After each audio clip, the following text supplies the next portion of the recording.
Right. Greetings all. I want to just give another minute just in case a couple more people show up. But I wanted to start by welcoming everybody and to first start off with a land acknowledgement. This event is hosted virtually on the lands of the Oneida Nation.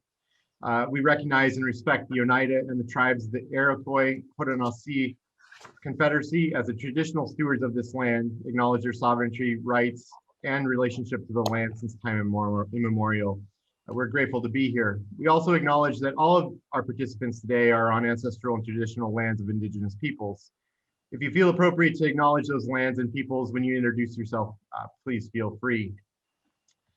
Greetings all. My name is Nathan Goodale. I'm the faculty member in the anthropology department at Hamilton College and also the associate dean of faculty. I'd like to welcome all of you virtually to the Hamilton College campus. Just first a little bit of introduction to our institution. We're sorry that, first of all, that you are all not here on campus. That is normally we would be doing this in person in our archaeology classroom. And we're sorry that we can't do that this year, but we hope in years to come that we will be able to host all of you at some point in time. Hamilton College is a private residential liberal arts college. We enroll about 1,900 students. We have around 190 tenure track faculty or tenured faculty with around 40 visiting faculty at any given time.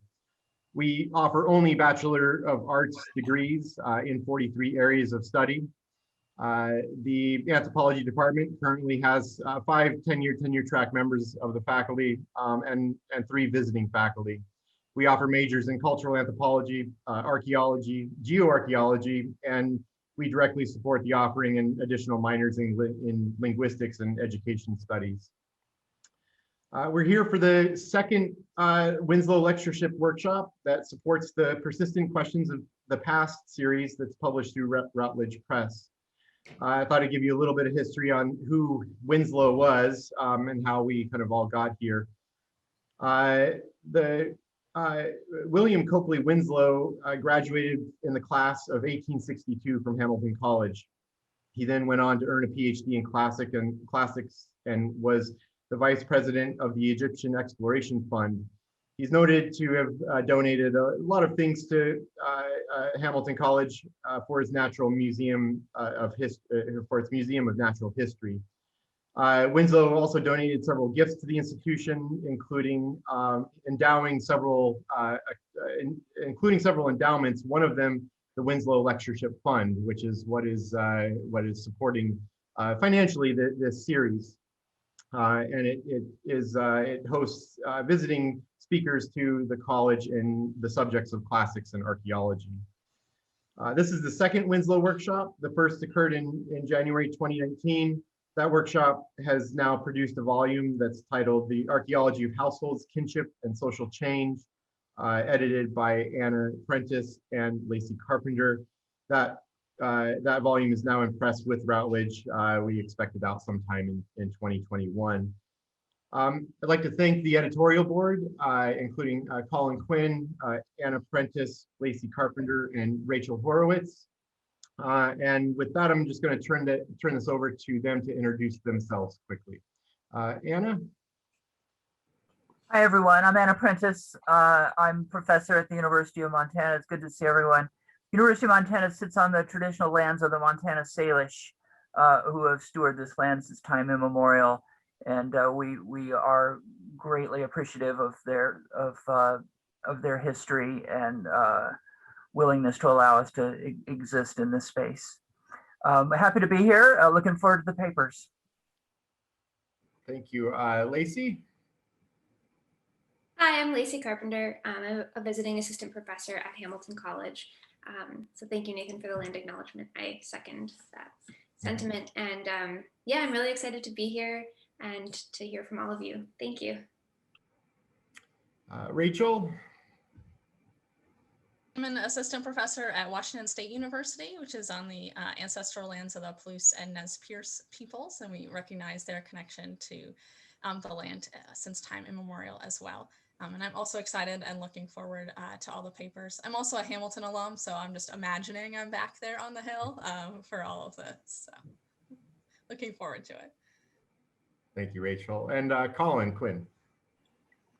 Hi, everyone. I'm Colin Quinn. I'm an assistant professor of anthropology at Hamilton College. And again, thanks to Nathan for the land acknowledgement, working on, living and working on Oneida land. So this has been a great honor to be able to kind of work with Grace and Carly, and also with Megan Howie, who's unable to join us right now. Especially Grace and Carly for kind of initiating this workshop, this second iteration of the Winslow Workshop. When we first kind of conceptualized this kind of second version of this, we were, made a big wide call trying to see kind of what is out there, what are the big ideas that people are wrestling with. And when Grace and Carly submitted the proposal and reached out to us, we got really excited. We didn't realize this would all be happening in the middle of Joe Biden's push to pass a multi-trillion-dollar infrastructure bill, but I think the word timely is very appropriate for this symposium or workshop. I've had the opportunity to meet several of you, and I will be meeting more of you as we go through the rest of the semester. And I really appreciate all of your efforts, because I'm teaching the Persistent Questions of the Past course, which is an opportunity for, we've got 5 Hamilton archaeology concentrators and miners to be able to speak with you directly and read your work and kind of hear from you about how you're wrestling with these big ideas related to the archaeology of infrastructure. And so we greatly appreciate all the time and effort you have put in and supporting our educational goals at Hamilton, and just your willingness to engage on these big topics with us here. So with that, I want to introduce Grace Ellis and Carly DeSanto, who are the organizers of this workshop, and they can take it away from there. Thank you, Colin. Carly and I are very excited to host this workshop this weekend. We would like to thank Colin and Nathan for organizing this and providing this opportunity for us to present these ideas and get together with you guys today and really kind of hash out and find like-minded people that like to discuss theories of infrastructure. So Carly and I also would like to acknowledge the Ute, Cheyenne, and Arapaho, who land the CSU Institute is currently occupying. We would like to acknowledge them. Carly, did you want to introduce yourself? My name is Carly Santo, and I'm a master's student at CSU currently. Grace and I were thinking about keeping introductions sort of short so we can get on. I think some of our research interests are going to kind of come out in some of these papers. So yeah, and Grace, as mentioned, Grace, me, and Megan Howie, we are the co-editors of the Winslow series. So Grace. Yeah, and also we also want to shout out to Ed Henry, who has offered us this independent study last fall and kind of birthed this idea for this proposal. So thank you, Dr. Ed Henry, for fostering all these ideas and urging us to submit a proposal. So thank you. We'll start, I'll just kind of go around in a corner and name people to start introductions. So Daryl Wilkinson, if you want to go first. Hello everyone. My name is Darrell Wilkinson. I'm an assistant professor at Dartmouth College, and I'm speaking to you from the Upper Connecticut River Valley, which is the traditional lands of the Abenaki peoples. Rodrigo. Hello everyone. Well, I'm a postdoc at the University of Illinois at Chicago, and so I'm very excited to meet all of you and work with you and learn about your work. Thank you. Ed Henry.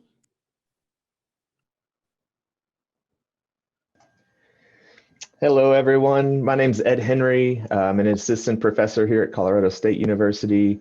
As Grace and Carly already mentioned, our land acknowledgement. So echo that as well, and looking forward to meeting everyone and hearing all this interesting research about infrastructure. Monica Smith. Hi, good morning, everybody. My name is Monica Smith. I'm a faculty member in the Department of Anthropology and the Institute of the Environment and Sustainability at UCLA, which sits on the traditional lands of the Gabrieleño and Tongva peoples. Excellent. Happy to have you. Chad. Hi, I'm Chad Hill. I'm a postdoc in the Department of Anthropology at the University of Pennsylvania, and I'm also very excited to be here talking about infrastructure with you all. Great. Catherine Peck. Hi, everyone. My name is Catherine Peck. I'm a PhD student at the University of New Mexico, which is located in Albuquerque on the ancestral homelands of 34 pueblos and tribes, as well as other traditional and indigenous communities that are currently lacking federal recognition. I'm really excited to work with you all and hear what you all have to say about your research today. Excellent. TR. Good morning, everybody. My name is T.R. Kidder. I'm a professor at Washington University in St. Louis, which is on the traditional lands of the Illini and Osage nations who've stewarded this land for generations immemorial. And it's great to see some friends and to look forward to making new friends. And the only thing I can add to all of this is I'm really sorry I'm not seeing you in person, because I don't know, it feels weird to look at postage stamps, but I'm excited to hear what people have to say, and really grateful to Grace and Carly and Colin and Nathan and everyone who's put this together. I know it's a lot of work, and I just want to express my appreciation for all of that now. Thank you. Francisco. Hello, everybody. Good morning. Nice to meet you, all of you. And well, it's really an honor, a pleasure be here with you today. I really want to thanks for Alice and DeSanto for inviting us to participate of this workshop. And well, I'm Francisco Pugliese. I'm a researcher in the Museum for Archaeology and Ethnology of the São Paulo University of São Paulo. And well, I'm working in Amazon since the beginning of about 20 years already. And well, at the last 10 years, I'm working mainly with indigenous people, with trying to do a kind of archaeology that, can be used, could be used to their lands, recognition and everything. So I'm trying here to to bring the voices of these indigenous peoples from this perspective of the infrastructure. So I'm really excited to participate with you today, and thank you. Thank you, Francisco. York. Good morning, everybody from Chicago, the traditional land of the Sioux and the Potawatomi and the Kickapoo. And I probably left some out as well, but I'm a research associate professor at the Ornell Institute at the University of Chicago, and I'm really looking forward to this. It's very exciting. Thank you all for putting it together. Excellent. Mary? There we go. Hi, everybody. My name is Maria Poulin. I'm a PhD candidate at the University of Arizona, which is Tohono O'odham and Pasco Yaqui land. Happy to be here. Nice to meet you all. Great. Anna?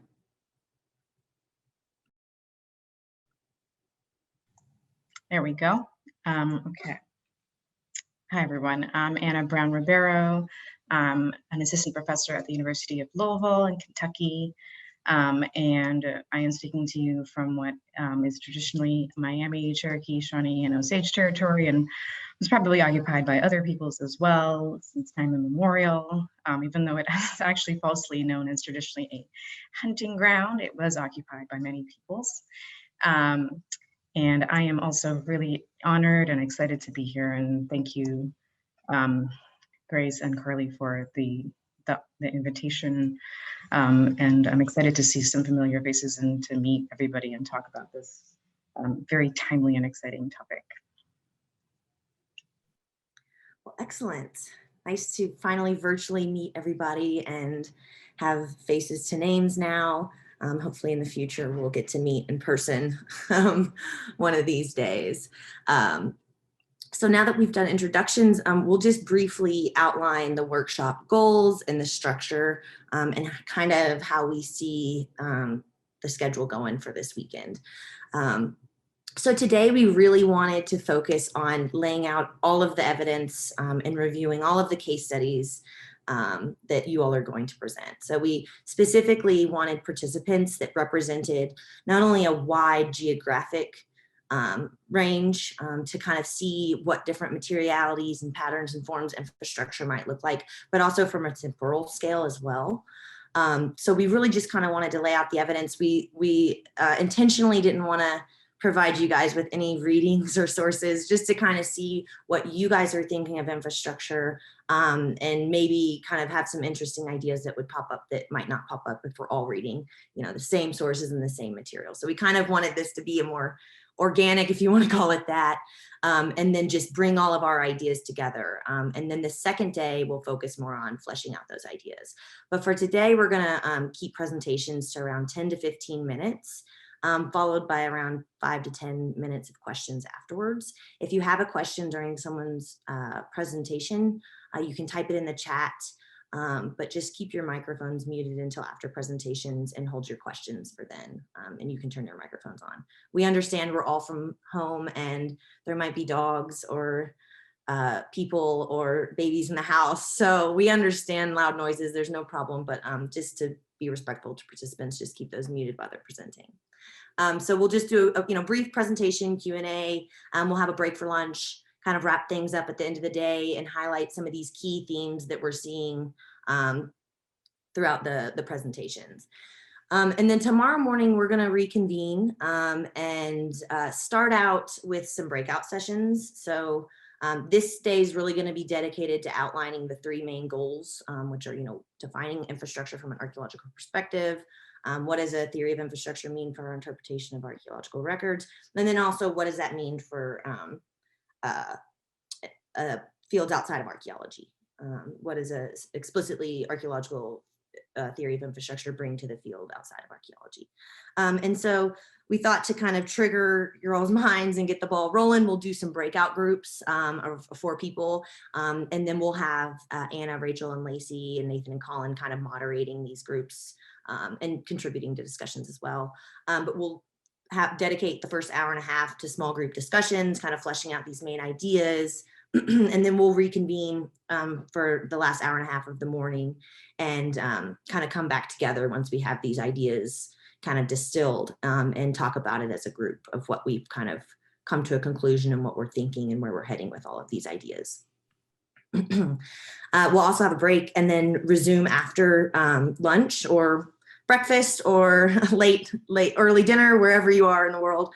We'll reconvene, and this is where we're going to kind of again break. We don't know how these groups are going to form. We kind of want to see what synergies emerge and what key themes we pick out, but we want to use the afternoon to developing and writing these mini chapters around 1,500, 3,000 words max that kind of hit these main topics that we tease out and themes. And these these like mini breakout chapters will kind of be used to help structure the final volume and help with the flow of the final edited volume as well. But we'll give you guys time to write and develop those ideas. I think Carly and I are going to create some shared documents that we'll pass out to you guys tomorrow that you guys can kind of all access and share your ideas on. And then we will come together again in the afternoon and resume our full discussion and final concluding remarks. Carly, did you want to add anything or just? Yeah, so 2 more points. So as Grace said, we're all in very different time zones. I know for some people right now it's 7:30 and for others much later. Do not feel bad about eating, drinking, whatever throughout the day. If it's just natural, we're virtual as long as your microphone off. I don't think anybody is going to find that disrespectful. Also, so as Grace mentioned, these presentations are meant to be 10 to 15 minutes. And the reason that we had such a small amount of time is there's a lot of us, we're not in person, and we really need to use this time pretty strategically here. So if you reach the 20-minute mark of like what that whole time, your time slot of discussion and presentation is, because you won't be able to see us in your presentation mode, either Grace or I will be timing, and we will come on and say and ask you to please try to wrap up your presentation if you hit that 20-minute mark, because we really need to give everybody enough time, the allotted time. So we'll just kind of ask that, you know, please try to finish up your thoughts here. We don't want to be going until 8 p.m. anybody's time, except I think maybe Francisco, that might just be the natural original layout of this. But other than that, I certainly know we don't want to keep people here longer than, you know, we need to. So just, yeah, try to be. We don't really have a way to do a verbal warning, so we will just verbally interject. So we apologize for the rudeness, but since it's virtual, we really don't have a non-verbal way to communicate with you guys to wrap it up. So anyways, on that note, if anybody has any questions about the structure or anything, feel free to ask. Okay, so today we've kind of structured the presentations. We have Dr. Monica Smith opening up for us, and then we're going to kind of move into case studies that kind of focused on ideas of interconnectivity, movement, you know, integration, ideas like this. And then after the break, we're going to resume and kind of focus on you know, social interaction and networks, as well as new forms of infrastructure that maybe haven't traditionally been recognized, like ecological forms. And then in the afternoon, it's gonna kind of flow more into what infrastructure means for social identity and things like that. So we've tried to organize the case studies. They are very different, which is great, but there is a loose organization to the structure here. So I guess we will get started. Monica, you are presenting first, so if you want to share your presentation screen, and we'll just go from there.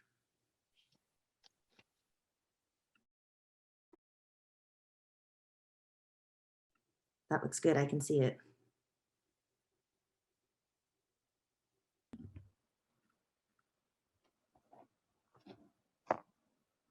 Can you see the presentation? I can, yes. Wonderful, wonderful. Well, I can see some, but not all of you in my little reduced screen. So I wanted to say thank you very much to Grace and Carly for the invitation and for the opportunity to think about infrastructure in a way that enables us to, I kind of like stretch the boundaries of what infrastructure means. And I think that in current dialogue, the boundaries of infrastructure are getting stretched pretty far, so that it's starting to mean a whole variety of different things, which I think will be part of the dialogue and the discussion. But what I wanted to do for this little presentation today is to think about infrastructure at the scale of the landscape, and then at the scale of lived urban experience, using particularly research that my colleagues and I have been doing in India.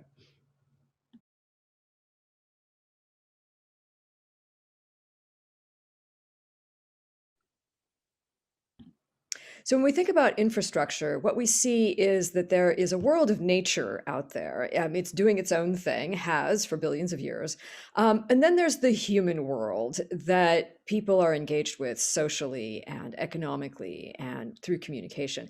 And I think that infrastructure can be viewed as this kind of intersection between what nature continues to do on its own to overwhelm people's intentions to control it, and then what humans do with the affordances of nature that then allow people to do things above and beyond what they could do if they were single or household or even neighborhood level interactions, because infrastructure is such a large scale kind of emplacement in that landscape.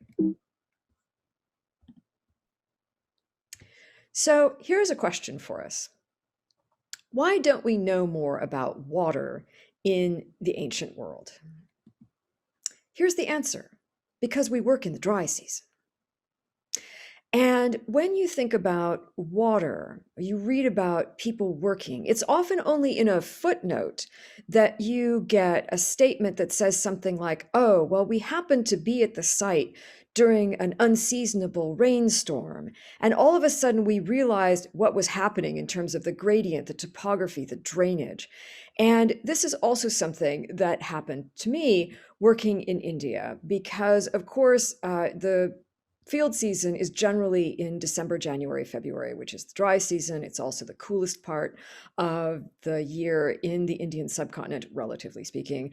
But one season, I wanted to be there just before the monsoon and to see the monsoon and to figure out what the seasonality of the ancient site was. Because if you only go when it's the nice season, you start to imagine quite a number of things that you think people would have been doing all year. And when we were there in May and June, which is right before the summer monsoon, the weather can only be described as absolutely stifling. I mean, we'd have to get up at 3:30, 4 o'clock in the morning, and by 9:30 or 10, we had to be out of the field because it was too hot. It was already like 43 degrees centigrade and 98% humidity. It was just incredible, and you didn't see anybody in the landscape. No cow, no dog, no person, no kid on a bicycle, nothing. Even at the crack of dawn, there was no activity, and that was a very sobering insight into the way we thought that ancient labor allocations might have been made. They were certainly not being made 12 months out of the year. But then one fine day, the sky cracked, and within the space of the morning, the field season was over because the whole place had just turned into a lake like you see here. So this very dramatic sense of rain and water and seasonality is something that was a real eye-opener for me, and that has continued to inform the way that I think about the urban nature of infrastructure, especially related to water.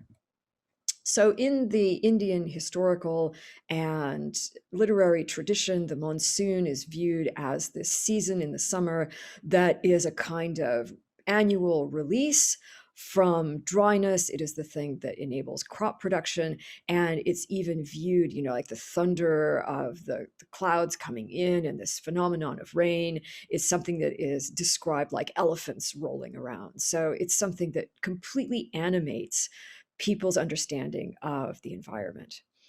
And this sense of animated landscapes through water and rain is also something that informs the seasonality of crop production. And I just cannot emphasize enough about how the monsoon provides the opportunity for rice production in South and Southeast and East Asia in ways in which flooding is an essential and expected component. So B.K. Paul has written about this in Human Ecology as the phenomenon of normal floods. That is to say, anticipated and viewed as being an essential part of the seasonal landscape. And I think that this is a very important phrasing, because we usually think of the word flood as a deleterious event. We usually think of floods as destructive and uncontrolled and unanticipated. But in a monsoon environment, they are absolutely part of the seasonal landscape. And so when we think about this abundance of water in the Indian subcontinent, we have to think not only about people leading water into places in the dry season, but also people leading water out of places during this monsoon season. So if we look at the annual rainfall map of India, what we see is, a real concentration of this monsoon in certain regions that have also become sort of famous rice growing regions. And here's a little image of the stages of rice production. And rice is the dominant grain, particularly in the southern subcontinent. In the north, you also get wheat. But the idea of rice is something that has its own very strong, persistent ideologies of, rice is the basis upon which people build their cuisines. And so rice is a very important part of that kind of landscape interactions that also involve the careful management of water. So to grow rice, you need not only a kind of steady supply of water, but the water in the fields also has to be made level on a regular basis. So there's a lot of field preparation that happens all year round in order to be able to let people take advantage of this seasonal abundance of water influx. So I just want to show you 3 sites where you have placements in landscapes that are also right next to rivers, so that the availability of the floodplain means lots of potential for rice agriculture, but then of course a lot of potential for both normal floods and the occasional overwhelming flood that then causes damage to the urban environs. This is the site of Koshambi, a famous site in the Ganges Plain. Anuradhapura, which is a site in Sri Lanka. And all of these sites are sites where you have long-term archaeological investigations that have provided some information about the longevity of habitation. And then the site of Shishpalgarh, which is the site where my colleagues and I have been working, looking at the ways in which ordinary people were part of the urban configuration, where you have, again, very dramatic architecture like formal ramparts that served both to repel water, but also to create a sense of place within the ancient city. And when we think about water infrastructure at the site of Shishpalgarh, keeping in mind this sense of the localized or the urbanized water infrastructure and then the landscape infrastructure, this is what we see on the inside of the site. So there are a variety of ways that water was collected and impounded right in the settlement itself. So these pictures that you see of these reservoirs, the one on the top is the central reservoir that you can see in a satellite image. There are also reservoirs on the interiors of the 4 corners of the ramparts. Some of these have embellishments like the stone steps. Some of them are earthen embankments, but we also saw a number of wells in the course of the archaeological survey. And what we think is that wells are kind of a neighborhood formulation, because in our excavations, although we did a number of household excavations, we never found a well in a series of households. So we know that they are bigger than just one household per well kind of thing. So that brings us to some of these ideas of social interactions that occur around this necessary input of water on a daily basis, and also some of the urban aesthetics of water impoundment and the idea that people are enhancing their water infrastructure with decorative elements. In the landscape, the infrastructure is much more subtle. And what we have is the creation of these rice buns you see here in the field on the bottom left-hand side. The dry season, when people are working to create these buns, and then the wet season when the buns of water are impounding to make these mini lakes in which rice cultivation is made possible. And many of these disappear over the monsoon season and then have to be established. And so you have this constant social interaction of establishing and maintaining a landscape of water infrastructure that demarcates people's individual fields, but that also serves as a collective to slow down the sheet erosion effect of wide-scale water movement. So a lot of these things, both inside and outside the urban settlements, are quite subtle and don't necessarily involve things that have grand or monumental configurations, but instead are sort of recreated and reconfigured every season as part of this interaction of dynamics with humans and nature. But we see then over the course of the entire region is the sorts of landscape modifications that affect not only the ancient city of Shishpalgar, but also other places where we have worked in the region, including the town of Talapada, which is a much more modest settlement, but also outlined in a formal way with a similar kind of rampart. The village of Ostapur, which goes back down into Neolithic time periods, and then sites where our colleagues are working, like the Buddhist site of Aragar, the Buddhist site of Tali, and the Jain site of Udayagiri. So it's a landscape that is, of course, not only economic, but richly religious as well in the early centuries BC AD. And these are just some of our wonderful teams of people without whom, of course, none of this research would have been possible. And I want to especially acknowledge the Archaeological Survey of India, and then all of the villagers who have been part of our team, and my colleague, R.K. Mohanty, with whom I've been able to co-direct these research projects for the last 20 years. And thank you all very much again for the opportunity to revisit this wonderful landscape.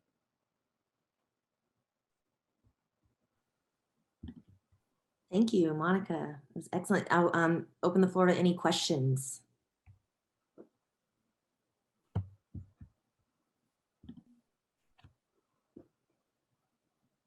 Oh, TR. I'll go ahead. Monica, thank you very much. And I appreciate lots of water. So I'll be talking about lots of water later too. So one of the interesting questions I have, and it's partly an archaeological question thinking about infrastructure, is how are you thinking about the challenge of thinking about infrastructure from bottom up and top down? That is, some infrastructures are, if you will, state sponsored or collective enterprises, and some are presumably, if you will, local, neighborhood, probably individual. So I'm wrestling with this question myself, and I'm just curious how you're thinking about these issues. Sure, thanks for the question. And I think that that's another Venn diagram, isn't it? That there are some things that are clearly, if you think about, for example, the ramparts at these sites, like the ramparts at Kushambi or the ramparts at Shishpalgar, there is no way that those could have been created and sustained other than having a top-down kind of directive, because not only are these ramparts long, the rampart around Shishpalgar is over 4 kilometers long, which is a substantial project of investment. And that is something that can only be made possible when you have engineers and directors and people then willing to heap up baskets of earth day after day after day.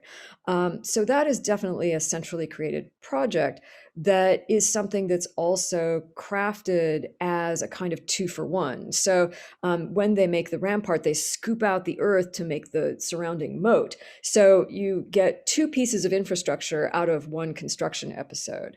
So there's a lot of thought and planning that certainly went into that kind of rampart infrastructure. Then you have things that seem to be pretty strictly bottom up, like the wells themselves, for example. And, we've watched traditional well diggers. We had some of them work with us on our team. And, you get, 4 or 5 guys, and in a couple of days, you've got a well. So that's something that could be directed at the household level, even if a household did not have its own expertise. It's something that could be put together by a relatively small subset of the community, and probably for community purposes too, right? Because we don't think that every household had its own well. All right, so then what's in between? What about those reservoirs? A reservoir on the interior of the site could have been a one-time construction event, but maintenance in a highly silted environment was essential. So I think we think about that Venn diagram of top down and bottom up. Not only is it the construction, but it's also the maintenance of all this infrastructure, where you need to have some ongoing community investment, because when you don't have that investment, we know all over the world that canals will silt up and reservoirs will silt up. So maybe that's where we should be looking too. It's not just the construction, but also this sense of maintenance, which is absolutely a social part. There's not a whole lot of engineering expertise that needs to go into maintenance. As long as you've got one overseer who comes by once a week and says, yeah, keep dredging. But it's really the community that has to do it. In my experience, it's also a lot of labor and not easy. Yeah.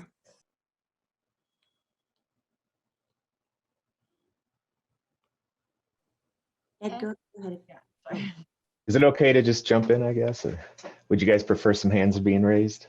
Yeah, hands are good, maybe just so we can like direct, like in case Yeah. there's like 3 people. So no, that was good. That was good. Okay. So Monica, first of all, fascinating presentation. Because for me, infrastructure helps me kind of understand not only the social institutions that are responsible for those forms of infrastructure, but also the movement of people and things. I'm curious about how people are moving to and away from these kinds of reservoirs and things. Is there this constant kind of habitation settlement near them to maintain them, or do you have these kinds of seasonal labor inputs and things like that? So at the site of Shishpalgar, what we're seeing is a cultural deposit that's more than 6 meters, and it's completely uninterrupted. So there is a constant habitation within the urban configuration. At the smaller site of Talapada that I showed you, that has, it's about a quarter the size of Shishpalgar, and it looks like an emplacement. It's about 30 kilometers away from Shishpalgar, and it looks like a kind of spike camp where they intended that it should also become highly populated. But there we see discontinuities in habitation over time. So we know that there are some parts of the landscape that seem to draw people in on a permanent basis. Like once the city of Shishpalgar comes up, the Neolithic villages tend to be depopulated. Everybody just like goes right into the urban configuration. But in the countryside, probably at the landscape level, those rice buns are things that can be sort of expanded and contracted on almost like an ad hoc annual basis. One of the things that does happen with the overabundance of water, the non-normal floods, is that you get these big cyclonic storms that come in off the Bay of Bengal. And if you sort of think about reading the newspapers, about every 10 or 15 years or so, you get one that just comes through and scours the landscape. And that probably could set people back, so that people would migrate and not reoccupy that area for maybe a couple of generations. I think that's what we're seeing at Talapada, is that they just can't hang on permanently. And when times are good, they come back. When times are not so good, they just stay elsewhere. So there is a lot of migration and population movement. Very hard to track in the archaeological record. One of the things archaeologically about the landscape is that we have to model our sense of the management of water abundance almost by proxy, because trying to actually look for it, archaeologically almost impossible. Thank you.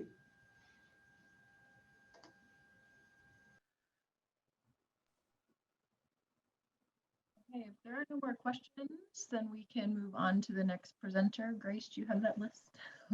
I'm up next, I believe. Oh, right.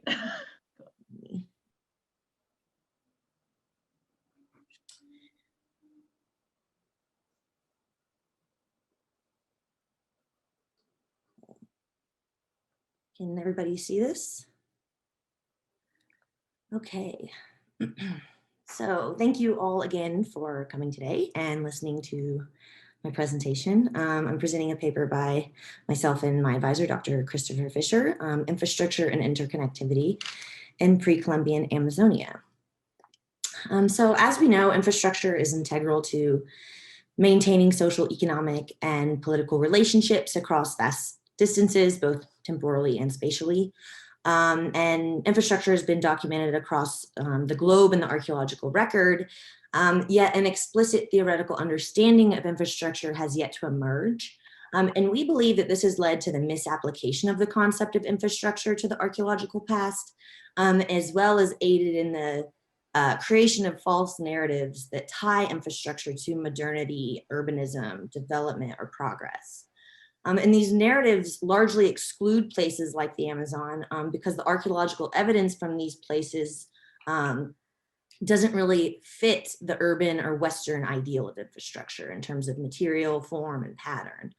So therefore, it's important to develop a holistic theoretical understanding of infrastructure and examine what it means for our interpretation of the archaeological record, as well as how to identify it, as well as like looking for what it might look like in the archaeological record, especially in understudied contexts like the Amazon.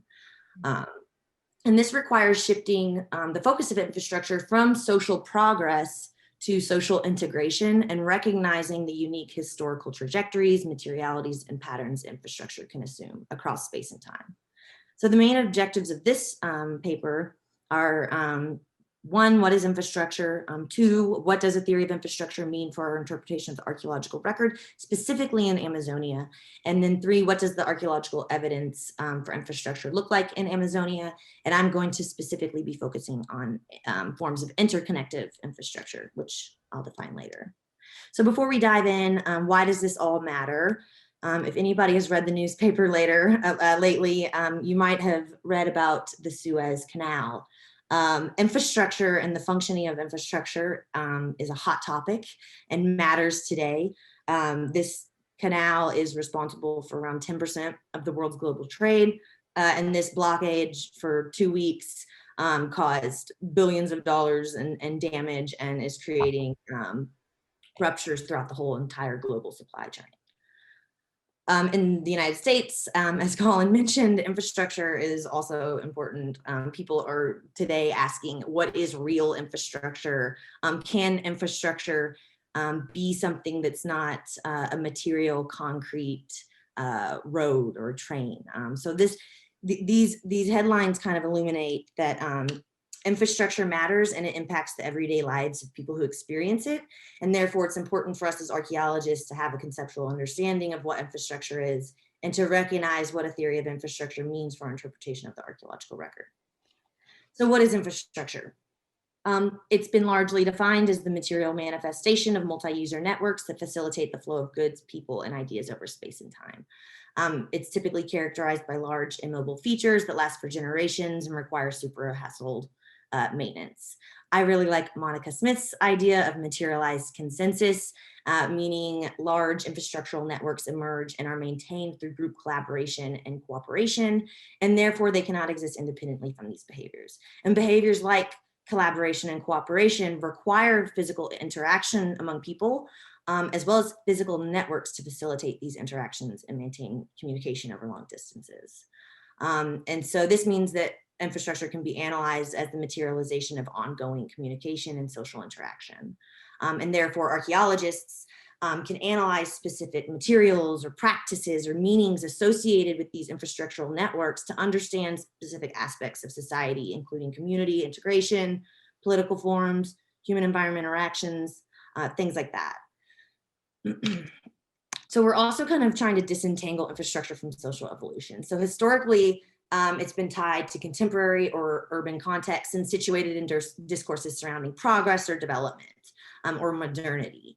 But recently, people like Daryl Wilkinson have tried to steer away from these kind of non-lineal approaches towards infrastructure by acknowledging the multiple historical trajectories and conditions under which infrastructure can emerge and emphasizing how societies from different time periods and geographic regions produce their own distinctive forms and patterns of infrastructure that are not inherently indicative of urbanism or social development.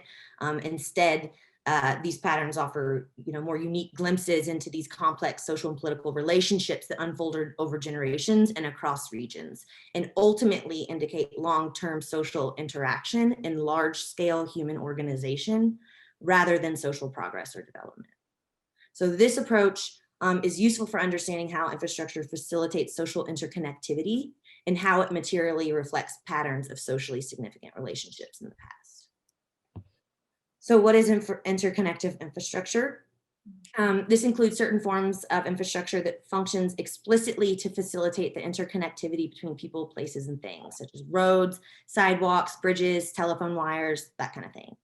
And it can be distinguished from other forms of infrastructure, such as storage or defense, because they serve inherently different functions. And so our understanding of interconnected infrastructure is very similar to Daryl's term circulatory infrastructure, which is infrastructure that facilitates the dissemination and transportation of people, goods, resources, waste, and information along immobile physical networks that are typically linear in shape. This definition is useful and we like it, but we want to expand it to include nonlinear and non-built forms.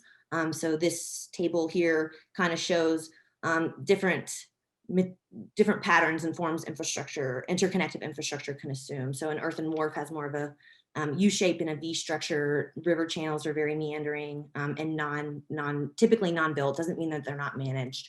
And then different patterns the interconnected infrastructure can assume, such as a gridded or a galactic, which is a common pattern in parts of Amazonia. So identifying forms of interconnected infrastructure in Amazonia has particular implications for our understanding of pre-Columbian human occupation and interaction. Early models suggested that Amazonian societies could really only settle on the fertile floodplains where agriculture and asceticism was possible, leaving the rest of the Amazonian uplands, which comprise nearly 95% of the Amazon basin, unused and unsettled. However, recent archaeological research has revealed evidence of massive landscape scale infrastructural projects networked over entire regions of the Amazon, including fluvial and interfluvial contexts, which really challenges these early models. So it suggests that pre-Columbian societies not only occupied massive areas of Amazonia, but were highly integrated and in some cases settled in patterns that reflect low density urbanism. So we're going to zoom in here and examine the archaeological evidence for interconnected infrastructure from two different regions, the southern rim of the Amazon and the Amazon River floodplains and surrounding region. And hopefully this evidence will illuminate the different materialities, forms, and patterns of interconnected infrastructure in pre-Columbian Amazonia, and demonstrate how infrastructure was used to facilitate the integration of people, which lends support to a theory of infrastructure that emphasizes social interconnectivity rather than social development. So in the southern rim of Amazon, this region stretches from the upper Purus River to the upper Xingu rivers and encompasses portions of the Brazilian states of Acre, Rondônia, Mato Grosso in Brazil, and areas in Bolivia as well. It's an extremely biodiverse region, and pre-Columbian human occupation is evidenced by numerous constructed earthworks that span the entire southern boundary of the Amazon, including ditched enclosures, large habitation mounds, canals, roads, causeways, fishing piers, water reservoirs, raised fields, geoglyphs, and ringed villages. Galactic clusters have also been evidenced, which you can see on this picture here, are these ring-mounded villages with roads radiating from the sides of the village. So archaeologists have recently argued that the geographically widespread distribution of ringed earthen enclosures and the associated radial road networks that are evidenced across this region suggest that Amazon was settled by densely settled populations that were regionally integrated by AD 1250 to 1500. And they were integrated through different forms of interconnected infrastructure, such as interregional road networks, causeways, canals, and rivers that linked neighboring territories along this southern rim. And numerous scholars have suggested that roads were the primary mode of human transportation in these interfluvial contexts. But recently, other scholars have argued that road networks also facilitated sociocultural interactions, not just human movement. So therefore, roads facilitated physical transportation and interaction, but also helped create a sense of shared identity and social integration. Rivers and streams are other forms of interconnected infrastructure in this region, although they may not have been the main routes of communication. But together, these features create complex systems of fluvial terrestrial routes that not only facilitated human movement, but also sociocultural interaction. In the Amazon River floodplains and surrounding vicinities, we see a different picture. The area here is comprised of low-lying fluvial landscapes where the main course of the Amazon River forms.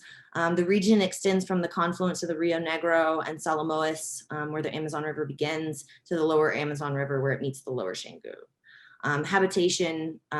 Pre-Columbian habitation is evidenced in mounds, terras pretas, plazas, defensive structures and ditches, trails, roads, and canals.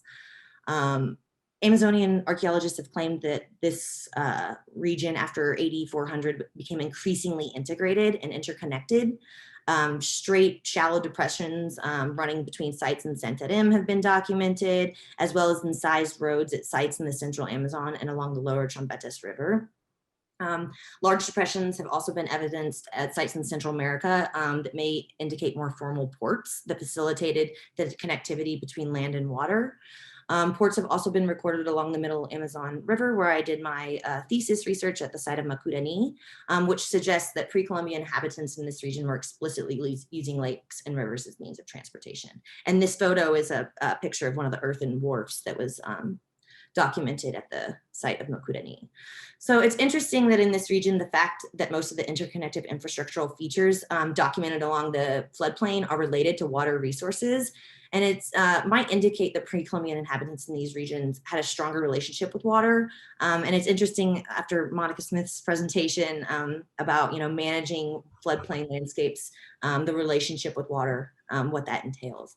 So although roads have not been as extensively documented in this region, they most likely existed in interfluvial contexts and were integral to maintaining social interaction. So to conclude, this evidence shows that pre-Columbian societies were constructing and utilizing interconnected infrastructural networks to maintain social relationships across vast distances and deep timescales. The evidence also challenges early environmentally deterministic models of human occupation in Amazonia, and also kind of reinforces a theory of infrastructure that's grounded in social interaction rather than social progress or evolution. And finally, developing an explicit theory of infrastructure has some serious implications for our interpretation of the archaeological record. And efforts to disentangle infrastructure from concepts like development and progress require recognizing different forms and patterns of infrastructure, as well as acknowledging the social, political, and ritualistic relationships infrastructure commands and enables, such as collaboration, consensus, interconnectivity, and integration. So in sum, this research contributes towards a more nuanced conceptualization of infrastructure and interconnectivity in pre-Columbian Amazonia, and reveals the integrative nature of people, places, and things across Amazon. So thank you. Stop sharing here. Any questions from the crowd?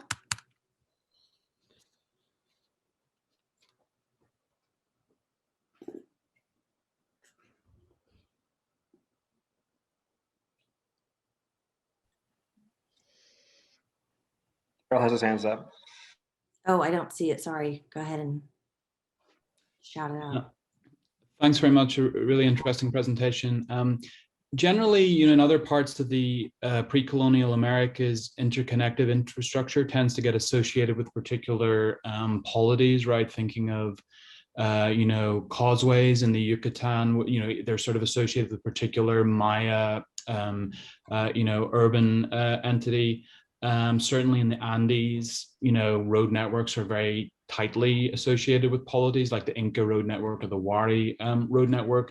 I'm not sure to what extent this is answerable with archaeological evidence available, but would you say that this infrastructure that's interconnect, the canals and the roads, would you say that this Amazonian infrastructure is mapping onto certain kinds of polities, or is it actually at a larger scale than, is it interpolity rather than intrapolity, right? Does it exceed the size of sort of political formations, or is it kind of more or less corresponding to political formations, or at least, what would be your opinion? I'm sure it's debatable as it usually is, but how would you think about that question? At least sort of your initial thoughts on it. Great, thank you for that question, Daryl. I feel like I have a better resolution of data in the Southern Rim area, and there is evidence for more regional polities in that area, and it is reflected in the earthwork constructions in terms of patterns of villages. So, there's mounded ring villages in Acre in the southwestern portion of the Southern Rim. There's more evidence of ring ditches in the the more southern region, and then up by the upper Xingu, there's polities known as galactic clusters, which is a known regional polity that existed. But the interesting thing is that they are connected by some similar ideology of movement, because there is this repetitive pattern of ringed villages, whether they're mounds or ditches, and radial road networks. But based on the ceramic evidence, there are cultural differences and what looks like more regional polities that existed, especially in the Upper Xingu and Acre, where the evidence is the highest resolution that we have so far. And you're mentioning, you know, construction of causeways and stuff. That's heavily evidenced in the Upper Xingu, and these were very planned clusters and settlements. So there was some sort of overarching polity. And in the middle, in the Amazon River floodplain area, there's not as much description of connective infrastructure. It's a lot harder to find, and it's not as well reported in that area. I mean, that could be due just because there's not as much archaeology happening in that region. But there are evidence of regional polities organizing in this area up around the central Amazon at the confluence, around 8600. There's evidence of regional organization. And then in the lower Amazon around Santarém, there's a huge regional center evidence there around 1680. So there are regional polities, and most likely they did impact the movement and connectivity between these regions, but the resolution of data just isn't that clear in certain areas. I hope that answers your question. Thank you, that's really useful, thanks. Yeah, TR? So this is sort of picking up on a little bit of what Monica said, and this may be naive, but I think of Amazonia as a highly seasonal and very wet, it's wet, it's dry, or less wet. Just thinking about seasonality and the natural cycles of flooding and other associated things, where does how do you fit the infrastructure in that kind of context? That's a great question, actually. And there's evidence of, so seasonality in Acre and in the Southern Rim, it's characterized by savannas that flood seasonally. And there's evidence of constructed forest islands that people specifically manage these systems. And in those areas, there's causeways and canals. So as Monica Smith was saying, when you dig a canal, you naturally have a causeway at that point. And so in a lot of these regions, in the savanna regions, there's causeways, raised causeways that you can walk along. But in the rainy season, the whole savanna floods, so people can travel by canoe. And then those ditches turn into canals as well. So you can travel by canoe or foot. And there's Clark Erickson has some great accounts of his research there. And one local was like, man, you should come back in the rainy season because we wouldn't have to lug all this crap across this savanna. Like, it'd be a lot easier to just hop on a boat and go. There's also seasonality also affects portions of obviously the Amazon River floodplain, but it has greater impact towards the confluence where in the rainy season, the floodplain extends wider for greater distances. The river channel is wider in that area, so there's more fertile land, and there's just a lot more floodplain area. But then as you approach the lower Amazon River towards Santarém, the river channel really narrows, and the floodplain's not as detrimental in the season. So there definitely is some seasonality at play for sure here, especially on the floodplains, but also in that southern rim area where there's savannas. So interesting question. So. All right. Oh, we'll take one more. Ed, this will be the last one. Yeah, sorry about that. So very, very cool presentation. And this gets at some of the things that we've been talking a lot about in terms of, is infrastructure inherently different outside of an urban context a little bit, right? And so I'm interested in, because indigenous groups in the Americas are so invested in place, does this, look like something that moves people from place to place or emphasizes moving to a certain place? Or is it more like, in some ways breathing in and out of movement, right? So people are moving and attracted to one place and then kind of coming back to another. That's interesting. And I haven't fleshed out how I feel about that yet. But I would assume so. But I mean, because walking is an experience. So I mean, the road itself could be, a place essentially, not just this transitionary place. That could become a place in and of itself. But yeah, they do integrate places. I'd have to think about that a little more, Ed. But I also think that these are interesting because as the same time that they enable interaction, they also limit it because they're restricting you to one course or maybe not allowing certain individuals to even use these areas. So I think it depends on your interpretation and your experience of the place. I don't want to get too phenomenological here, but I think that has a lot to do with it, your experience. I hope that answers your question. I'll have to ruminate on that question. Right on. Thank you. Thank you. All right, we'll move on to who is next on the docket here. Rodrigo. Yes, hold on, let me see.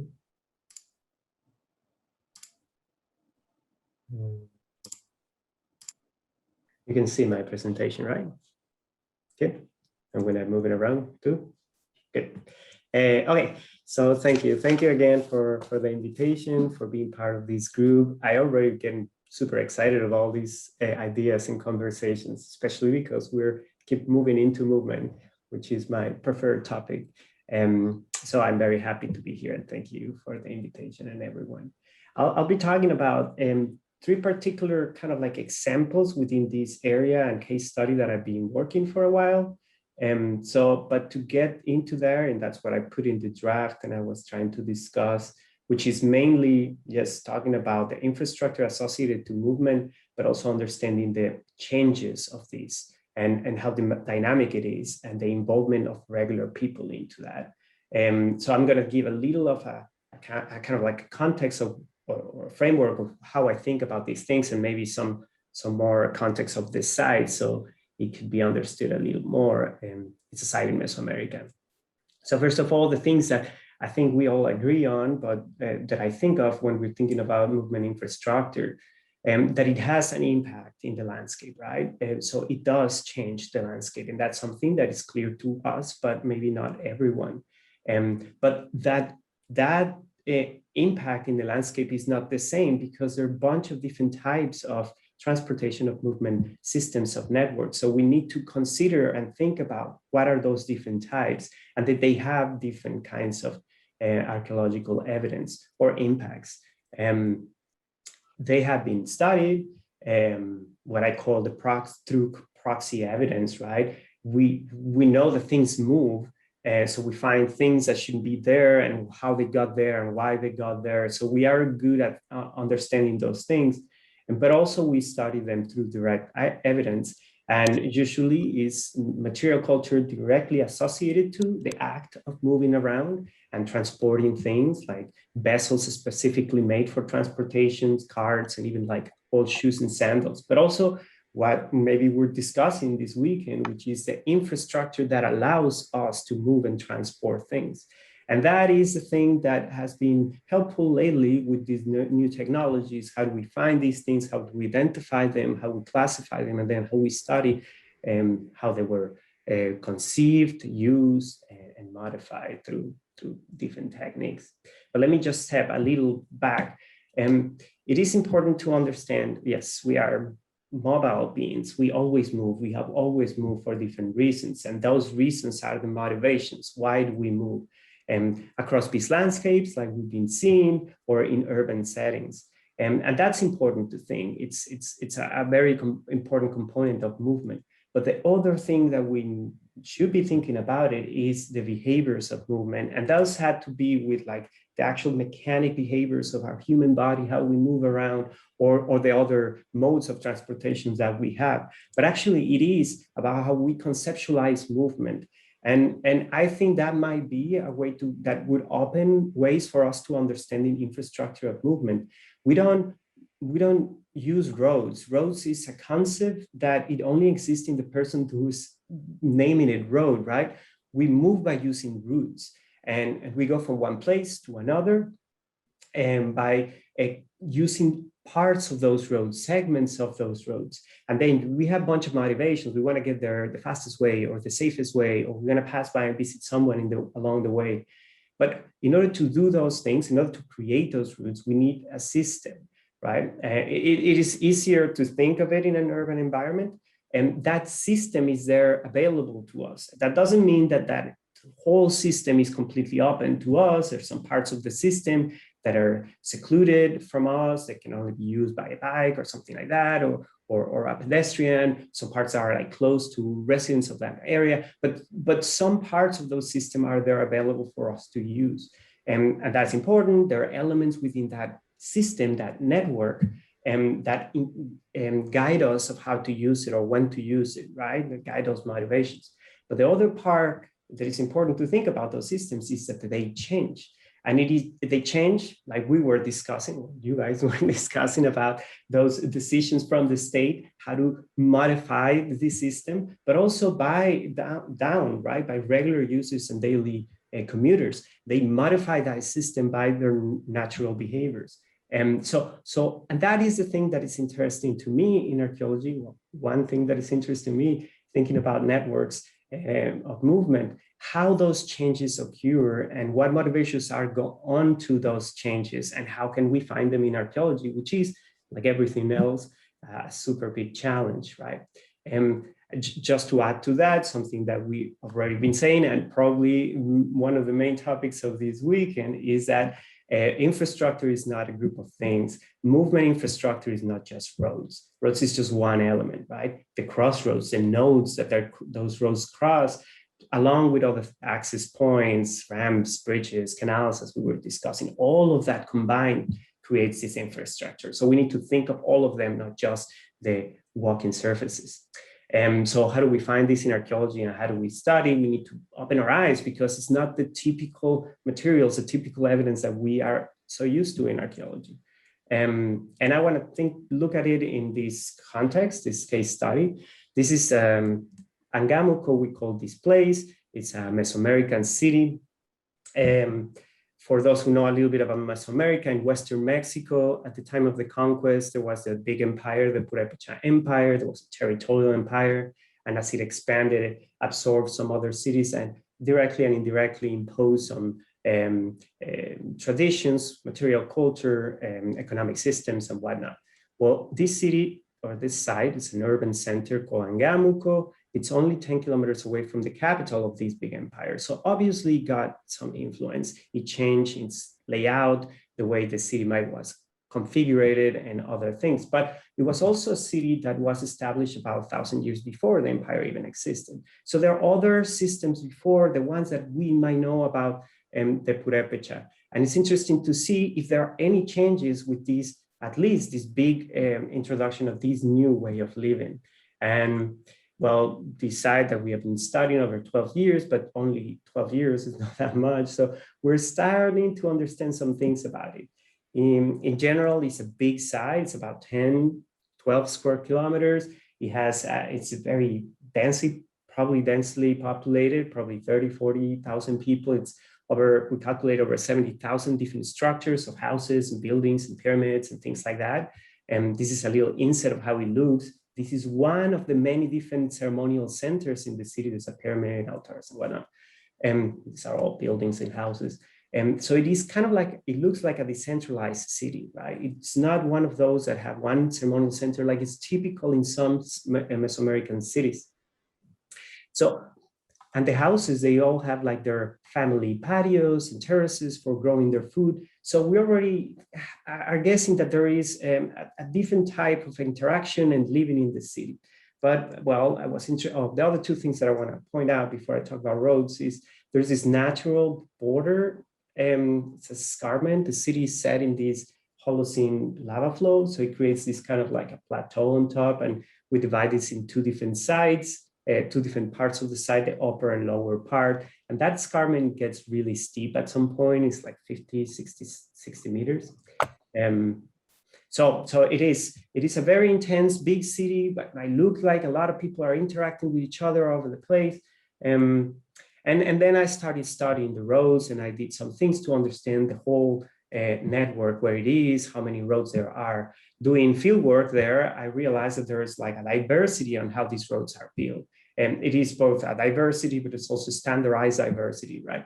And some of them require some work, manpower, resources, and planning. And some of them don't, are very easy to make and maintain, even just signaled, right? They're like hiking trails, but with a line of rocks that tells you this is where you walk.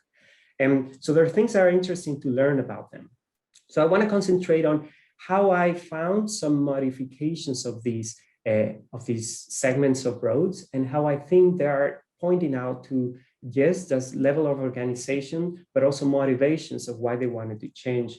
I have one example about modifications to inhibit movement, finding some blockages, and then a couple of examples about enhancing movement and how these change provided a different kind of movement, right, in different parts of the site. So this is a picture with all the roads that I found there. So the first one, to enhance constructions, enhance movement in one part of the site, somewhere in the center south part of the site, there is this road that comes here. It gets here to kind of like an open patio or plaza. It's also kind of sunken, and then it gets to this little ramp, which is here in the left in red. It's a paved ramp that goes up a few meters to get to this area where there's a bunch of other houses and whatnot. So I put a little unit there to find out what's happening in this ramp, to learn how it was built. And then some of the interesting things that I found there was, maybe the profile is better, easier to understand. Within a 150-year period, before the Purapechá Empire came to this city, first, maybe there were some modifications to this area, which is seen in other parts of the site, to create that sunken patio, right? And when that was happening, I think this little platform that is more, they're steep and narrower, a ramp was created and it was paved. But not long after that, within 100 years or something, that ramp was replaced by a wider ramp. It was paved in a different way, but also added these kinds of things that I call banquetas or curbs, that, speaking about water management, maybe they were helping the water in the rain not to get in the road, but get out of it and into the plaza. And that was a second modification that happened within this area. I don't know exactly why this was happening. I assume that the access to this upper area with these other buildings were happening was more important. Maybe more people were using this step or this ramp to go through between those two places. So there was more traffic happening in there. So it became more accessible to get between those two places, I think. Trying to run through it, I don't want to run out of time. Another example of modification is in a different part of the site, crossing through this huge escarpment. There's this big ramp that goes to the upper part of the site. So in the lower part of the ramp, if this picture is better, I call those entrances when you get to the top part. And this section of the road is an elevated part of it. It's not elevated the whole way, but in this section it's a little elevated. There's like a sunken area here, probably to collect some water during rain period, or maybe just to create a different kind of area. And you can see a little bit, this is the sunken part to this side. This is looking up into that ramp. Well, this raised causeway was interesting to me because it's in a central location. I thought it was an important road. And so I wanted to see what it was. And yes, I found out that there was a reasonable amount of work into that design to it. They had this like big wall on one side to keep it raised and up and high. But it was when those modifications happened that was more interesting. This is a profile. You can see this is a plan view. I'm going to show you a different one coded with time periods. So that wall that is making that a raised causeway was probably because Unfortunately, the C14 sample here wasn't good, but the materials there are pointing out to the entire period of that time. But the field in between that make this causeway high, flat, and wide, it's actually not from that period, but later. It had a lot of materials from the colonial period, probably the different decades after the conquest. So maybe not too later, because it seems like this whole site was abandoned not many decades after the conquest. But this field and this modification, not the original one, which is dated to before the empire, but something happened that they changed the causeway during the colonial times. To me, it might be that there's a different mode of transportation. At that point, horses and carts were introduced to the site. So I assuming because of the location, how flat and straight this section of the road is in connecting other parts of the site, there was a modification to change the modes of how people are moving, right? And the last example I have is to inhibit movement. A different thing happening in a different part of the site, again, crossing through this escarpment. You see one road here on my left. There's one road that is like kind of winding around and comes here and connects to the upper part of the site. Well, there's also kind of like a parallel road that is shorter, straight, steeper, wider, that is doing the same thing, right? So I don't know when this road was put. If this looks like a road that was placed and used during the pre-Hispanic time all into this abandonment. And it was probably never a change. But this, what at one point suffered two blockages. And you can see it in this side, one here to enter to this section and one here to connect to this other road.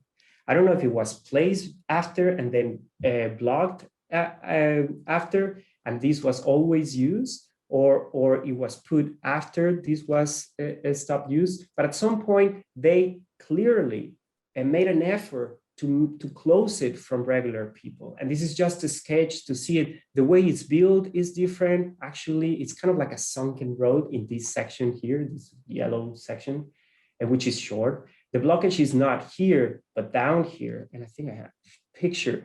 You can see this. This is not a step. This is not a ramp. This is not an access point. This is clearly a closure of this place. And I don't know the reasons of the motivation, but for some reason, these roads stopped being used. And again, another blockage down here to connect these roads. And for this one, I didn't excavate, so I don't have dates or materials to find out when that happened. But it is at least a suggestion that people are very engaged. They're involved in the transformation of this network. It's probably opportunistic. It's probably, it has to do with where they want to go, how they're trying to move, but people are involved in it. And of course, the same thing that we've been so far talking about, how these networks are dynamic and they change. So these are just 3 examples to talk about that part of the network. And I don't know how did I do in time, but I'm happy to hear some of your comments and questions. Yeah, thank you. I see you put a question in the chat if you want to. Oh, yes.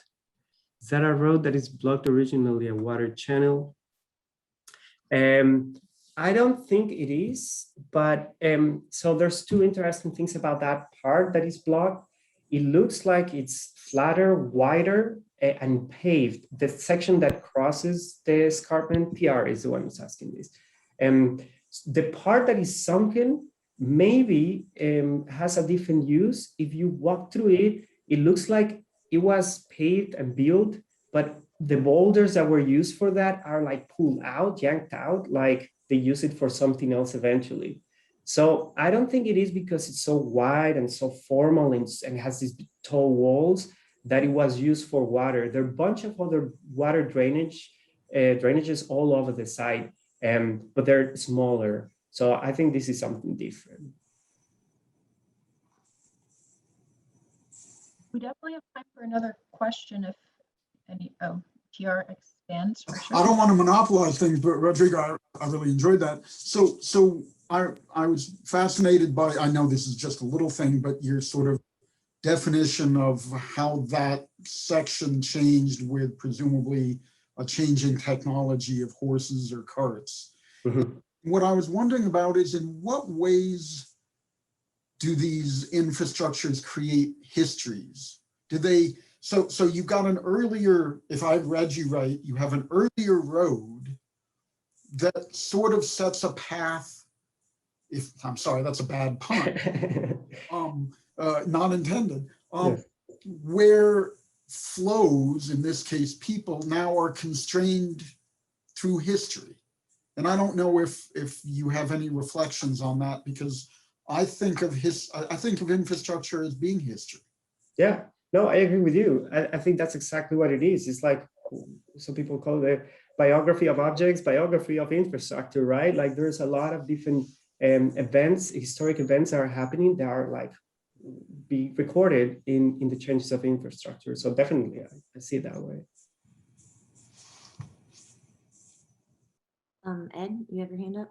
Yeah, so this also gets at some stuff that I'm wrestling with for my own paper, and in that kind of historical vein, I think it's interesting to see this repurposing happening, and so I use this very loose analog to Olympic infrastructure and how that falls out of use. Some of it is just destroyed within a year after the Olympics. Some of it gets repurposed for something else, right?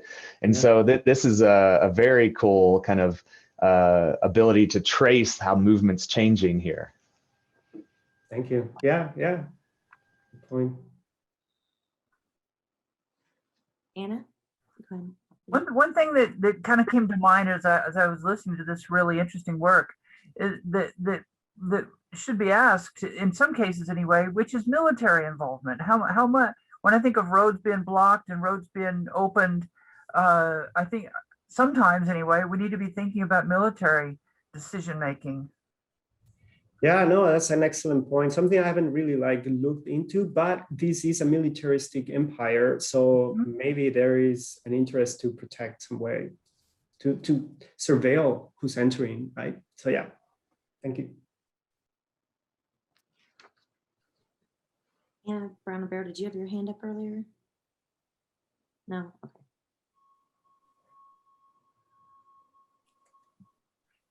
Nobody has any other questions, we can move on to the next person. Thank you, Rodrigo. Thank you. I think I'm next, is that correct? Okay.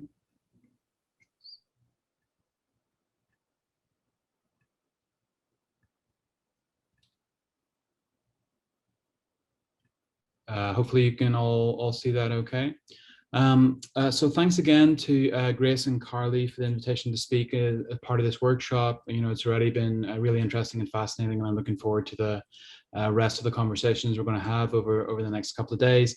I'd also like to thank Colin for the invitation to speak to his archaeology class about infrastructure, a really great group of students as well.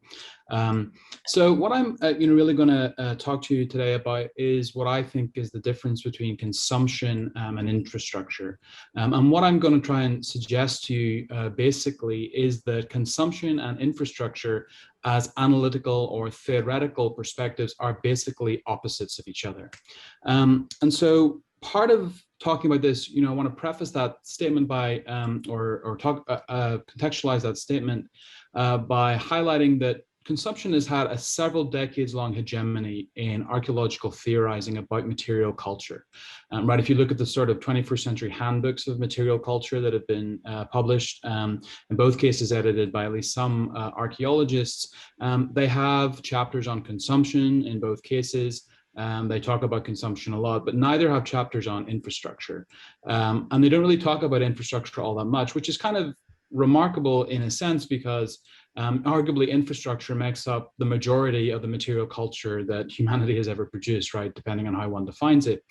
So it's interesting the theoretical invisibility of infrastructure among archaeologists or theorists of material culture in general until quite recently, right? It's not that people haven't always talked about infrastructure, people have talked about irrigation systems, people have talked about roads, but as a kind of overarching theoretical category, archaeological discussions about infrastructure are really quite recent, and I would say really in the past 5 to 10 years that they've become sort of a key item on the archaeological theoretical agenda. And so I say this not to sort of critique the editors of these volumes, you know, they're really reflecting a zeitgeist, and it's a zeitgeist that is changing. And, you know, in part, I think that's because our politics is changing, and the emphasis on consumption, I think, was a very late 20th century way of thinking about the world. You know, we thought we used to talk about ourselves, or even we still do talk about ourselves as living in a consumer society. We think of ourselves as consumers. This is a very ideological, inflected thing. We don't talk about ourselves as living in an infrastructural society in the same way, but perhaps with, you know, increased federal spending on infrastructure, that might change in the future, and infrastructure will become more prominent in terms of our imagination. So in terms of the origins of consumption theory, it was actually originally developed as a way of thinking about youth subcultures after the Second World War, right? And basically, it was a very sort of classically post-structuralist understanding. The idea for most consumption theory is that it's a way of constructing identities, right? Humans acquire artifacts that have particular sign values or symbolic meanings. And in that process of acquisition and use, their identities are constructed through the acquisition of those same sign values and meanings. And the sign values are often generated through advertising or branding and you know, very capitalist kinds of processes and discourses.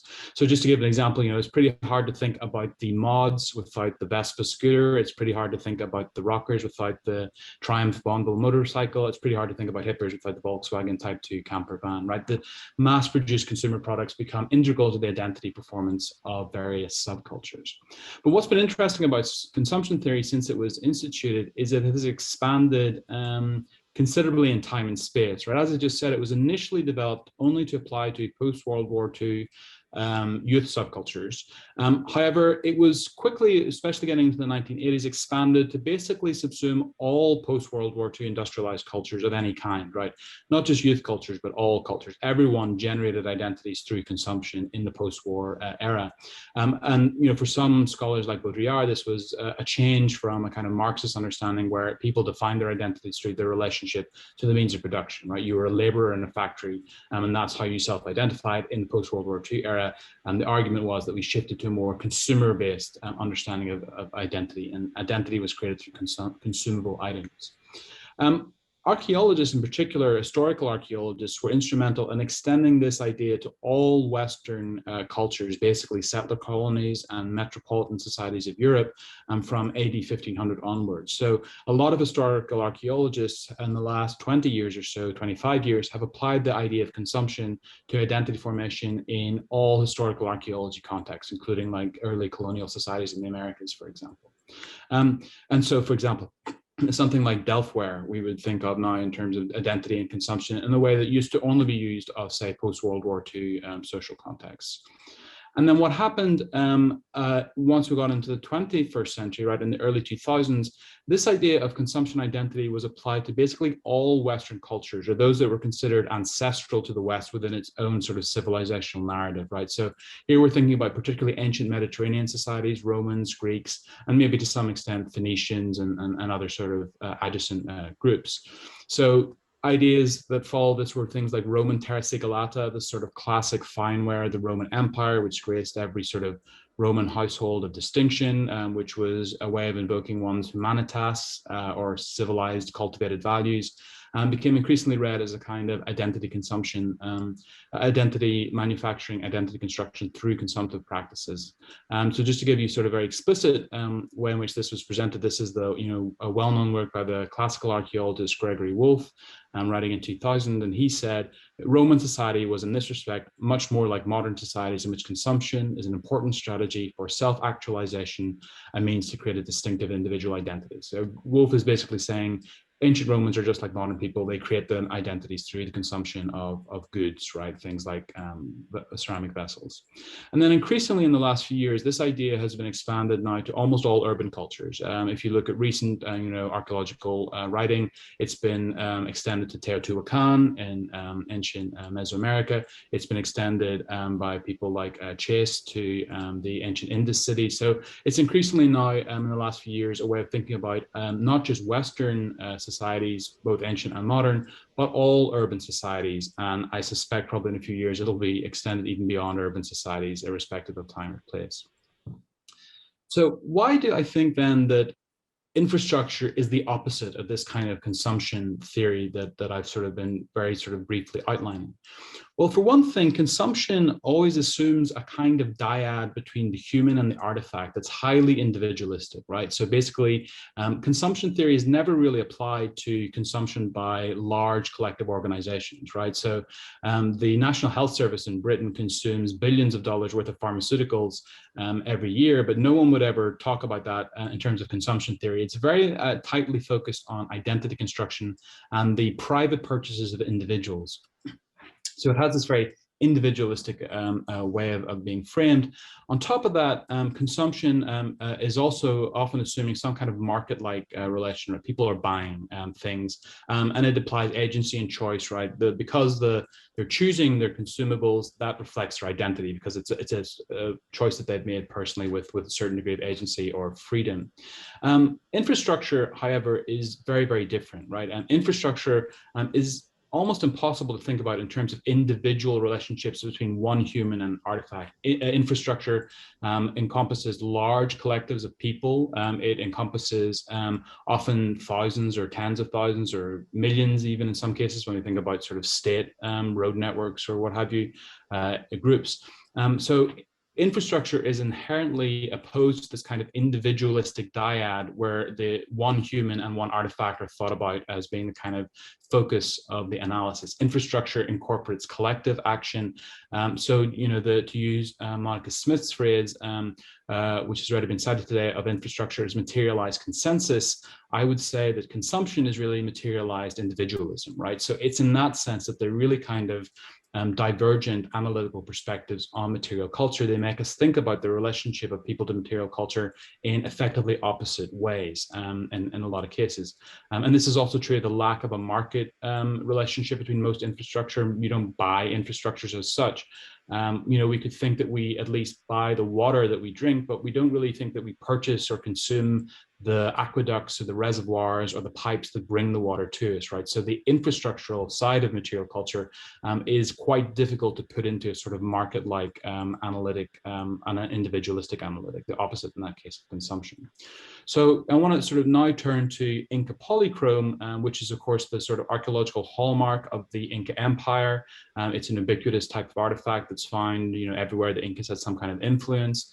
And ask the question, you know, should we think of something like Inca polychrome in the traditional sense as a kind of consumable good similar to terra sigillata in the Roman Empire, its equivalent, you know, ceramic fineware for the ancient Mediterranean, or maybe something like red on orange in the Aztec case, right? Another kind of classic imperial fineware. So is Inca polychrome a consumer good, or is it actually a form of infrastructure? And I'm going to suggest to you that it's really much more useful to think of Inca polychrome as infrastructural rather than as anything to do with consumption.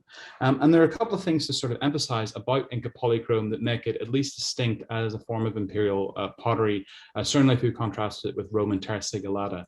First, Inca polychrome was made locally and used locally almost as a rule, right? Over 99% of Inca polychromes are manufactured and used within a few kilometers of each other, right? So they did not circulate throughout the empire. There were a few examples of Inca polychrome that maybe left Cusco and were found in provincial regions, but by and large, you make it locally and you use it locally. So Inca polychrome does not circulate. The second thing to emphasize about Inca polychrome is that it was also, as a form of material culture, not something that anyone could ever purchase or acquire privately, right? Basically, Inca polychrome was a form of output of labor tax. And as probably a lot of you know, in the Inca Empire, taxes were always paid in labor, right? So you might have to provide agricultural crops to the state. You might have to have provided military service to the state. You might have had to provide woven textiles to the state. So labor is always the form of taxation, and basically manufacturing Inca polychrome vessels was itself a form of taxation. Some taxpayers were assigned to ceramic production, and the state basically told them exactly how to make polychromes, right? What shape, what colors, what forms. And so basically the highly standardized nature of Inca polychrome reflects the instructions given by the state to the local producers of Inca polychrome, who are basically fulfilling their tax obligations by manufacturing these vessels in large quantities.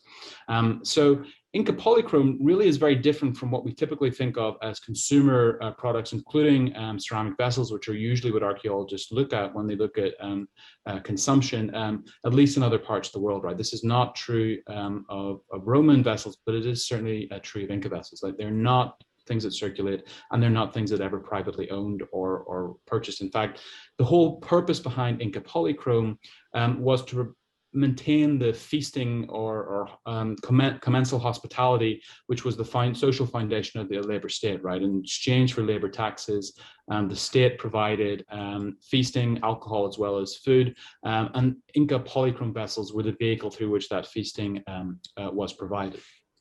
So it's true that, you know, as various people have already talked about, that we tend to think of infrastructure as immobile, as something that's fixed in place. And yes, that is true in a certain way, but all infrastructures, even though they have a mobile component, also tend to have some degree of movable components as well, right? It wouldn't make any sense to say that train tracks or railroads are infrastructure, but the trains themselves are not, right? They're both infrastructure, and therefore infrastructure incorporates the movable and the immovable working in tandem. So if we think of the broader infrastructural complex that underwrote Inca feasting and Inca state hospitality, you get the storehouses, which themselves drew on resources from the terraces, which are another kind of infrastructure. They were filled with the food and the alcohol that was used in the feasts. You also have the great plaza spaces, which are often in proximity to the major storehouse centers. For example, Huanacopampa, one of the sort of best studied Inca provincial capitals in the central Peruvian highlands. So stored food and drink flow from the storehouses into the plazas during the cyclical feasting events that the Inca state organized. So in that sense, Inca polychrome is simply the movable component in this broader infrastructural nexus through which the Inca state provided food and hospitality to its subjects in exchange for their labor contributions to the state, right? So it is, in that sense, a component, a movable component within a broader infrastructural universe. So if we were to ask the question, what is the fundamental difference between a ceramic tradition or a ceramic ware like Inca polychrome and, say, an Inca road like this one? Well, the only real difference that we can identify is their physical form, right? They're physically different things, but from a social or analytical perspective, they are both produced as a consequence of labor taxes paid to the state, right? The state told its subjects to make Inca polychrome vessels in a certain way, in a certain shape, with a certain form of decoration, in a certain number. In precisely the same way, the Inca state told its subjects to make roads in a certain way, with a certain width, with certain sort of construction techniques in certain places. Basically, roads and Inca polychrome are the outcome of labor taxes. Similarly, roads break down, as all infrastructure does. They, floods or landslides, roads have to be repaired and replaced. And labor taxes were used to maintain and upkeep infrastructure like roads. Similarly, as Inca polychrome vessels broke or were damaged, the state commanded more to be constructed in a form of infrastructural upkeep that's ultimately no different from roads or storehouses or other forms of Inca infrastructure. So at least in the context of the Inca Empire, the consumption analytic even applied to traditional forms of consumer good in archaeological contexts like ceramic vessels is actually, I would argue, quite anachronistic, right? That does not describe the social relations of that underpin the relationship between humans and material culture in the context of the Inca Empire with regard to ceramic vessels, just as we would think of roads and storehouses and terraces of infrastructure. Inca polychrome is itself another form of infrastructure, but because our modern lens tends to prevent us from seeing a ceramic vessel as infrastructural in the same way as we do a road or a terrace, we don't naturally think about it in those terms. But in terms of this broader project, that Grace also mentioned about being critical about modernist lenses of thinking about infrastructure, I think lots of things that might seem from a modern perspective to be consumables or consumer goods should actually be re-coded or reanalyzed as infrastructural entities, and particularly true of the Inca Empire, given its lack of market-like relations and large-scale collective endeavors, which generated a whole range of infrastructural products, whether they be ceramic or otherwise. Thank you.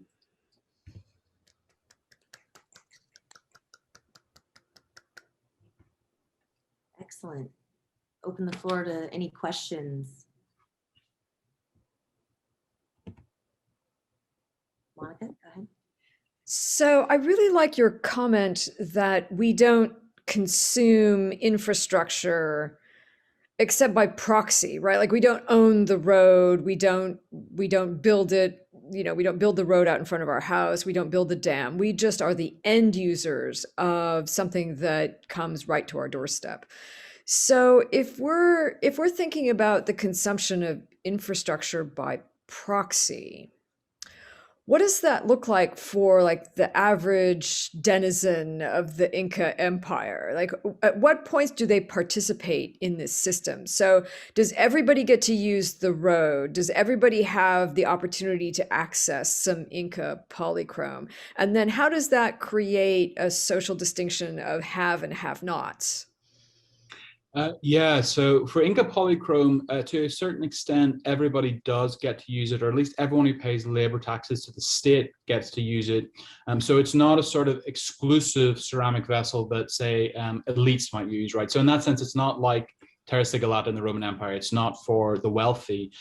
So state feasting, which is basically directed at all taxpayers, which is, from the Inca perspective, everyone, no one was really excluded from tax except the Incas themselves, right? The very higher levels of the aristocracy.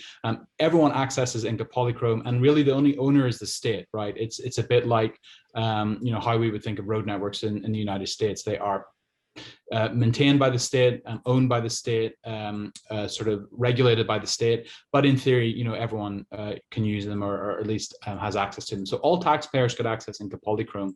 Roads are a little bit different in the Inca case, because in theory, at least, although to what extent it could be fully regulated, you couldn't use the road network unless you were on state business. However, that might have been defined in various contexts. It's debated to what extent that could be enforceable, right? How could the Inca stop someone from using their road unless they had sort of someone to monitor it across its 50,000 kilometers of length, which is a lot of road to monitor. So in theory, the roads were for people on state business rather than a kind of amenity provided to the public. But I think again, the idea of infrastructure as a sort of openly accessible public good is itself a bit of a modernist conceit, right? In the past, infrastructures were often sort of restricted in terms of the social access to them. Certainly that's the case for Inca road networks. So in terms of the sort of broader thinking about infrastructure, I think a lot of hierarchies are constructed through the differential access or differential interaction with infrastructure that people had at different levels of Inca society.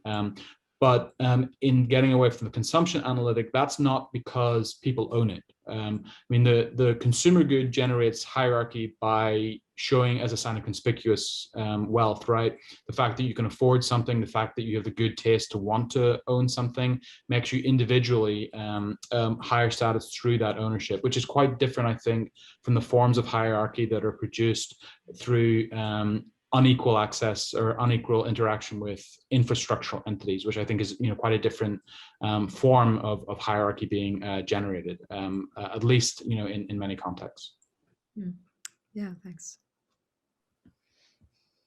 TR? Daryl, wonderful talk. So it got me thinking about boundaries. Sorry to keep using bad puns about infrastructure here. I guess the question is then for us to think about these kinds of objects as infrastructure, are there boundaries? So for instance, with artifacts, is it only artifacts produced in the context of a state level economy where they're defined by the political economy as being a certain kind of consumable, are artifacts from a non-state society. Should we be thinking about artifacts in a non-state society in a different way, given this the insights you provided? Yeah, thanks for the question. I mean, I think certainly I wouldn't want to draw a line between state and non-state so much as between market relations and non-market relations. I think the Inca Empire, is somewhat unusual in the absence or the relative absence of market relations, and that's a debated issue. But it's certainly, from my perspective, it's not because the Andes lacks markets as some kind of primordial feature. It's actually because the Incas very actively suppressed market relations. So prior to the Incas, there is more evidence of market activity, but the Incas saw it as a threat to their sort of power, and therefore were quite active in suppressing market activity. So I think, you can get non-market relations in a state context like the Inca. You can also get non-market relations in a sort of non-state context, right? So say, ceramic production in a Neolithic village or something like that. So that would, I think, be the divide that I think is most salient, rather than state, non-state. So yeah, certainly when you're talking about large scale production, more than household level production of things like ceramics or other things in general, but not in a market context, I do think that that would be often appropriate to think about these kind of objects as infrastructure, right? They're basically the kind of mobile equivalent of irrigation systems which the same societies may maintain, or terraces or rice paddies or storehouses or whatever, right? I mean, we shouldn't just see those as infrastructural but then have a very different analytic for the ceramics, unless there's a very good reason, which for me at least would require market exchange to start to think about them in a different way, where you have individual purchasing and acquisition. So I'm happy to think of Roman terra sigillata as a consumer good that leads to sort of identity formation. I think even in other parts of the ancient Americas, like Aztec red and orange wares, which can also be purchased in private market interactions, that analysis might also apply. But certainly for the Incas and probably many other non-state societies as well, the distinction between mobility and immobility, or between sort of vessel and terrace or irrigation canal, has to be argued for as being meaningful rather than assumed, right? So I think up until now we've assumed that that's an important distinction when it comes to infrastructure, and my sort of critique of that is that you have to demonstrate that immobile things, or you have to demonstrate, sorry, that mobile things are not infrastructure, rather than assume that's the case. Anna Brown-Rivero, you got a question? Yeah, I wonder what happens if we think about this in a time-like way, and thinking about how polychromes became infrastructure. Was this a top-down thing from the start, or was it co-opted from a personal good in earlier times? So my view in the Incas is that they co-opt almost everything. The Incas are unusual in that they're so different from their predecessor states in the Andes. They diverge from well-established traditions of statecraft in almost every conceivable way: settlement organization, visual culture, material culture, political structures. Generally speaking, because the old polities of the Andes had been discredited through their collapse, thinking here of Tiwanaku, Wari, Moche, and the Incas came up with very new ways, but those new ways typically co-opted material forms that had been established by various Andean societies that the Incas eventually sort of conquer and bring under their control. So the late intermediate period societies, so 1000 to 1350 or 1400 AD societies, have started to generate these kinds of commensal feasting wares. They're often called quilque wares in the Cusco region, lucre wares elsewhere. There's different names for them. They're all regionally distinct. But LIP pottery is very much the precursor, I think, for Inca polychrome. And so the Incas sort of used that sort of commensal feasting tradition that didn't exist at a state level in the several centuries prior to their ascendancy and co-opted as sort of the material foundation of their statecraft. And New Incas, presented themselves ideologically as kind of like a super lineage, right? An IU. They sort of presented themselves as basically having the same kind of social relations that existed in lineages, but just at a larger scale, right? So the Incas were all about co-opting pre-existing structures and forms, and I think that includes Inca polychrome, which is a standardization of feasting and hospitality ceramics that pre-existed the Incas in various late intermediate period village polities. So yeah, absolutely, it was primarily co-option. They standardized the vessels, they regulated the form more, but it's very much a co-option, I think, of pre-existing material culture. Great, thank you. Anna Brown-Rivera, you have a question? I'm sorry, I can't. Sorry, it was a clarification that I wanted, but I think you've just clarified it. And then I have a bit of a question and a thought about whether we might think more of the polychromes as you've just clarified for me that they are indeed just feasting wares that are only accessible at moments of feasting. And you mentioned in an earlier comment this idea of conspicuous consumption of the individual. And if we might not think more about the immaterial components of infrastructure as maybe acts of conspicuous consumption in feasting in state and non-state societies as sort of pre-bureaucratic or bureaucratic building infrastructural moments, right? Where like the social relations of infrastructure are being constructed. And so if maybe rather than the polychromes being the irrigation systems, they're more like the plaza where access is restricted and enabled only during times of feasting, or certain kinds, or maybe like the roads, right? Or the ceremonial roads of the Xingu, where sort of access is restricted, but only permitted during particular ceremonial moments. And so we can extend this idea of not the pots themselves being infrastructure, but part of an infrastructural system that has material and immaterial components that build the social relations. Do you see what I'm saying? Yeah, no, I mean, I definitely, if I understand you correctly, I agree that, the Inca polychrome is not infrastructure on its own, right? It is only infrastructure in the sense that it's integrated into a much larger system, which includes the plazas, the storehouses, and the terraces, right? I mean, infrastructure never really has precise boundaries. It's always sort of interacting with other infrastructure, as part of a thing that's extending outwards in various directions and in various forms. So yeah, I absolutely agree that it's infrastructure as part of a network, right? And because nothing is inherently infrastructure, right? It's an infrastructure because of its social dynamic. Hence my point that ceramic vessels, you don't know if they're infrastructure outside of the social context, right? It's not about ceramic vessels per se. It's about the social context, production, use, and by extension, I mean, roads might be a consumer good. I mean, they tend not to be, but I think it's conceivable from a social perspective that we could think of roads in some societies, probably no ancient ones, but maybe some modern ones that are like hyper capitalist, where roads are a consumer good to some extent. Maybe private roads, that people build on their property, right, might be thought of as a kind of consumable.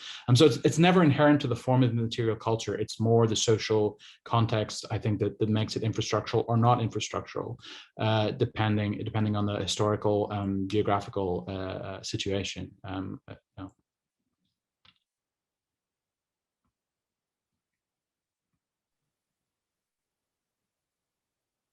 I've got a question. So I've read some of your other work, and more recently you made a claim, that storage units weren't infrastructure, and so I'm kind of curious what made you change your opinion about that. If you can kind of speak to that. So I think storage is not inherently infrastructure. So some storage, I think, is existing at the, say, household level, right? Say, for example, grain storage associated with domestic context at Çatalhöyük, right? For example, right? That's one of the sort of contexts has recently been talked about by Amy Bogart and various other scholars. So I think that if it's functioning really as the storage facility for a household, then it's not useful to think of it as infrastructural, really, right? I mean, and again, this is we can call anything infrastructure, but I think it's more a question of when is it analytically useful to emphasize something as being infrastructure, right? It's not like there's some authority that's going to tell us that we're wrong to call something infrastructure. So it's more a question of when does it become useful. And so I think storage facilities are infrastructural when they achieve a certain kind of scale, when they start to become maintained or used by at least multi-household communities, especially once you start to get into large scale polity, depending on, we could argue how big a polity has to be, but certainly once you get into multiple households and especially thousands or tens of thousands of individuals, it's useful to start to think of storage complexes as infrastructural. But again, it's not inherent to storage. It's not inherent to anything. Infrastructure is a useful analytic, at least from my perspective, when it's used at a certain scale. Otherwise, it tends to and maybe this is sort of following on from Monica's point at the start about infrastructure becoming more and more things. I think it's always useful to set a boundary of when it's less useful to talk about something as infrastructure, because if it encompasses everything, it kind of encompasses nothing. So for me, at least, the scalar difference and the super household levels of organization are important to making it useful to analyze something as infrastructure. So storage can be, but only, I think, at a certain scale, if that answers your question. Yes, thank you. Any final questions for Daryl before we move on? All right, great presentation, thank you. So Francisco, you are. Oh. So let's go.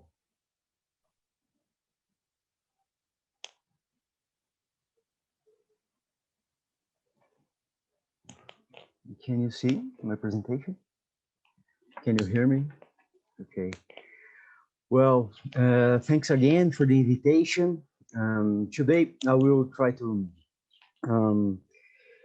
bring some thoughts about what we think about indigenous infrastructure in relation, well, mainly in relation with the shell mounts, but I will try to bring a broader discussion. Well, we have in Brazil, we have a hard formation, a hard Marxist formation. So for me, it was hard to think about infrastructure without thinking in superstructure. So now we are living a problem. I don't know if you are, you know what we are living in Brazil now, but we are at the worst moment of the pandemic.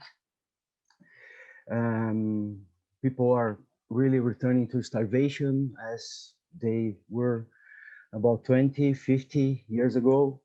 Public health is collapsing. We have no beds, we have no doctors, we have no technicians. Economy is in ruins. People are cooking with firewood again. The working class is really poor today, and never have been so many people living on the streets. Forests are burning, and soybean and monoculture and industrial cattle raising are taking Amazon out. So we are the worst country at the moment to live. It's a genocide truly happening now, and the indigenous people are maybe in the worst situation. So it's not just words. So you can see here the curve, and you can see what we are living in Brazil. It's really worrying now. Okay, we don't know if the variants that we are experiencing in Brazil now will be widely spread all over the world, but the situation is so dangerous now. And well, so what does indigenous infrastructure have to do with all of this? I'm sorry, I'm I can't start without contextualizing with something like this. So our work is in the southwestern Amazon, in a region known in Brazil as Pantanal do Guaporé or Guaporé wetlands. Guaporé wetlands is the continuity of the Llanos de Morros archaeological region, better known for the Bolivian Amazon. So there we know already that the forest islands that are widely spread at the savannas, flooded savannas, are one of the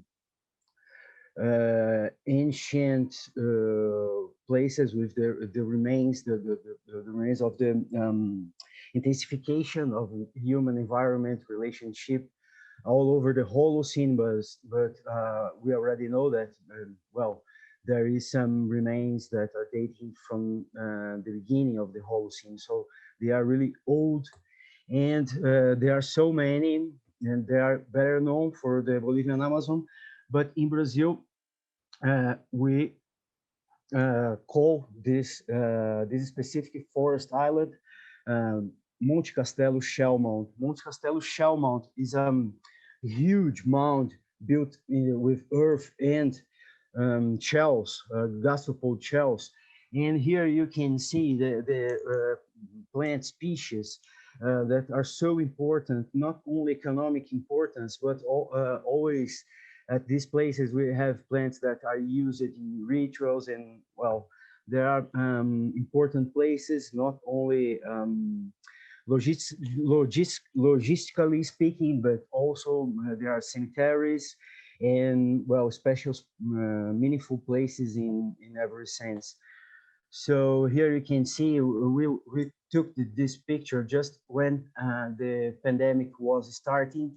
We were excavating there with our Tupari Indians friends, and without internet connection, without nothing, we just realized what was going on when we returned to the Rondônia capital, Porto Velho, in March 17.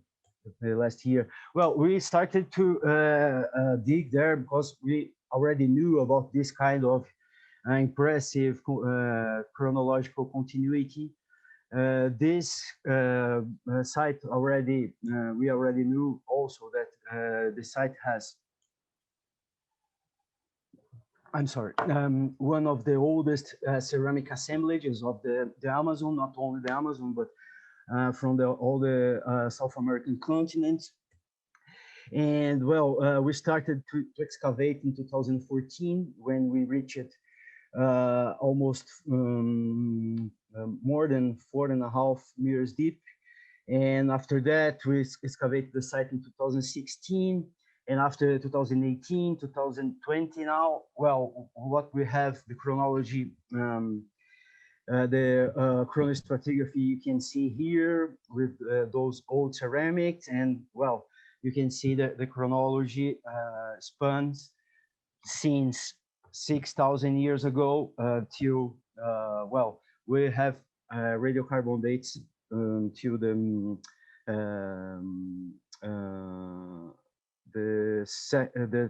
12th century. And well, this kind of little pots, these little vessels are found. They are found all over the Amazon in shell mounds. We already know that they are so different from other old contexts, ceramic contexts, as we know from San Jacinto 1. Well, Augusto Oyala Caicedo have shown to us that the ceramics have no direct relationship with the food production. So in Amazon is totally different. We know about the Mina tradition. We have this kind of simple small vessels that appear right at the beginning of those shell mounds, and well, they are so similar from what we knew from Taperinha shell mound, the most famous shell mound from Amazon, from the Ana Roosevelt work. And well, here you have what we know about the distribution of shell mounds in Amazon till now. We know that this kind of old ceramics is directly related with the emergence of this kind of archaeological site, and we are trying to understand what this relationship means. We have this kind of chronology since actually since the beginning of the Holocene until now. What is important for my discussion here today is are these radiocarbon dates that reach almost the contemporary indigenous occupations. So, and we have to Monte Castelo this chronology that marks the beginning of the monumentality of the archaeological site. This monumentality well, the site started like a earth mound, a sandy mound at the beginning of the Middle Holocene, and after that, between 4.3 and 5.2 thousand years ago, the site, we already know that the site became the huge mound that we find today. So much more than the shell mound itself, we have the lake and other kind of landscape alterations at the Monte Castelo surroundings. We know that the people have dealt with this kind of variation, water level variation. You can see here at the maximum of the dry season, you can see this variation that can reach in some parts of the lower Branco River in the Guapurá River can reach more than 5 meters. And well, this is the model, the chronological model that we have done, thinking about what, we became starting from our data, not only our data, but we have today a thematic project that encompass several archaeological and paleoecological researchers, and not only in Brazilian Amazon, but also in the Bolivian Amazon. So we have, we are starting to have data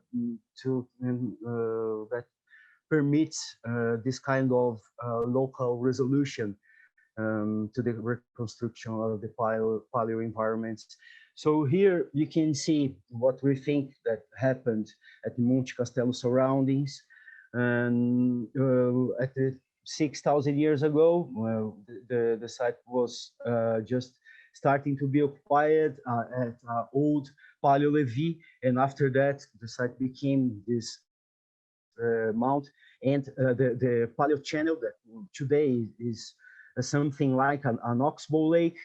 The channel of the Branco River was abandoned, and the lake became another anthropogenic landscape. You can see here, I will go fast at this part of the presentation, but you can see here what we think that occurred at the Monte Castelo surroundings.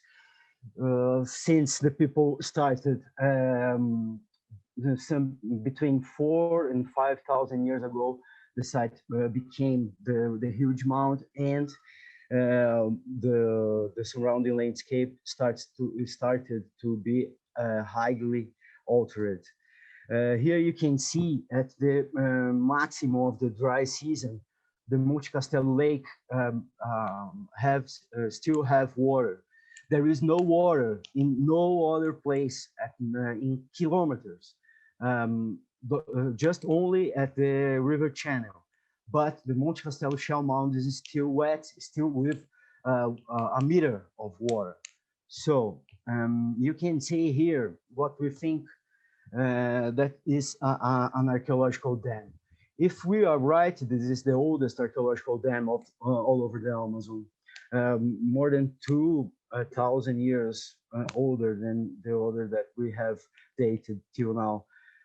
But you can see here at the topography, the blue, the darker blue areas are marking the zones highly excavated just to build the mound. And the topography have revealed for us this kind of linear structure with 5.5 meters that are we think are marking the archaeological dam.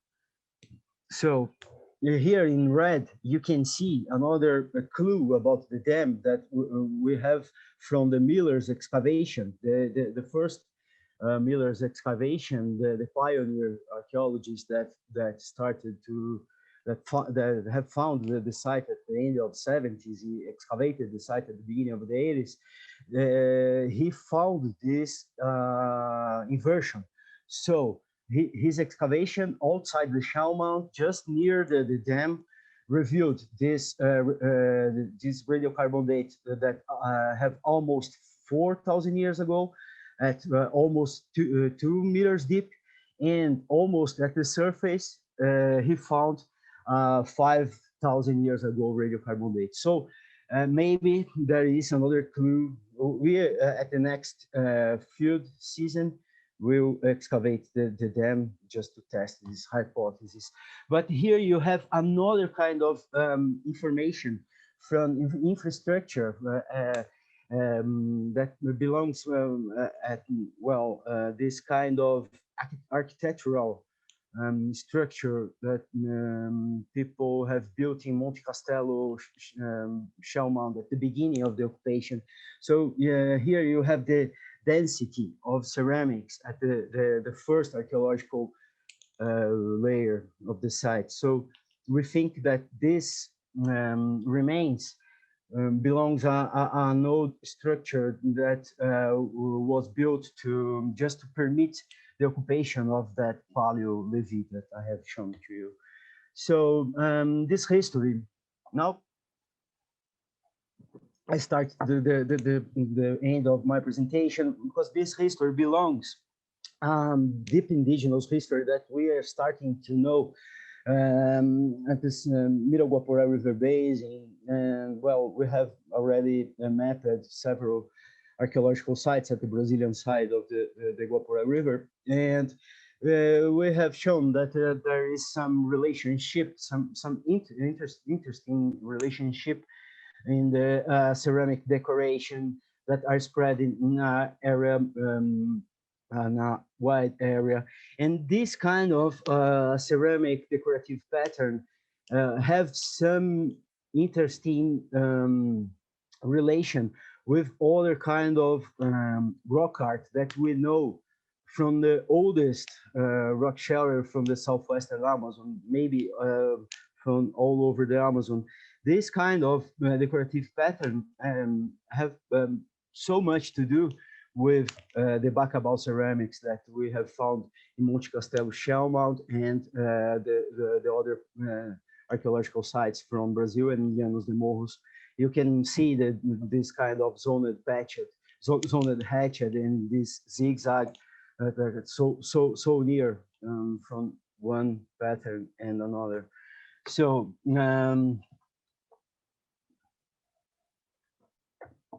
Alice have shown to us something in her presentation about the southern arc of the Amazon. So what we are starting to know about the archaeology of the southern arc, that it's amazing archaeology, but there is the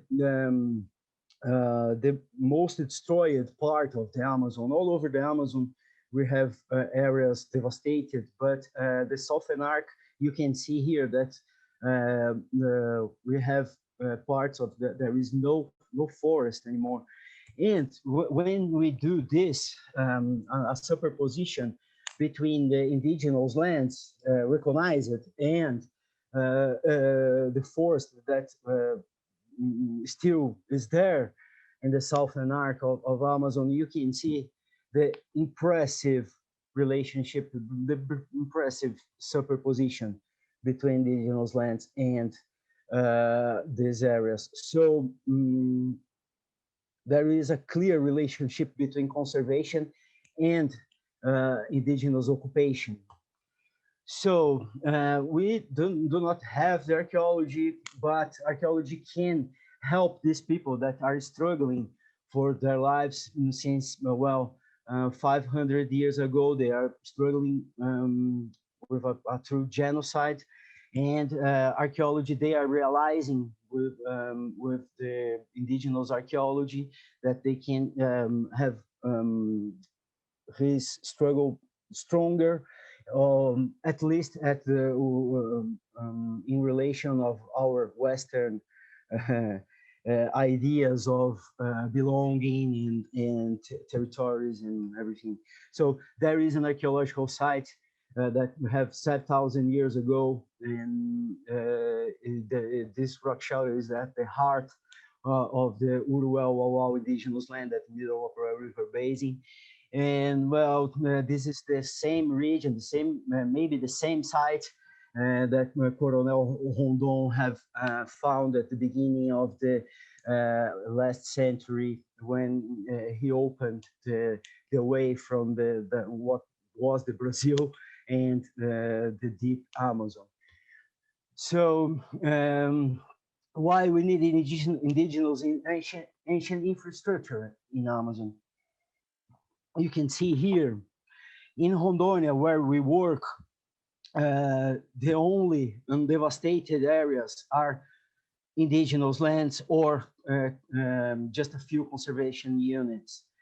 So archaeology can help these people, not only can help these people still living in his ancestral places, because here you can't see, but Monte Castelo and the Palhau village, that is the nearest Tupari village, are outside the recognized indigenous lands. So our work in Monte Castelo have this objective, this fundamental objective that help the people to change the borders of the recognized limits and include not only Monte Castelo, but their all their meaningful places and their villages that are old and new villages that are outside the recognized indigenous lands. And well, we think that this project can be generate some parameters to other parts can be replicated in other parts of the southern arc of Amazon.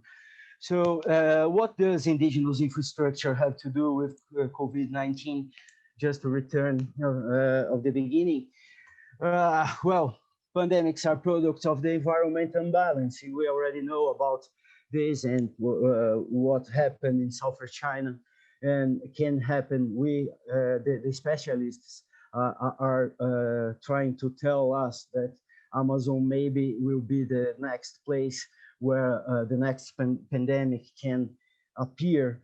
So mounts, we try to talk about the infrastructure that are represented by mounds in Amazon, but these mounds are connected with, as you all know, with other kinds of infrastructure and roads and everything. We are starting to know about this deep history that well, mounds are no doubt the markers of this kind of ancestrality, of the indigenous ancestrality of the Amazon. So who knows the bibliography about Amazon, those about the infrastructure that is the Indian black earths phenomena. So these earths are infrastructure. I have no doubt about it, and this maybe can be our link, our archaeological link connecting the ancient territories to conservation. Well, just to finish, the plants maybe are one of the maybe are the most important indigenous infrastructure from the Amazon. We know about what plant represents, not only for us, but we are starting to know what plants represents to indigenous people. And you already know that, for instance, a tree can be human. So as a tree or a important or dangerous plant can be a human places, can be humans too. And that's where I will try to reach with our chapter, our collaboration to our project. So I just want to thank you and thank you again for the invitation. I also want to thank you all the supporters from the Brazil government agencies and our partners, our indigenous partners, and all our team that are working hard in Monte Castelo Shell Mount and the region. So thank you. Thanks. Thank you. We can open the floor to questions.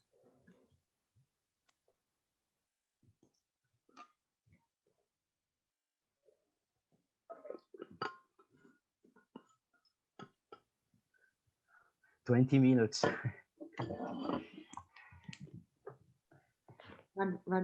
Daryl, you have your hand up?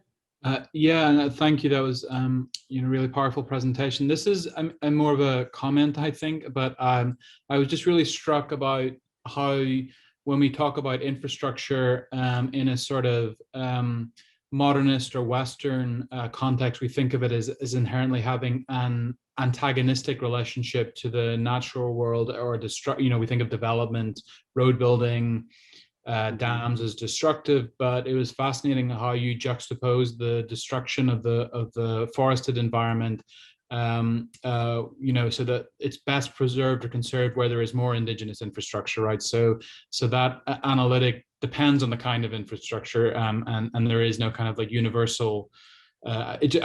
So it's not really a question. I was very struck, and I thought that was really fascinating. So thank you. Oh, thank you. When I started to think in infrastructure, actually, I started to think, well, is infrastructure a worthwhile concept to us in Amazon? Because, well, maybe we can thinking almost all Amazon as an artifact or as infrastructure. And when a thing is everything, when a thing is also nothing. And well, it's not the idea here. And we think that we started to recognize the infrastructural characteristics of the indigenous landscape. We're starting to know something about this. And I started to think to provocate about the superstructure, because we also are trying to think about another kind of superstructure, not only another kind of infrastructure. So in this superstructure, maybe has something to do with the perspectivism, this kind of ontological turn that the anthropology experimented in Brazil since the 90s, and now we are reaching this with this archaeology, maybe. Great. TR? Question? Thank you so much. That was really fascinating. It just blows me away, the complexities of that as an environment. But I wanted to pick up on something that Daryl brings up, and it gets me to this issue that I think, and I guess I'm asking both a comment and something of a question or response. You know, you've made it, to me, a very convincing case that the way you're thinking of infrastructure is that it's a relationship. It's not necessarily a thing. It's we think of infrastructure as having thinginess, but in fact, it really in part is about a relationship. And I thought it was very powerful that you noted that the relationship that I'm seeing is the ways in which the infrastructures you're speaking of are also about ecosystem services and about this way of enhancing an environment overall. And I see this, I relate very much in much of my work in Southeast Louisiana in the Mississippi River Delta. Things like shell middens simply become land, and they become places where plants and animals thrive, and they become their own hotspots. And in one sense, I think this, I guess what I'm saying is I want to co-sign what you're talking about here is this relationship, and also thinking about these as long-term histories. These are not just human histories, but they're ecosystem histories. And that's a critical way that I want to be thinking about infrastructure, because they don't go away. When we build things, they don't just stop.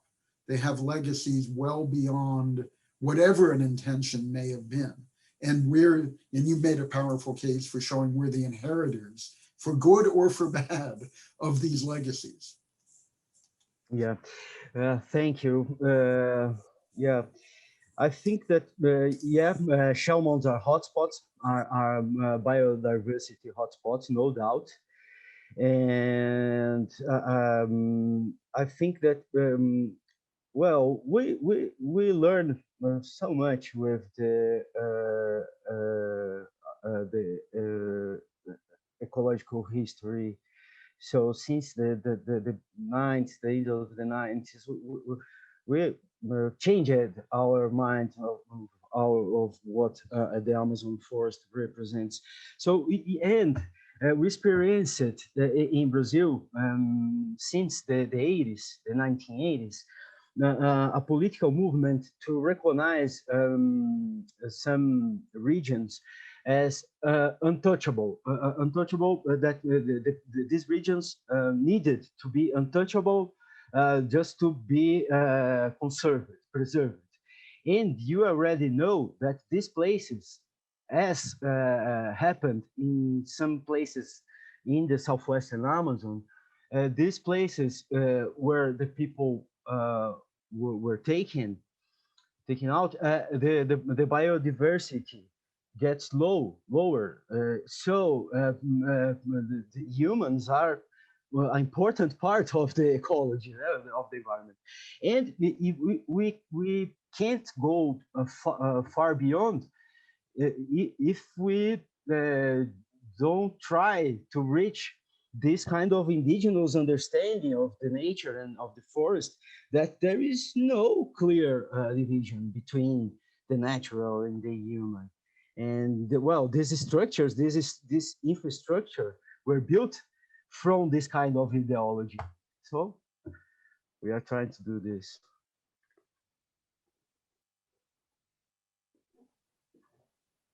Any other final questions for Francisco? I just have a quick thought, which is that I think this presentation speaks really powerfully to this idea of alignments between how we think about infrastructure and we think about niche construction and ecological inheritance.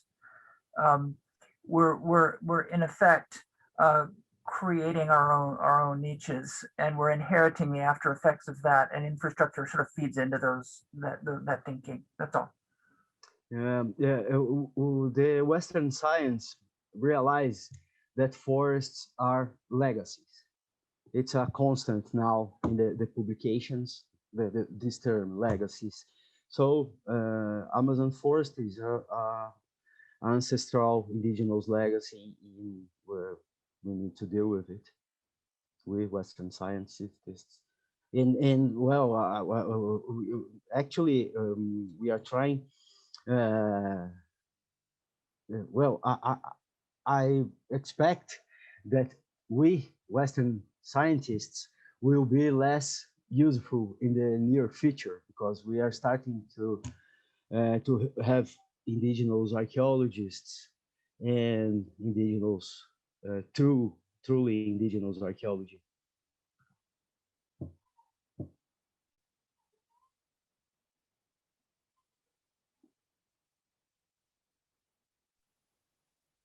All right. There's no final questions. Those are the case studies that we'll be presenting for the morning. Some key themes that I've noticed throughout the case studies are, this concept of infrastructure and history, infrastructure and relationality, and also this theme of infrastructure and scale are a lot of some key themes that I noticed throughout the discussions this morning. But really great presentations. Carly, did you want to say anything before we take a break?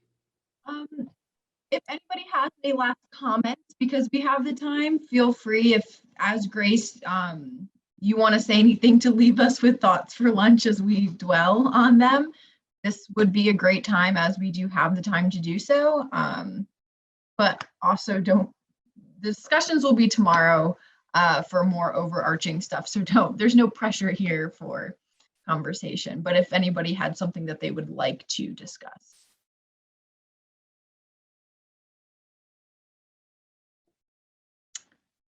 Okay, then we're gonna stick with this hour-long break. And I think we're gonna see, so we have some more flexibility time in the afternoon, as well as maybe some final time for some discussion about the entire day, just to get some of these thoughts going for before tomorrow. So yeah, so it's 10:30, I guess. What, Grace, do you want to say? We'll reconvene in an hour, so that would be do you want to round up to 45?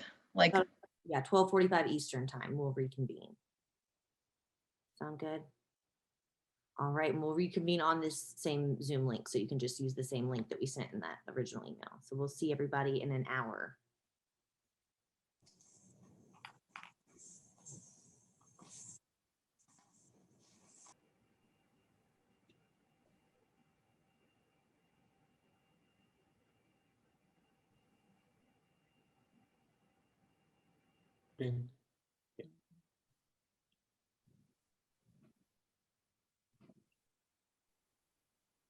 Rachel, that was fast for the second dose.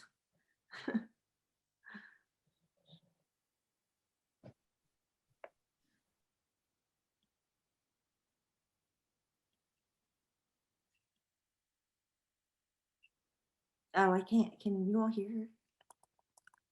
I can't hear her. There you are. You can't hear me? Yeah, now I can. Yeah, it was my first dose, but yes, it was very efficient. And the only reason it took me so long as it did is that I had to brush the snow off my car to get there. So you're just talking about weather. All right, well, I think we've got just about everybody. So Chad, if you want to get us rolling here, we'll go ahead and get started. Sure. So thank you so much for the invitation to participate in this workshop, which is already fascinating. The nice breadth of topics people have to talk about this. So York and I will talk about this paper about the desert kite phenomenon in Jordan, where we work, but also in the larger, wider region of the Middle East. Okay, so the area we're talking about here is the Harat al-Sham volcanic field, also called the Black Desert, centered in eastern Jordan, but extending both up into Syria and down into Saudi Arabia. And in the present, it can look like this. This is an area of the southern part of the Black Desert where we work, where you get these really impressive black basalt mesas rising up out of the desert. And it's a reasonably inhospitable place to work in the present, though potentially quite a bit cooler and wetter in the past. And so the structures that we're talking about here are called desert kites. If you haven't run into these before, they are so named because they were first identified by British pilots flying over the region in the 1920s, who saw all this anthropogenic features on the landscape they were flying over. They thought some of them looked like hill forts in Britain, and other repeating patterns they saw were these repeating things that they thought looked like children's kites, because you have sort of a hexagon here. This is one of the pictures they published reporting on these in early volume of Antiquity. So you can see a hexagon here and then the tails, and they thought this looked like a children's kite. And this is what they look like in modern aerial photography. These are some photos from the Palme project. And what these are it turns out, thousands of probably Neolithic animal traps. There's been a lot of debate on the actual function of them, but we're pretty sure they're animal traps for catching wild animals, as opposed to something like domestic animal pens.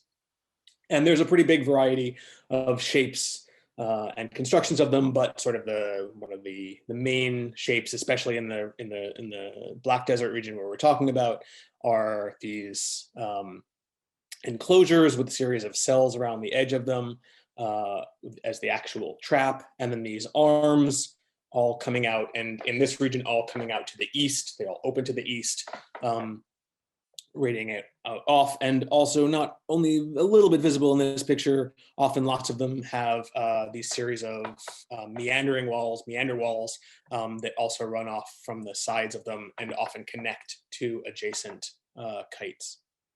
They're also often reconstructed, so you can see there's an earlier one here that has been rebuilt in a very similar layout. So a lot of the work on kites over the last decade, as people's interest in them has grown, continue to grow, is using remote sensing to identify the scale of how many of these there are. They've been identified from as far away as Yemen and Kazakhstan, though the densest concentration of them really is in this core region that we're talking about here in Eastern Jordan and into Saudi Arabia and into Syria.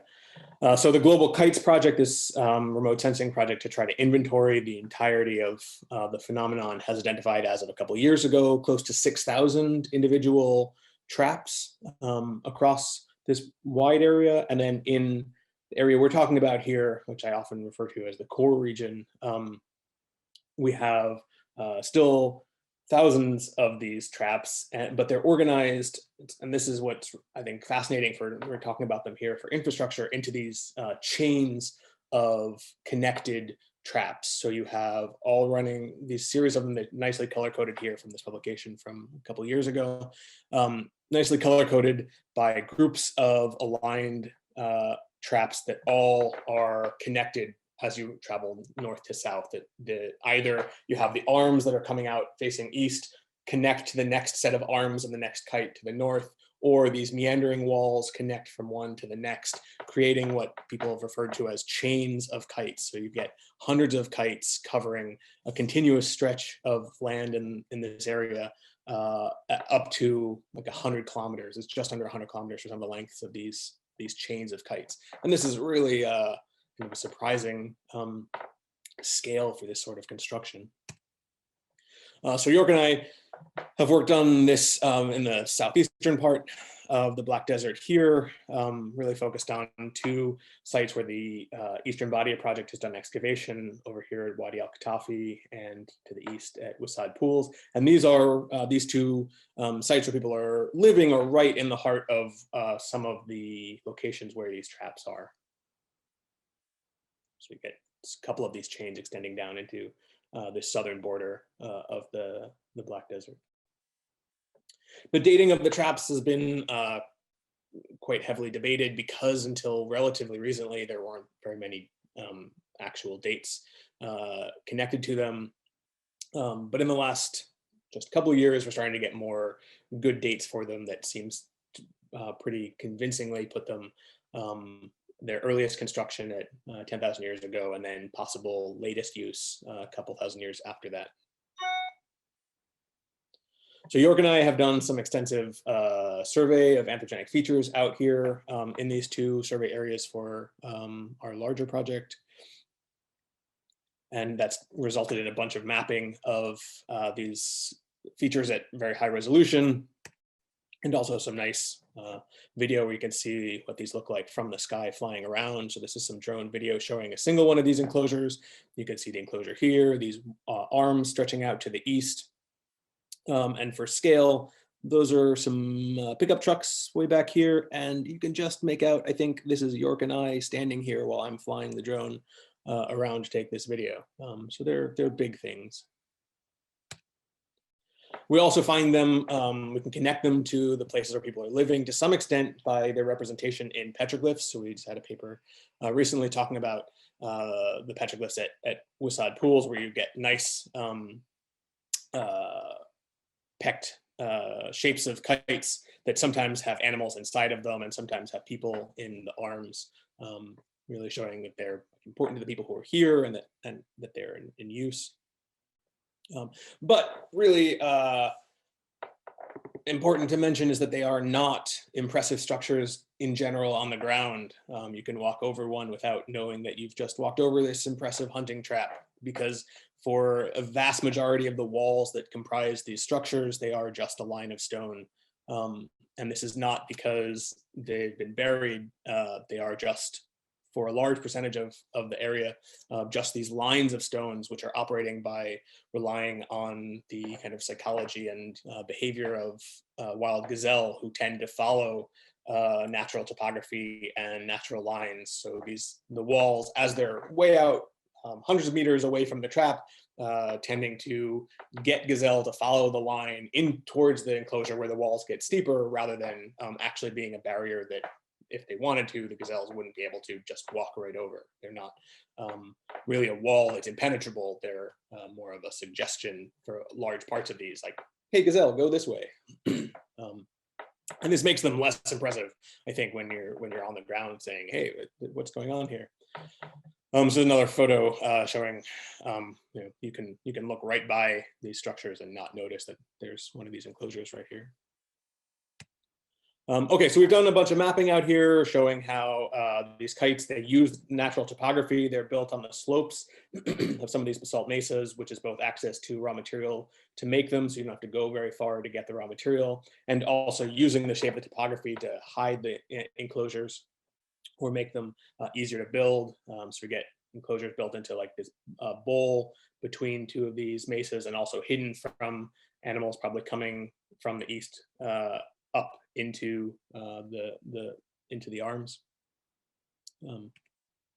And we've shown, as several other people have shown, that the people are using both natural boundaries and these meander walls to connect the kites into connected sequences of traps, that they're all operating probably as one single unit, depending on where animals are coming across the landscape and hitting whichever trap they happen to encounter.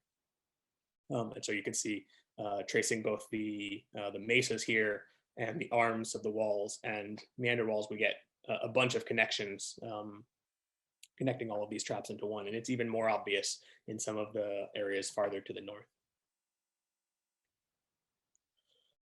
So we thought for this paper, we might consider how big these actually are and try and get some numbers to at least play around with, to say, hey, these are such impressive features for Neolithic nomadic peoples to have been constructing out in this environment where they're probably not spending the entire year and moving around quite a bit, but they're investing heavily in constructing these. And what does that mean? And how much are they actually having to do to build them? Because when you're out there and you look at this like few stones in a wall, you might think, okay, I could build this really quickly. I'm just taking a stone from over here, putting it here. It doesn't require much construction to carefully assemble. It's really just moving raw materials into the correct alignment. But the scale is really hard to get a handle on, because there's so many of these and they're so densely spread across the landscape, and they're all connected into really one single set of things. So we know there are 5,000 kites across the greater region. We have single chains that span up to 100 kilometers from end to end and include hundreds of individual traps per chain. And if we plot out in satellite imagery all of the structural bits we can see, a single kite enclosure can account for a huge number of meters of wall. It can be kilometers. So I have a good example of one in the paper of 14 kilometers of wall in one of these kind of average kites in one of these chains. And then if you multiply that by the hundreds of kites per chain, you have hundreds of kilometers of wall being constructed to build one of these continuous traps.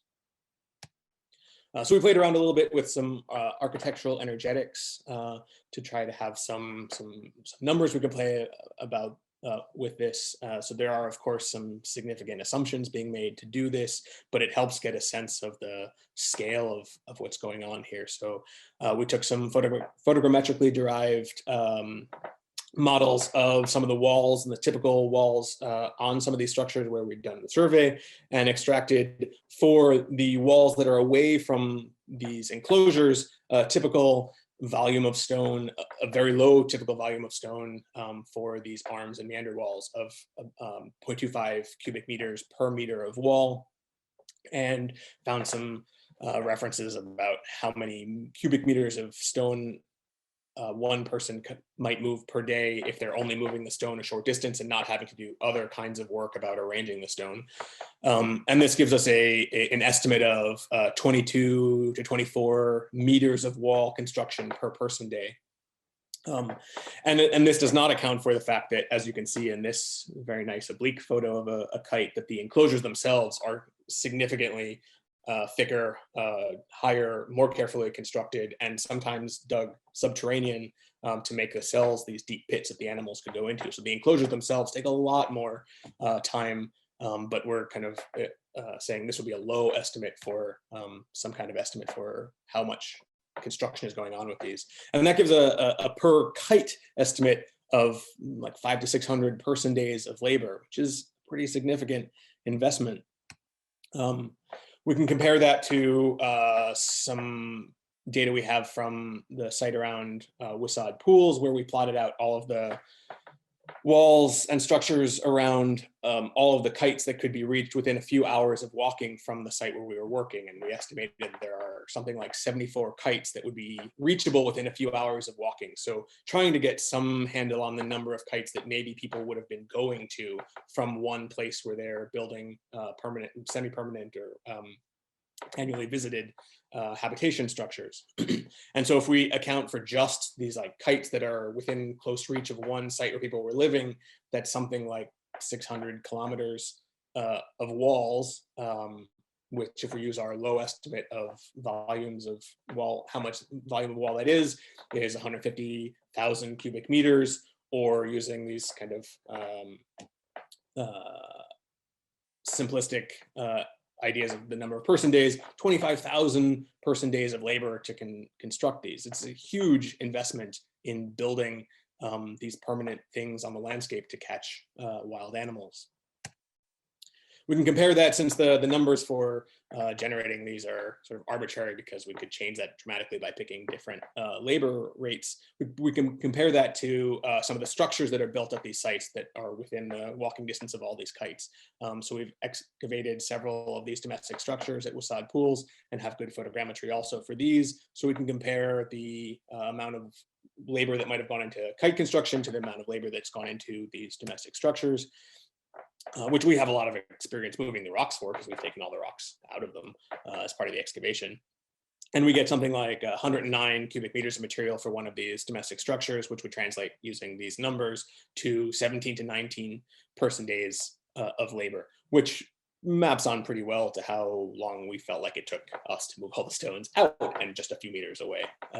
And so a single kite enclosure, and remember there are 74 kites around this site, a single kite is something like 35 times more labor than the labor to construct one of these structures.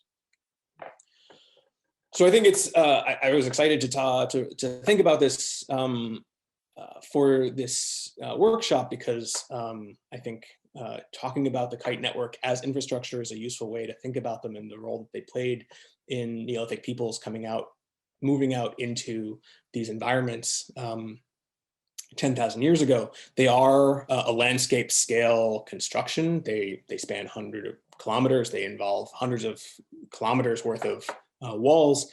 So they are a significant labor investment that is on a broader scale than the household level of things you can build, like the domestic structures.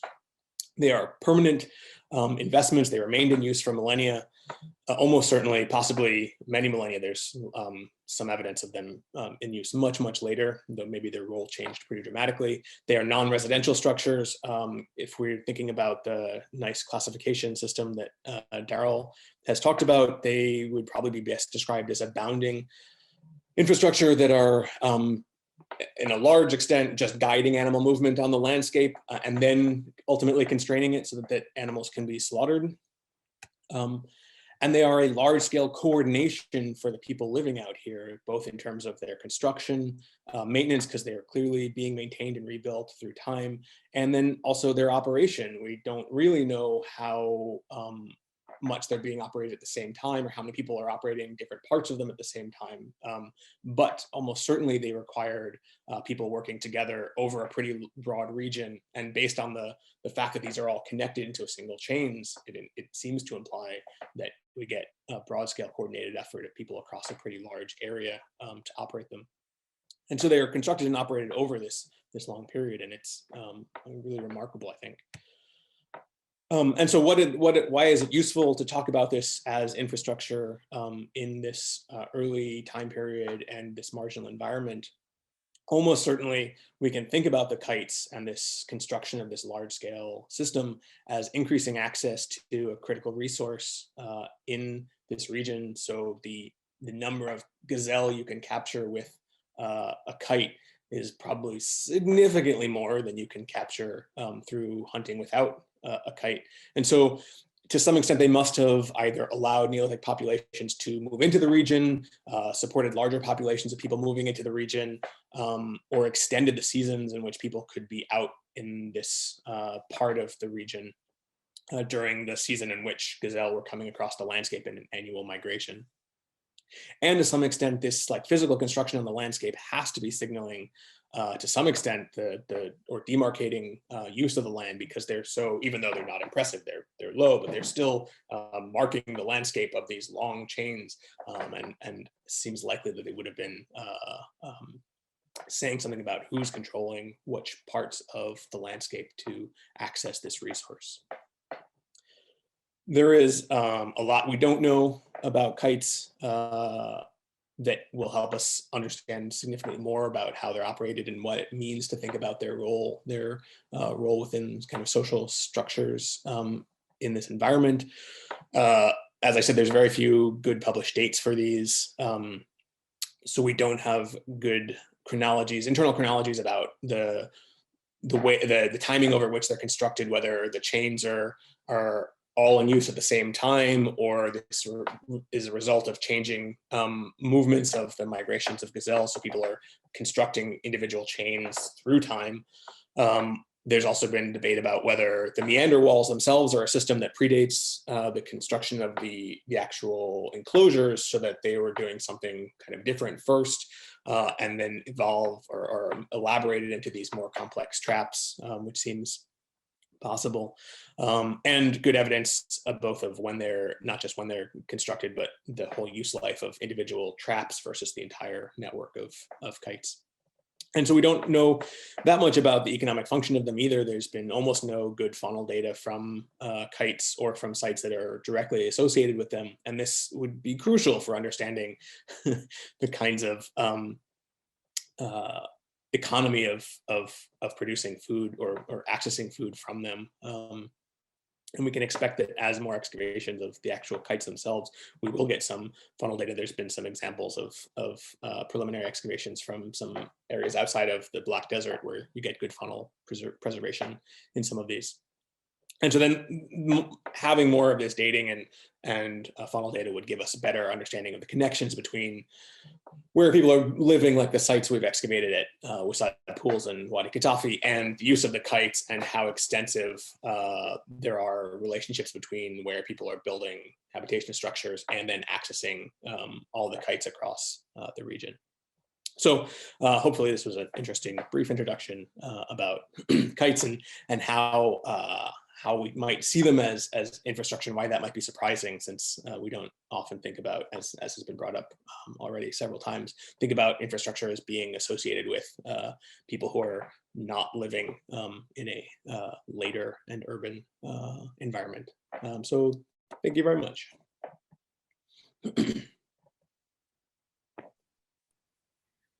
Great, thank you. That was wonderful. Yeah, Anna Prentice, jump right in. Thanks, Chad, for a great presentation. I'm blown away. I'm from Montana, where we think we have lots of game traps, and this is knockout. Yeah. One thing I want to just bring up in reference to these, if you read Maria Neves Zedeno's work with Blackfeet bison traps, the scale of trapping is dependent on the complexity of society and their exchange networks and their social negotiations. It's not just because there's a lot of meat to be had. Otherwise, you would have had large-scale trapping complexes much earlier in northern Montana and southern Alberta. And so I wonder to what degree you guys are thinking about this as markers of much more complex exchange networks and social negotiations and emergent complexity at these early dates. So that's an excellent point. One thing York and I have talked about recently is that especially if these are used for such a long time, even if their initial use is sort of primarily subsistence access, almost certainly by the time they're abandoned, this is after people are definitely primarily subsisting off of domesticated animals, which they probably weren't at the earliest part of the Neolithic. So the social role of being able to get huge quantities of wild gazelle probably changed pretty significantly through time.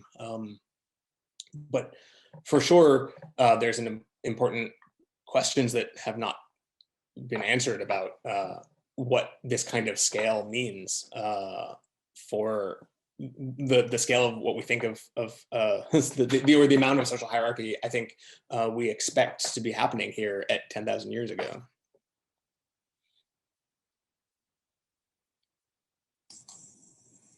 Can I just jump in? This is actually a statement and sort of a question. First, looking at this, I now feel sorry for any gazelle living in that environment 10,000, 8,000 years ago. Yeah. And it actually begs a question, do we have any sense of what this, at least hypothetically, would do to the ecosystem in terms, I mean, my God, you catch every gazelle out there, right? Well, there aren't any more gazelle out there, is it? Okay, there you go, right? So for sure that it both implies that the quantity of gazelle in the landscape that would have driven people to build this many traps, this much investment was all in the first place huge. And for sure that this is having an effect on the population itself and causing changes in it, which does for sure at some point lead to extirpation, local extirpation by some point in the last few thousand years. Yeah. Daryl, you have a question? Thanks, Chad and Rowan for the interesting work. I just had a question about post-Neolithic reuse. Is there any evidence that they were, appropriated for some kind? Like maybe I could imagine, burial cairns would be something you could make out of all these clusters of. Is there anything that are they kind of abandoned after the Neolithic, or is there evidence of different kinds of restructuring or repurposing? So the domestic structures all throughout the region are heavily reused later into burials. And so at Wasad Pools, there's lots of examples of this. There's also been a lot of debate about whether the enclosures are in the first place not traps, but just pens for domesticated animals, and they would have been used as pens for a long period of time. And so I don't know that there's good evidence that that's the case, but because there's so much building of later pens in the first place, I would just be shocked if people aren't using the enclosures as animal pens at various points all throughout the intervening period between when they were built and the present. York, you have any thoughts about this? I mean, we've only talked about it a little bit, but you do see those pens that seem to have been built around the enclosures. Most, I don't think anybody's investigated them with any kind of methodological approach, but they seem later. And so it seems like they were probably reused. Like Chad said, I'd be surprised if people didn't reuse at least the larger enclosures and the rock that's already been collected there as well, of course. But it does seem like there was still some gazelle out there, because we do have reports, historical sightings of large-scale gazelle hunts, although not really in the Black Desert, more up in the Syria range and away from the Black Desert. So I think sort of the final nail in the coffin of the gazelle that no longer really exist out there were vehicles and camels. So there were some left, I guess, but it doesn't seem like that many.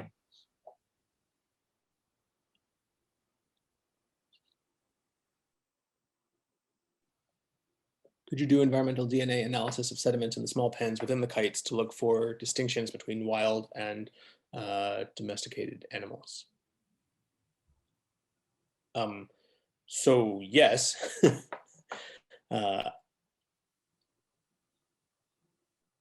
Almost certainly. I mean, what we really need is to be able to get out there and actually get some excavation of some of the cells in this area, which just hasn't been done. And we've had a hard time in the first place connecting the fact that on the petroglyphs at the site where we see petroglyphs of depictions of the kites, the animals that are being depicted around the petroglyphs are not gazelle. They're all bigger wild game.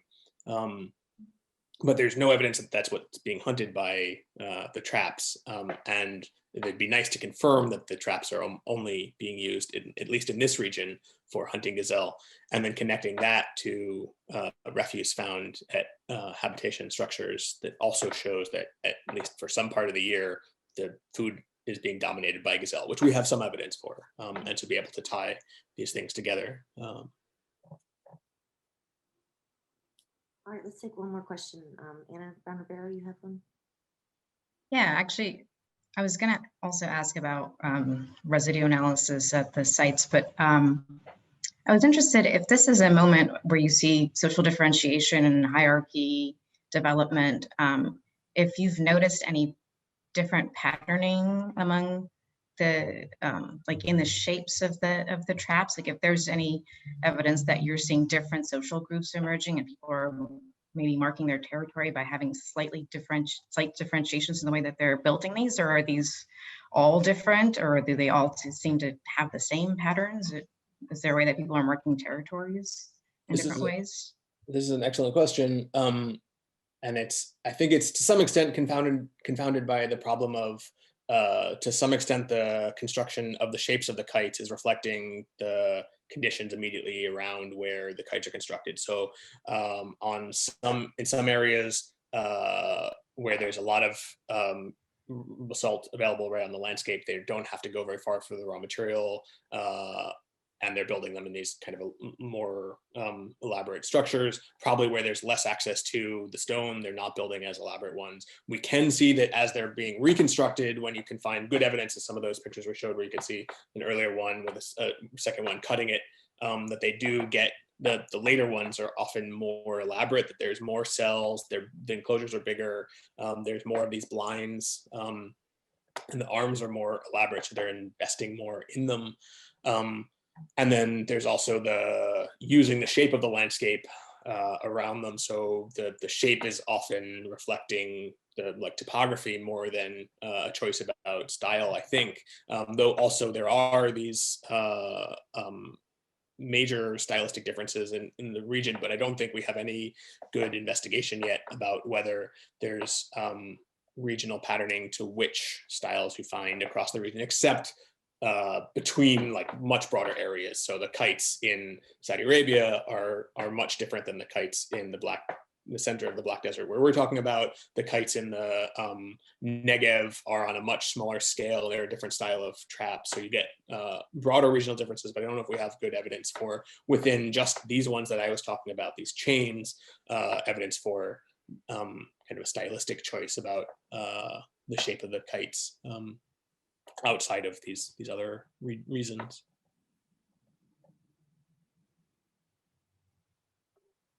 Excellent. Well, thank you, Chad. That was a great presentation. Thanks very much.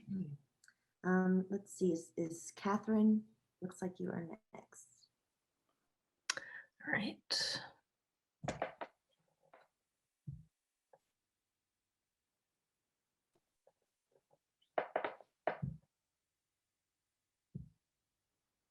Everyone see that? Cool. So for my case study, I'm focusing on an ancient agricultural field system located on the leeward side of Hawaii Island. And this field system was likely built and occupied between the 16th and 19th centuries. As this photo shows, this is a photo I took in January of 2019 in the study area. This area was particularly limited by annual rainfall. And in the foreground, as you can see, there's a series of field borders sort of going to the background of the image. These field borders, as well as a large network of water management features, were constructed by Hawaiians in order to enhance this landscape's productivity. So I'm going to be discussing what agricultural infrastructure looks like in this non-urban sort of chiefdom/archaic state setting, and also briefly discuss some of the ways in which I think studying these ancient landscape management strategies might be valuable for and provide useful data for modern community sustainability and resiliency initiatives in the area. So the Hawaiian Islands were settled at kind of the end point of this thousands of years long period of voyaging across the Pacific by Polynesian voyagers. And these voyagers brought with them to each of the islands they settled what is called a transported landscape. This includes plants like taro, sweet potato, breadfruit, which became very important both culturally and economically throughout the Polynesian islands. But in addition to just bringing these plants, these organisms, they also brought an understanding of how to manipulate and manage environments in order to grow these plants, hence the term transported landscape. There's a number of agricultural innovations in Polynesian agriculture that represent attempts to manage the environment or enhance natural agricultural productivity. And these are particularly interesting to study as there's a lot of areas within Polynesia and within individual islands that aren't naturally suited to growing all of these crops. So for instance, in New Zealand, which is a lot more temperate and rainfall limited than other parts of Polynesia, the Maori preferentially grew cultivars like sweet potato, which is more cold and drought tolerant.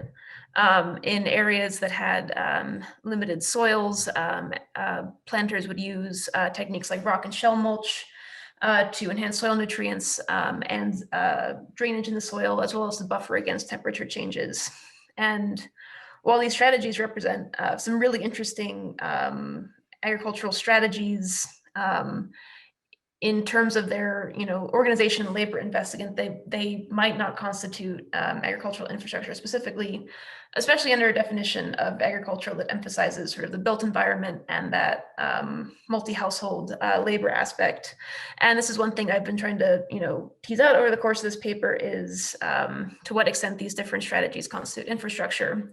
And for stuff like these strategies, I think while they might be part of the infrastructural system and might be necessary for long-term productivity, they are not maybe themselves infrastructure.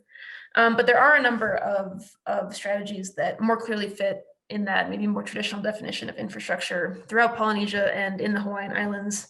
And those are some of the ones I'm going to be focusing more on in this case study. In Hawaii, archaeologists typically divide agriculture into two categories, wetland and dryland.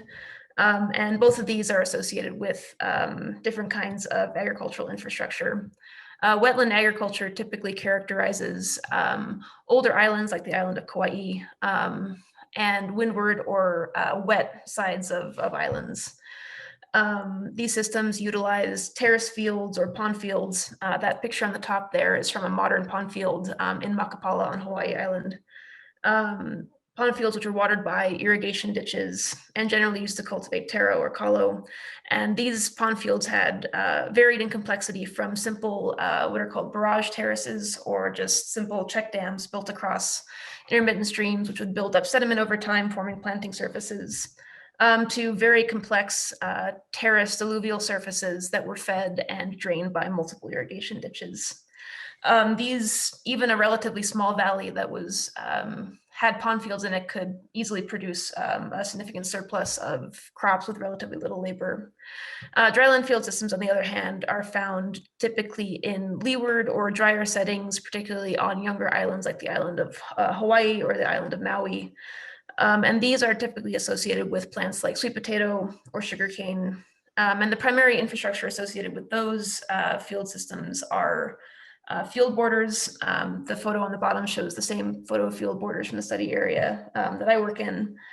These field borders are linear alignments of rock and mounded soil, which had a number of functional uses, including preventing soil erosion, slowing evapotranspiration, and also serving as windbreaks.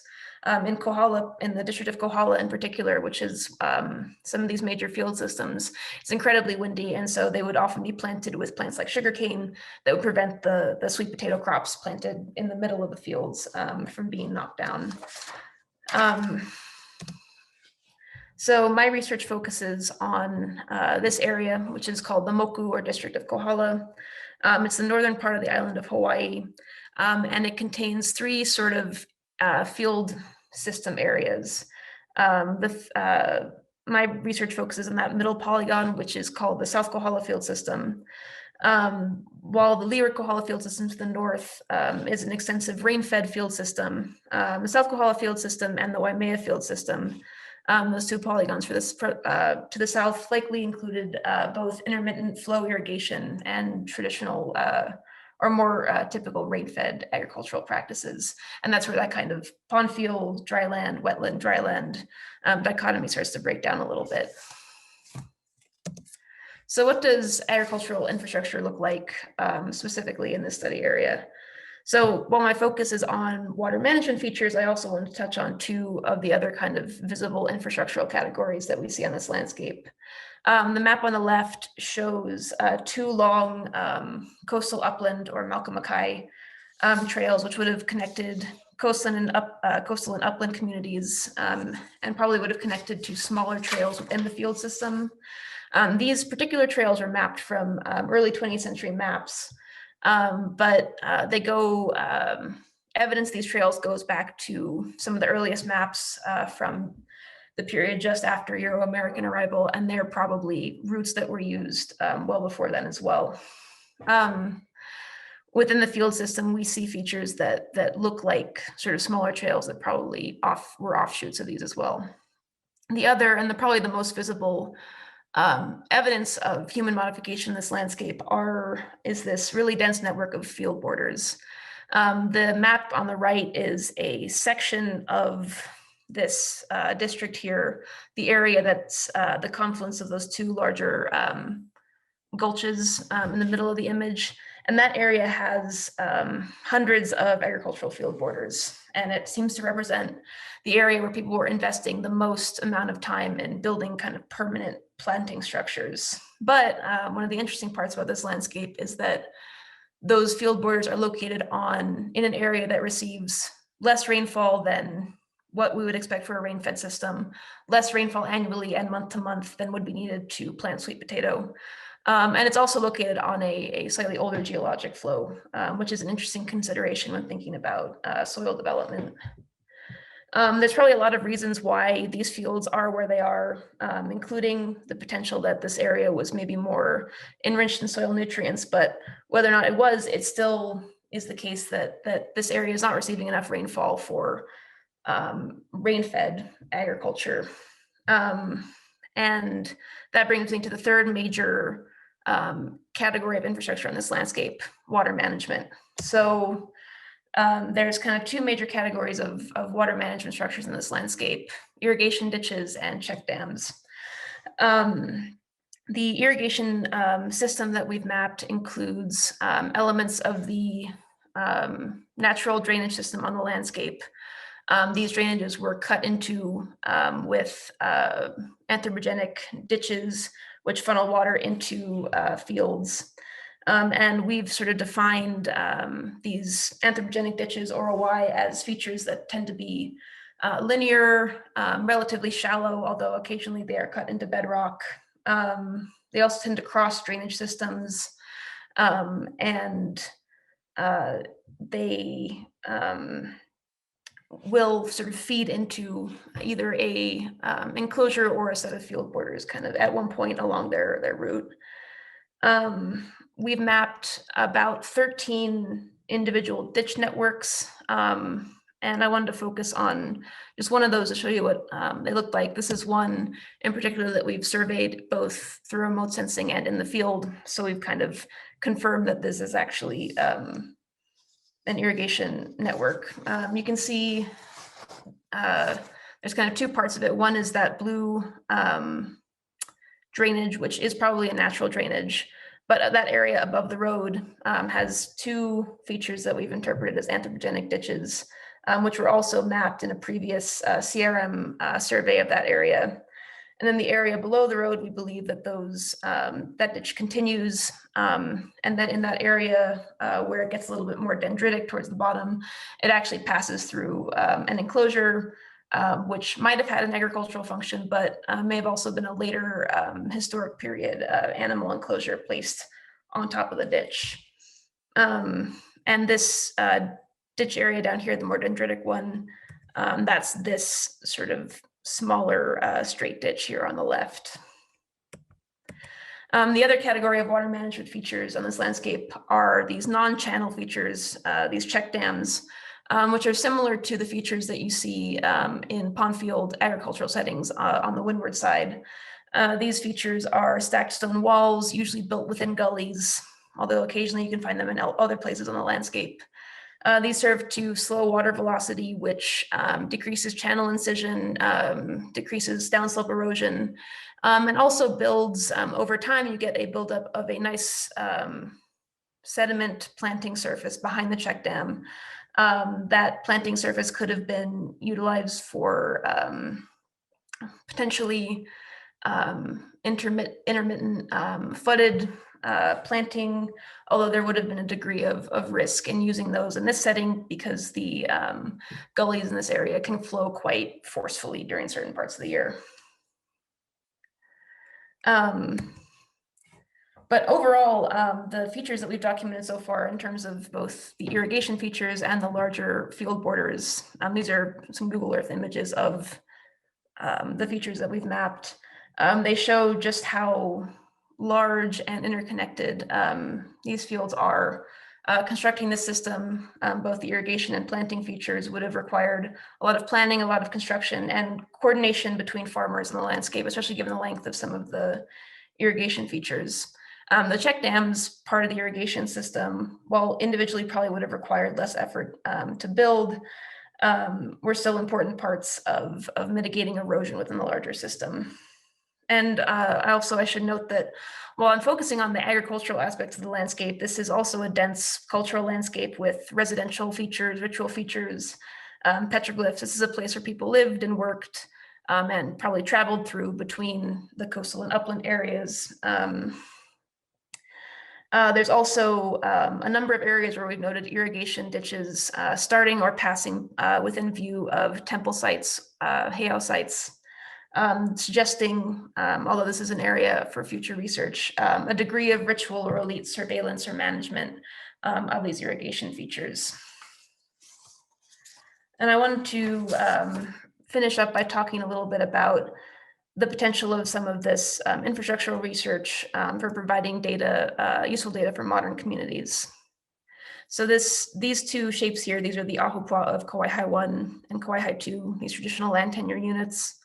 The majority of this Kauai High 1 district is owned by the Department of Hawaiian Homelands, but a small portion of the coast has been leased to Native Hawaiian beneficiaries for homesteading purposes.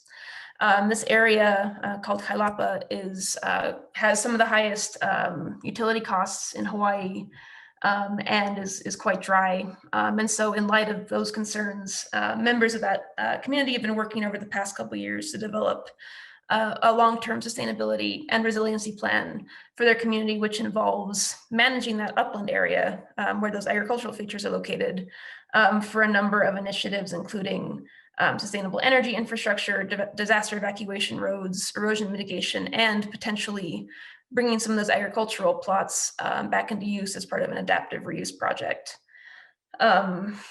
And in 2018, I first met with some of the members of the KCA and learned about this plan. And since then, I've kind of tried to figure out ways that the data that I'm interested in collecting might also be useful for their planning.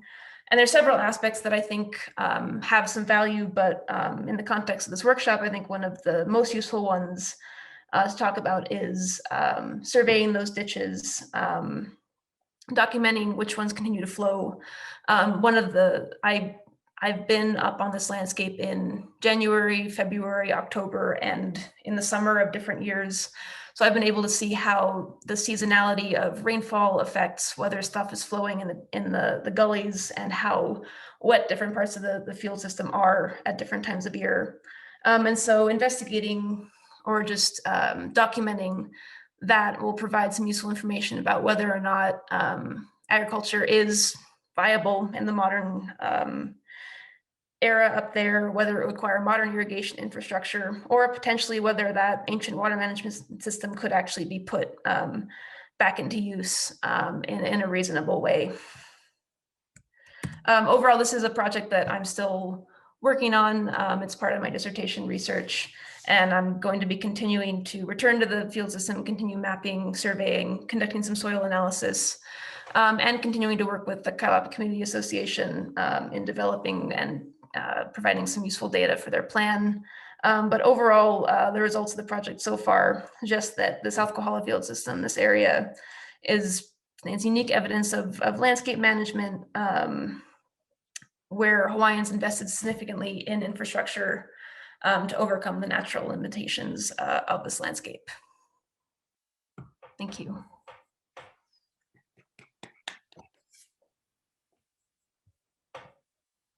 All right. Oh, floor is open to any questions.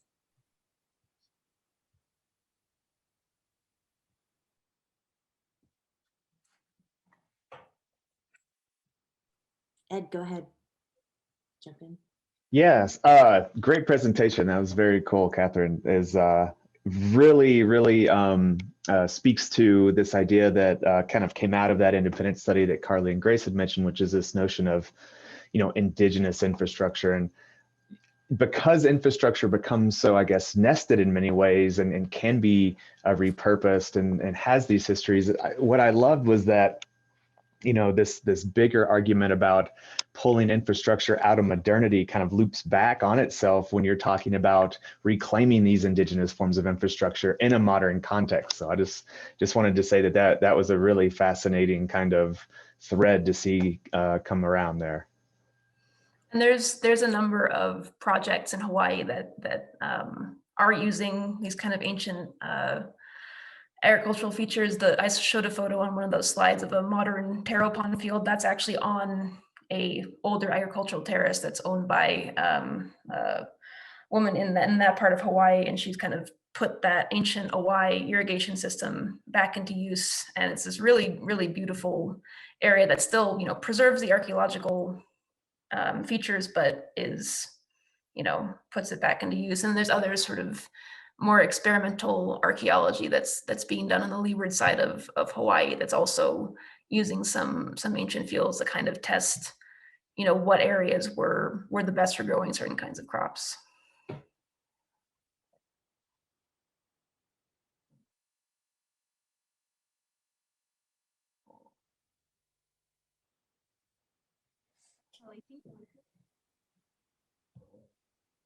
Yeah, I had a question. This is kind of in some ways related to the question that Anna asked of Chad, but thinking about you mentioned that a lot of the field systems are interconnected and that this might be related to the sort of social organization of the people working these fields. And I was kind of curious about sort of household organization and how, whether how households would have coordinated together in these fields and just like how the social organization is connected to what you see. So the way that the fields would have been connected at the household scale, that's something that I'm still trying to figure out, how many people would have lived up in this area at the time the field system was in use. But generally speaking, in Hawaii, you have this very specific kind of land tenure and management system where each island or group of islands was under the control of one paramount chief. So Hawaii would have had a paramount chief. That island was then broken up into districts, each of which had its own sub-chief. And then those districts were further subdivided into these smaller kind of pie slices of land from coast to mountain, which were managed by land managers called konohiki. So those are probably the people who are coordinating, for instance, irrigation projects on the windward side, especially. And to what extent, what degree of decision making there was with an individual household about what to do, or whether that was the responsibility of the konohiki or other elite who were up in that area, that's something that I'm not quite sure about. But it does seem like there would have been I guess you would say, a top-down coordination of these this agricultural infrastructure in this area. Cool, thank you. Anna Brown-Barrow, you have a question? Yeah, thank you so much, Catherine, for that really awesome talk. I spent a little bit of time in Hawaii when I was in grad school on Kohala. And so this brings me back to some work that I almost did for my dissertation also. But it's really cool that you're working with local indigenous communities. And so I have two different questions for you. One is a really specific nerdy question about Owai and the barrage terraces, which is that when I was out there, we had suspected that sometimes the Owai were connected to the barrage terraces and they were leading water out of them and into the dryland field systems. Did you find anything like that, or is that just a crazy notion? That's definitely one function of a barrage terrace, would be to raise the water level in a gully to pump it out onto the landscape. It's a little difficult out, and you would definitely see that on the windward side, where you're in an alluvial valley and the streams are locally a little more shallow. In this area, there's a lot of incision in some of the biggest gulches that would probably be the ones that have the most water in them. So like that picture, the check dam that I showed, that probably would not be enough to raise the water level up into a ditch, but there is a ditch in that gully that's sort of further up from where that check dam is. So they're kind of using the interior of that gully potentially as planting surfaces. And then in that case, the OI is kind of has a separate function is separately feeding water off. But yeah, using barrage terraces as ways to sort of feed water into OI is definitely a strategy. Okay. And then the second question is, are there any groups out there that are actively trying to invigorate some of those planting systems that you are connected with or know of, or is that, because that is something that I saw a little bit of also, or is that something that is no longer happening? There's, I'm sure there's more than what I know of, but there's a project in the Ahupua'a of Puanui, which is north of where I'm working. A number of researchers and community members are replanting some of the upland dryland plots with, they have a whole, it's both experimental and kind of a community like adaptive reuse thing, but trying to figure out where you could grow sweet potato, where you could grow banana, where you could grow sugarcane. And they've been doing some really interesting projects on water use, figuring out so I mentioned using sugarcane or other tall plants as windbreaks. In addition to being windbreaks, those also functioned to trap water, because while there isn't a lot of rainfall, there is moisture that's kind of blown over as the trade winds push the clouds across the island. So it doesn't fully precipitate, but the air can still be very moist in the upper parts. So that sugarcane will trap the water and actually put it down into the field where the sweet potato is growing. So they've done some really cool research projects that involves actually growing food in those plots.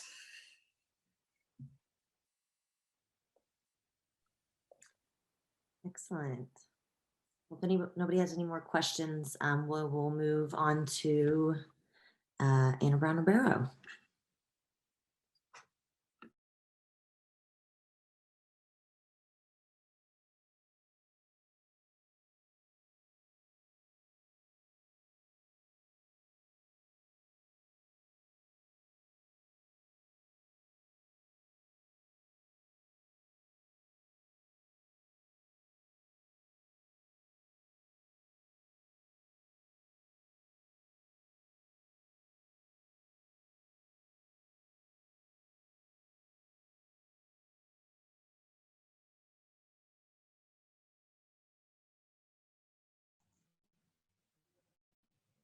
Okay, can everybody hear me?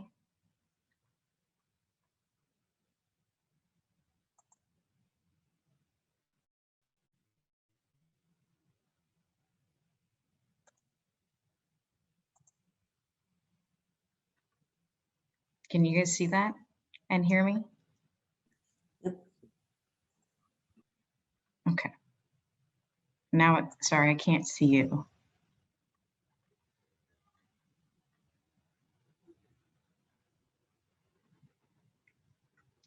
Oh, there you are. Okay. So I seem to have lost my first slide, which is odd, but I'm just going to go with it. This is a project. I'm still actually working on the title, but I for short, I call it biotic infrastructures because I'm thinking about soils and plants as parts of infrastructure. And I have a feeling I'm going to get a lot of pushback from this group, but I'm going to go for it anyway. And I think it makes sense that I'm following on from Catherine's talk because we were just talking about plants being put into solid wall foundations or soil and wall foundations to bring water into systems. And I've been thinking a lot about the theoretical part of this paper. And if you got a chance to see it, then you know that that's where my head is. And so I'm going to talk a little bit through my reworking of Starr's 1999 paper, where she lays out some of the basic, very fundamental aspects of what she thinks infrastructure is. And I've reworked it for looking at archaeology. And she talks about infrastructure as being embedded. And I agree that it should be embedded, but I think that the most fundamental aspect about that is that it's not only embedded in all social relations, but it's always invisible to those who use it. So if you are part of a system where there are infrastructural pieces that support and subtend your society, then you don't notice it unless you're someone who is part of creating and maintaining that infrastructural system. And so here I've shared with you a picture that John Walker has shared of himself in a canoe going down one of the canals in the Beni, demonstrating that this is a useful piece of infrastructure.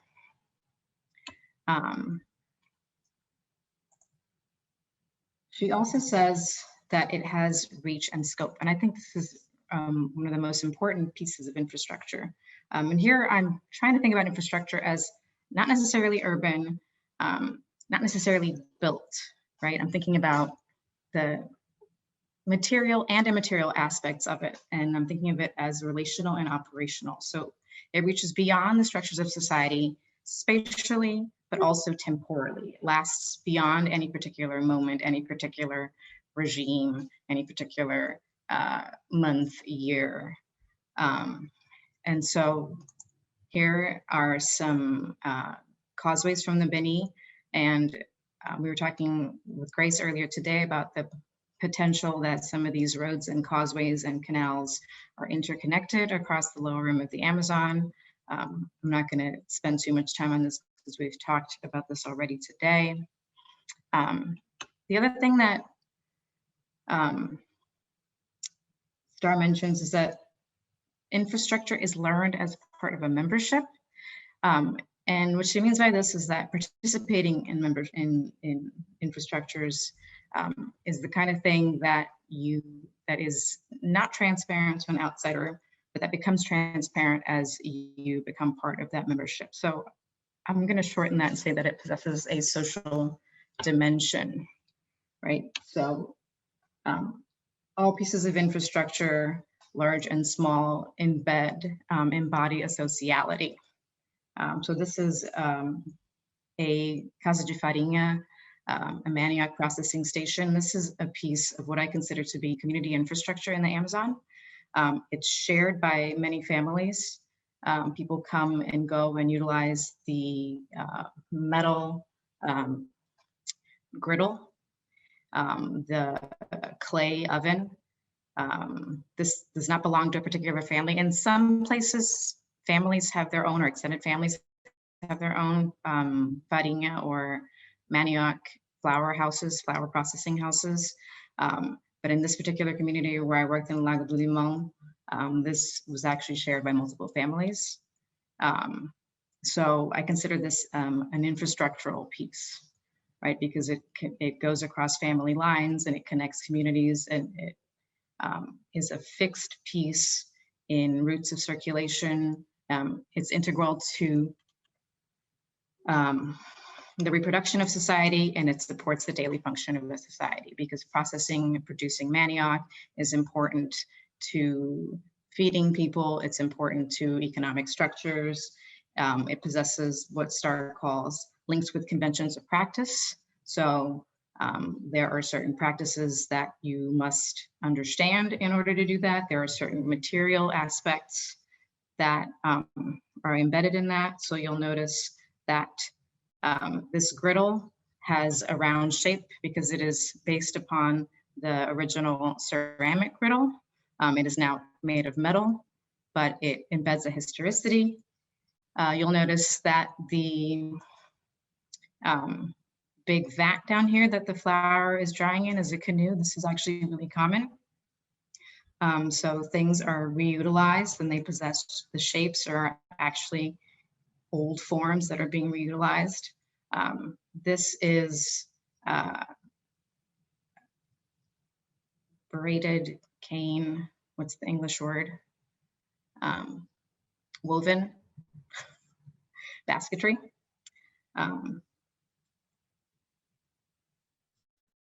And these ovens, this particular oven is clay, but a lot of times they're also made of brick with clay, but the shapes are preserved.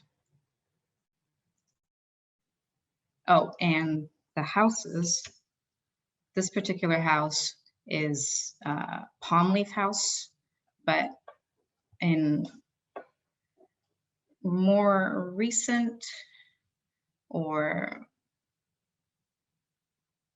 I don't want to say more wealthy, but in places where there is more access to materials, you might find that this is a corrugated tin roof or this is a tile roof. So it depends on access to materials, but the form is pretty invariable. So links to conventions of practice. There's also an embodiment of standards. This is what Starr calls it, and she's referring to things like computer networks and genetics labs. So I'm translating this to, I'm thinking particularly about the Amazon, but I'm trying to translate this to general past contexts. And so one of the things that I say is that it materializes acts, practices, and in so doing, it materializes social and political forms, right? Because all of our acts and practices in our daily lives actually ultimately reproduce spatial patterns, which also translate into social, political forms, religious forms, the things that govern our movement in space. So here's an excellent example from the Xingu. This is this map over here is courtesy of Morgan Schmidt, who produced this through his dissertation. And this is an aerial photo of a Kuikudu village. These are the same Kuikudu village from an article by Michael Heckenberger and colleagues. And Heckenberger makes the argument that the shape of the village represents and recapitulates the body of the chief, which is the cosmic order. And so this place recapitulates cosmology. And of course, these roads are infrastructural pieces of this galactic polity. And then the last thing she says, or the last few things that she says, but one of the important things she says is that it's built on an installed base. And so whatever came before dictates the way that we will build the next pieces of infrastructure, right? So infrastructure isn't built de novo. We don't clear out old pieces of infrastructure, but we always are sort of iteratively building on what was already there. So an example that she gives is that things like fiber optic cables, which of course are buried so you can't see them, are often built along railroad lines, which is seemingly absurd, but here we have power lines following along railroad lines. So old infrastructure dictates the shape of new infrastructure. new software has to be reverse compatible with old software. So we're kind of stuck with some of the weaknesses, but also build upon strengths of old installed infrastructural systems. So this argument can also be made for past infrastructures, which also incidentally means that it's really hard to make an argument for infrastructure emerging out of nothing, right? Which begs the question, when does it start? And it's something that I want to discuss with you guys if we can at some point. And on that note, because it's incrementally built, it's also fixed in modular increments. So I suggest that it's always iteratively created based upon something, possibly pre-existing social relations and other physical forms. And it's equally iteratively maintained through daily practices. And it only really becomes visible upon breakdown or when you're extending it. So it's visible to those who maintain it, whose job it is to engage with its upkeep.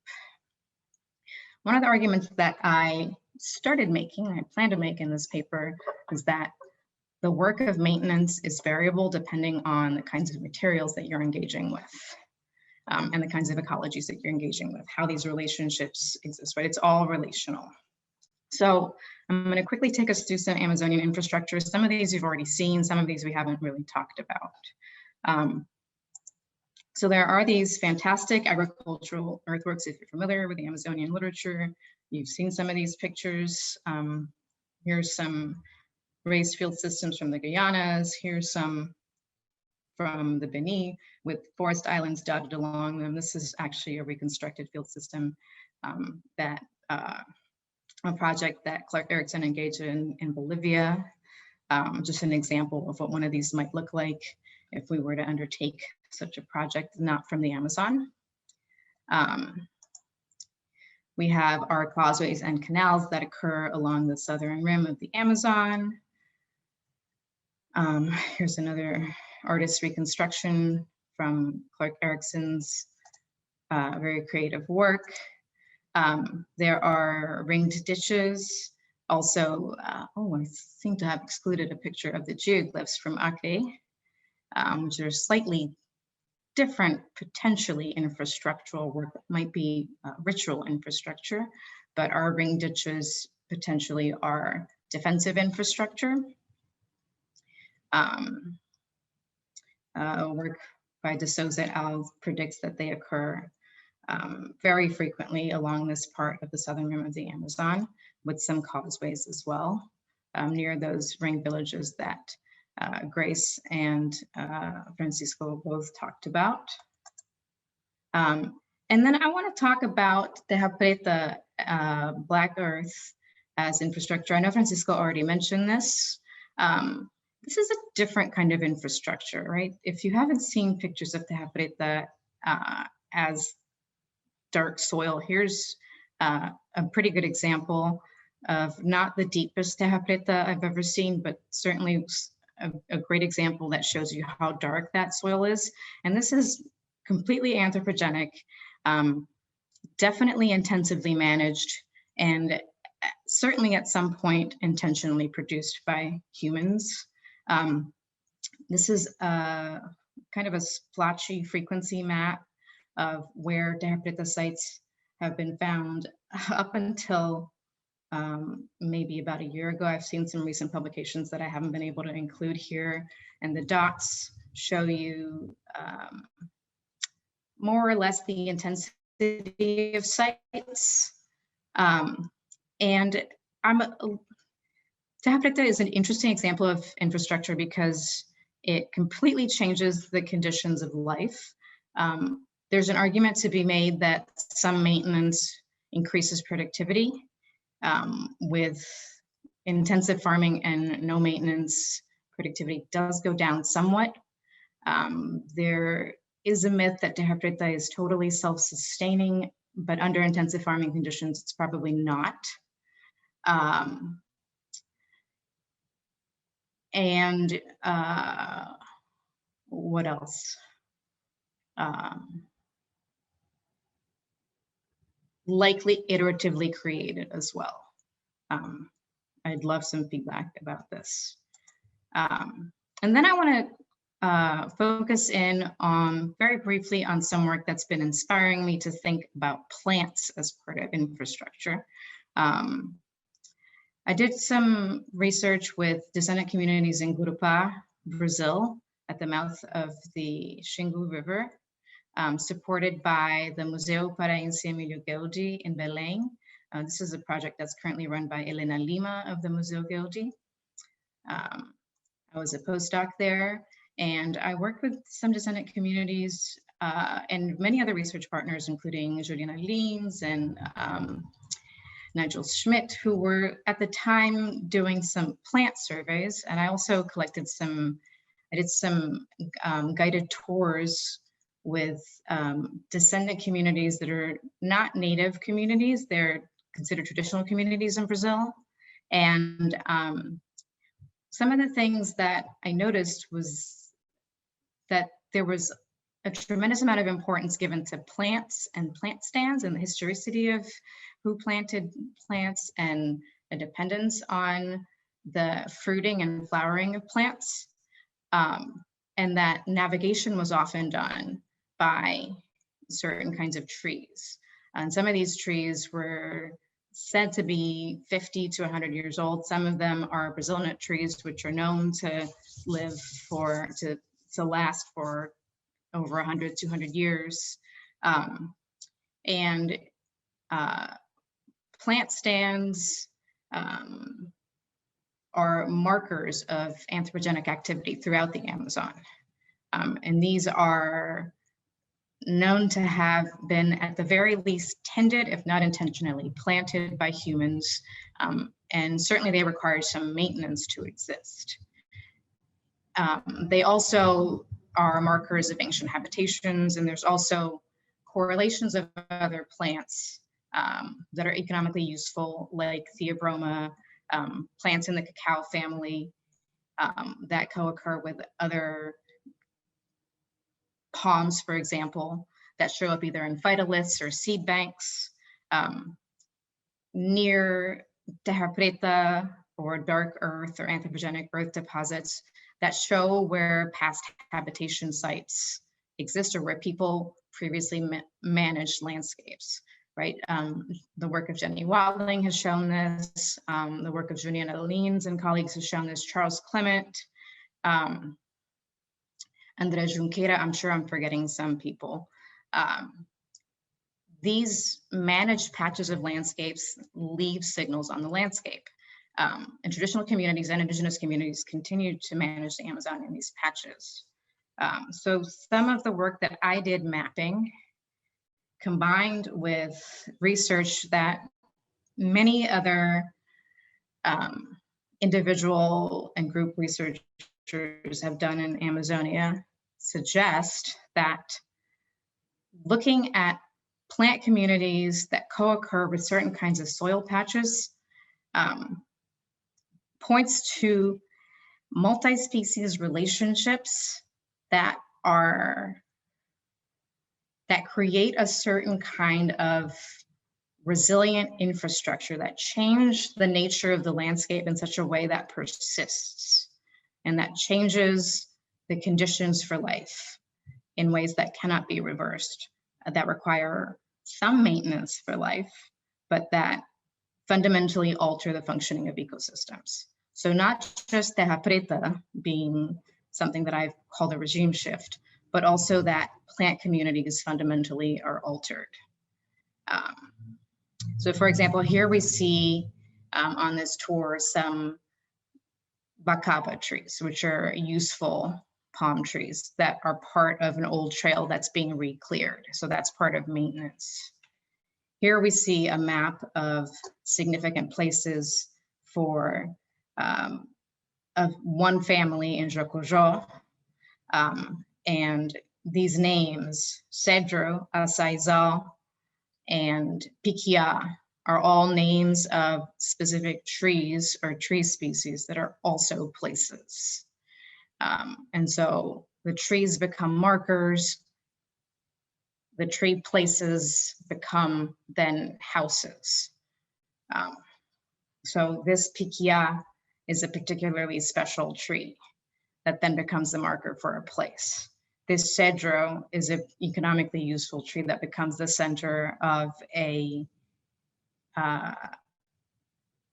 field, planting field. Asaizal is a place where there is a probably previously managed set of acai trees that then becomes a house site. Right, and these are all along paths.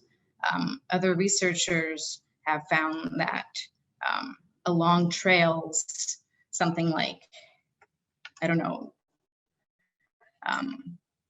between 89 and 9, I think it was 89 and 96% of economically useful trees that botanists know are recognizable by traditional communities, and these are non-Indigenous communities. So the argument that I'm making is that these patchwork landscapes are a sort of infrastructure. This is a reconstruction produced for an article by Michael Heckenberger that suggests that most of Amazonian forest landscapes around major sites was probably what he calls saturated anthropogenic landscape, where basically all of it was managed in some way as agroforestry areas, as fire breaks, as planting fields, as home gardens, as middenscape gardens, some sort of managed plant landscape. I argue that the amount of maintenance that this requires and the structure of these landscapes is a form of biotic infrastructure. These are the places where people have cited the kind of anthropogenic forest or savanna management that I would say constitutes saturated anthropogenic landscape level plant infrastructure. That is where I'm headed. I still have a long way to go. Oh, that is 22 minutes. Thank you to all of the people and institutions that have helped me get to this crazy idea.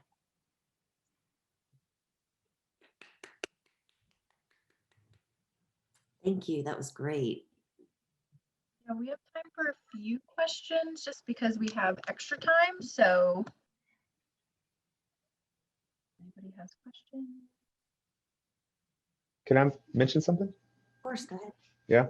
Yeah. So, and I don't think you're crazy at all. I think that this is stuff that makes a lot of sense, and it reminds me of articles about intentional oyster gardens, right? Oysters is something that is inherently already part of a bay estuary system and get brought in and managed to clean the water, right? As a kind of different kind of water infrastructure. So these biotic forms of infrastructure, I think, are really interesting to see, specifically as they relate to an archaeological, a very deep archaeological past. So just kind of a comment, I guess.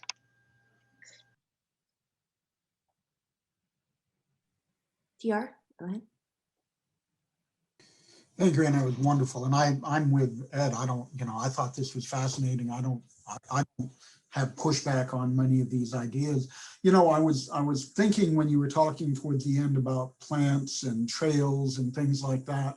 And as you'll see in my talk, I resonate a lot with your theoretical construction. I think you and I are thinking in very similar ways. I was thinking about the ways in which we build and shape the environment shapes us, and the way we use this as a way of learning and knowing.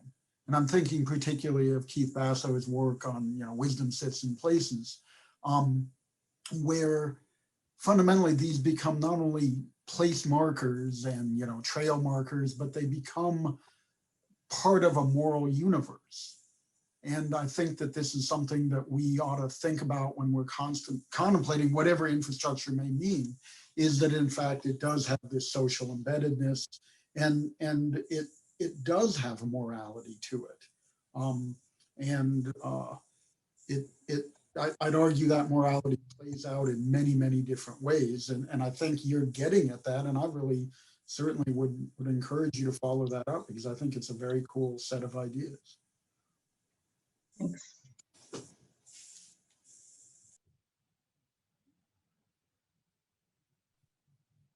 Well, if there are no questions, then we can move on to the next presentation. Anybody? No? Okay. Grace, who's up next?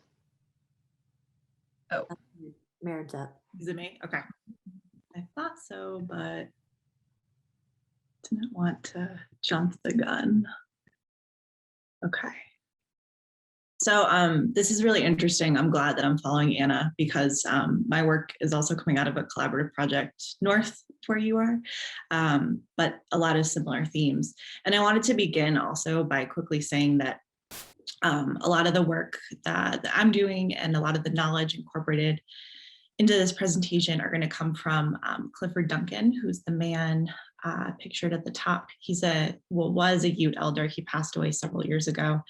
And he dedicated kind of the last part of his life to making sure that archaeologists were incorporating Indigenous knowledge into their work. And I happened to look up his obituary today, just thinking of using his knowledge in this presentation, and it would have been his 88th birthday, apparently. So I just wanted to, it's very Clifford Duncan that would be true. So happy birthday to Clifford, and thank you for what you did. Okay, over the past several decades, archaeologists have increasingly sought to consult and collaborate with modern Indigenous peoples whose ancestors their research objectifies. Though a justifiable step towards producing culturally cognizant scholarship, many Native American peoples view these efforts as merely scratching the surface of better addressing the Indigenous past. To quote Hickory philosopher Viola Cordova, though Indigenous and Euro-Christian populations occupy the same space and time, the two populations live in different worlds.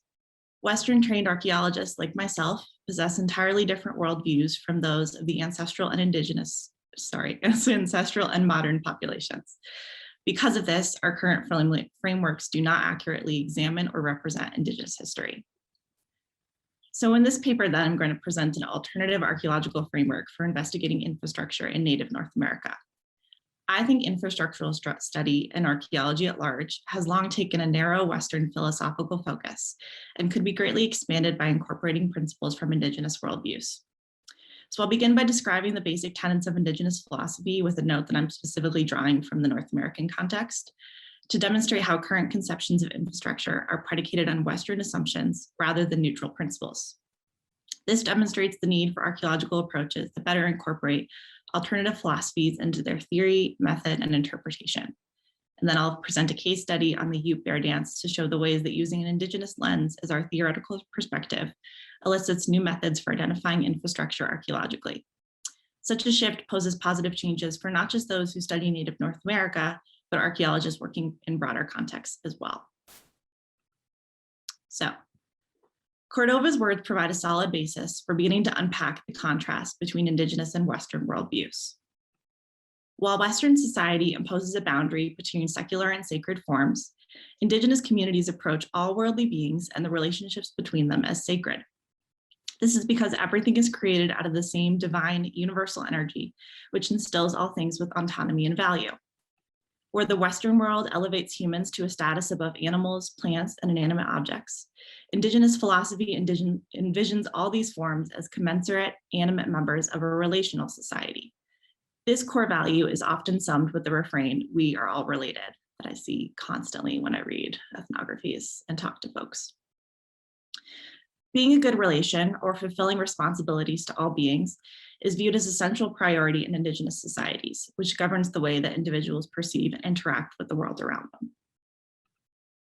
The concept of infrastructure demonstrates the ways that archaeological study is centered around Western scientific notions that are inherently at odds with Indigenous philosophy. In his preliminary theory of infrastructure, Darrell has emphasized the concept that the concept, quote, implies some kind of physical apparatus that requires the labor input of super household communities, unquote. And he gives examples of storehouses, roads, walls, and monumental architecture.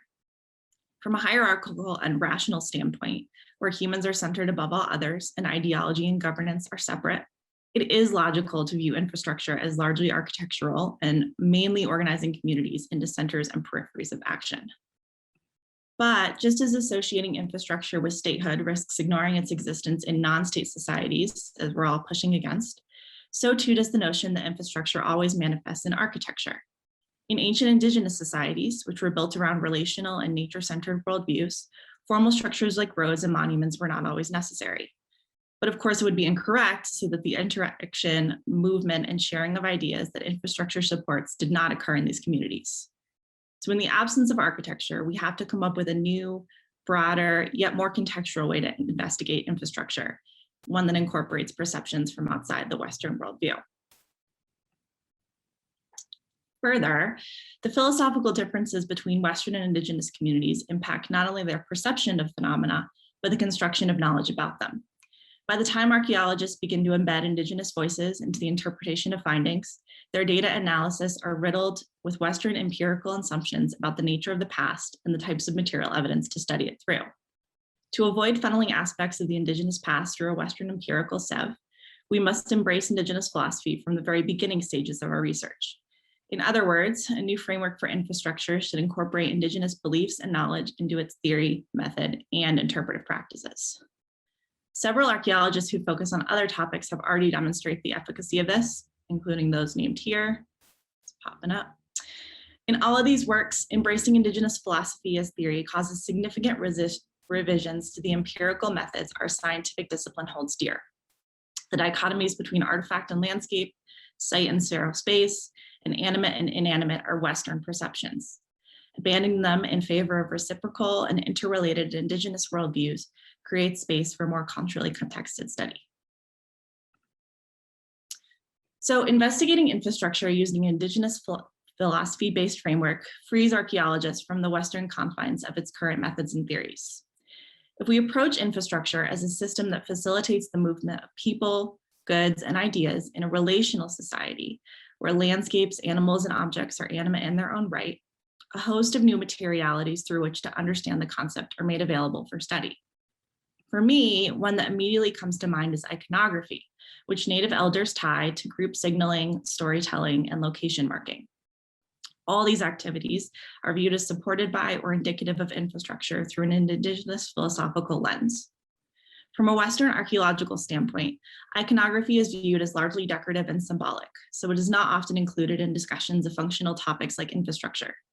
By approaching the record through an Indigenous philosophical lens, we can remove the artificial boundary between utilitarian and ideological practices and consider the role of things like ceremony, landscape use, and even iconography in infrastructure, all things that played an important role in Indigenous societies. So I'm going to demonstrate now how this kind of sort of rethinking of infrastructure looks through a case study of the Ute bear dance and the rock art that illustrates it. So just to position us, the Ute people are descended from Numic hunter-gatherers who occupied the Great Basin and the lower Great Plains in North America until their 19th century removal by the US government. The nomadic lifestyle of the ancestral Ute poses a problem to archaeologists, as they left few material remains that are considered useful under traditional archaeological models. Accordingly, we have largely relied on ethnographic accounts to understand the Ute past, including the first performances of the bear dance, one of their most symbolic group traditions that is still in use today. Its origin story describes a Ute bystander, usually a male, who observes a bear, usually a female, in the midst of its hibernation ritual, standing on her hind legs to scratch and rub up against a tree. The bear and the human form a close, sometimes romantic bond, and the bear gifts its dance to the human for the Utes to perform at the conclusion of winter. The dance is meant to show respect and thanks for the bear spirit, who is seen as the protector of the Ute people. So leaning into Indigenous philosophy, I see the problem with studying things like the bear dance is not the lack of material evidence, but the inability of Western models to locate it. According to Clifford Duncan, rock art from Ute territory featuring bear and bear paw imagery symbolizes the dance's meaning and sometimes the dance itself. Following Ute philosophy concerning rock art, these panels constitute archaeological evidence of the bear dance. Further, when infrastructure is conceptualized as relational and manifested in nature, rock art iconography starts to illustrate the ways the dance ceremony was a form of infrastructure for the Ute people, including some of the following. So the bear dance is held in the early springtime, which oral histories connect to its primary function of waking and restoring the bear spirit at the end of the winter hibernation.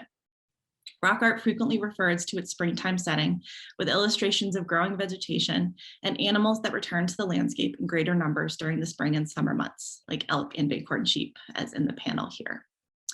The repetition of these kinds of images demonstrates the importance of the season and the environmental changes it brought to the landscape in the performance of the dance. According to Ute mythology, the bear spirit is the primary provider for their people. She restores flora and fauna to the landscape at the end of winter, a seasonal shift that amounted to many changes in economic practices for the nomadic Ute living off that land. Landscape changes directed them to pursue a new set of seasonal movement and exchange patterns in the name of gathering proper subsistence for their community. Given that the purpose of the dance was to give the bear spirit the ability to provide for these changes, the bear dance directly functioned as an infrastructural system for Ute subsistence practices. Ethnographic and modern accounts of the bear dance describe dancers as moving together in a simple back and forth motion throughout the course of the dance, a pattern which mimics the ways that a bear sways as they walk sleepily on two legs. Duncan and other Native American elders interpret abstract icons like wavy lines and concentric circles that are frequently found in rock art as indicative of motions made by the other figures featured. Many bear dance rock art panels, like the one here, include simple tracks of dotted lines. Here they can be interpreted as tracing the bear's movement towards the tree.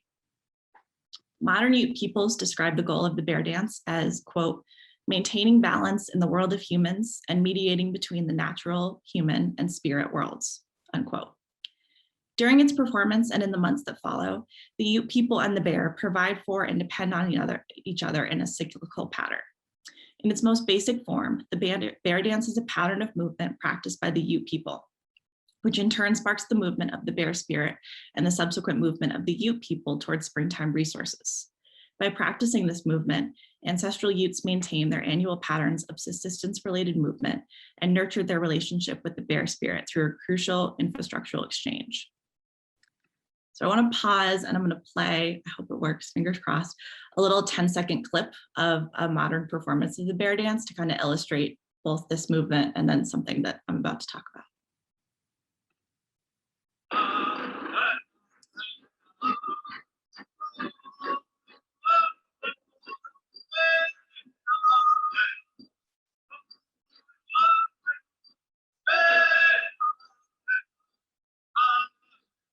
You get the idea.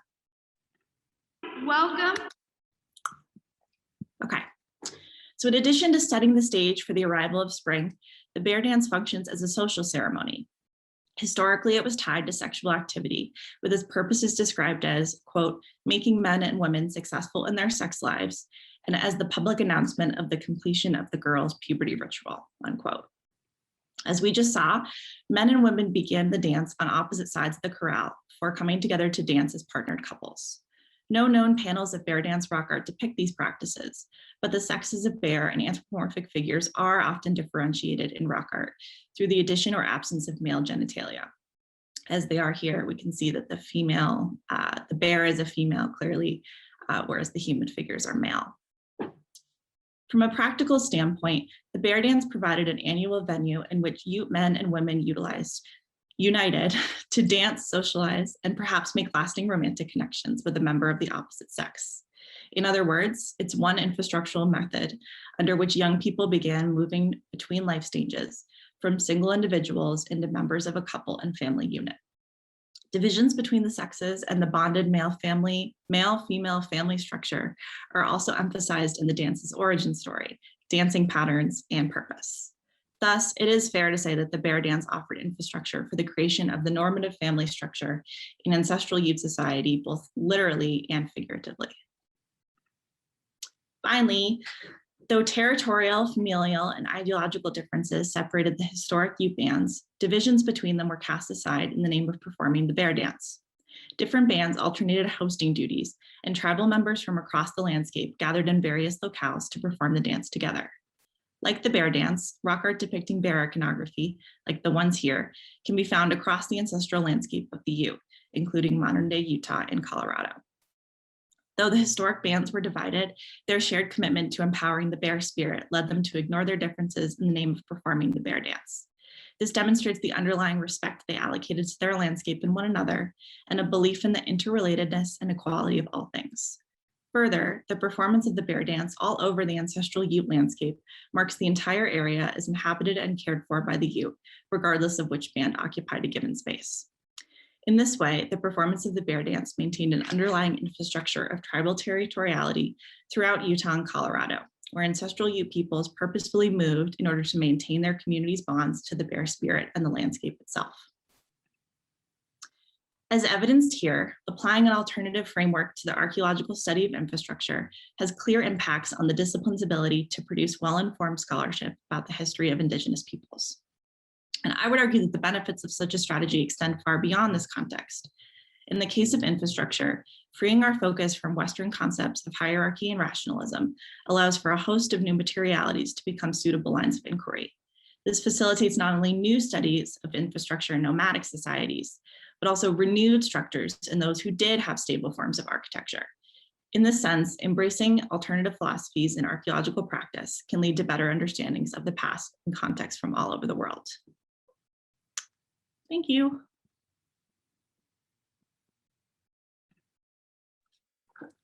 Excellent. Thank you so much, Merid.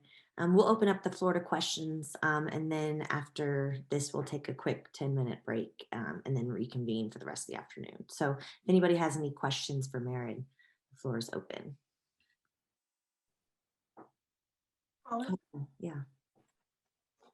Merid, thanks so much for your presentation. It was great. I was struck by the depictions of the bear dance and kind of thinking back to Chad's presentation with the kind of rock art depiction of the Neolithic kites. In working in Bronze Age Europe, we also have this phenomenon of people creating little ox cart decorative models, right? Like where we think that this is a time when transportation of economic resources by carts is becoming more and more important.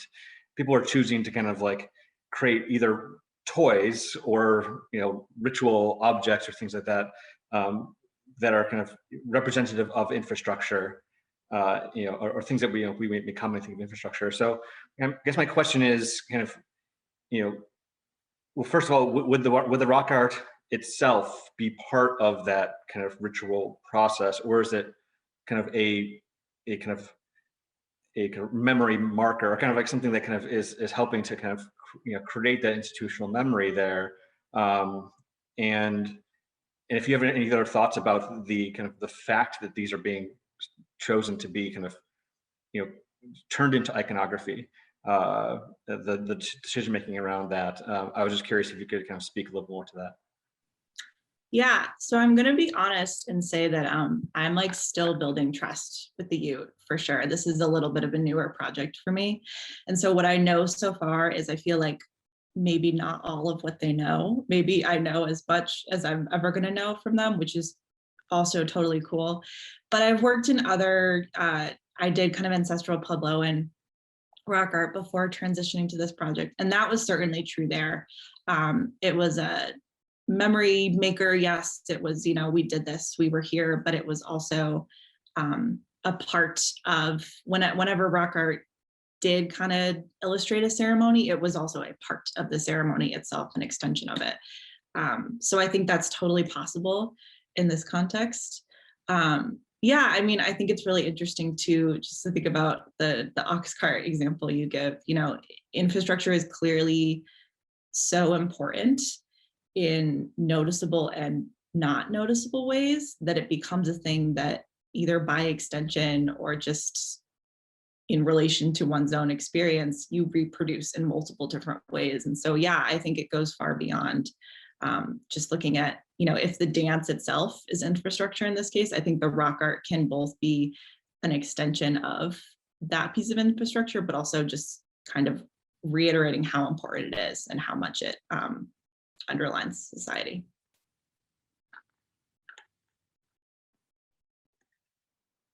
Excellent. Any other questions?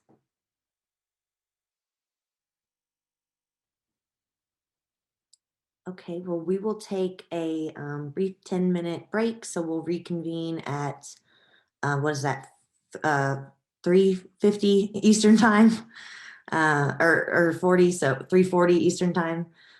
So we'll just reconvene in 10 minutes and give you guys a brief break before we finish up the rest of the case studies.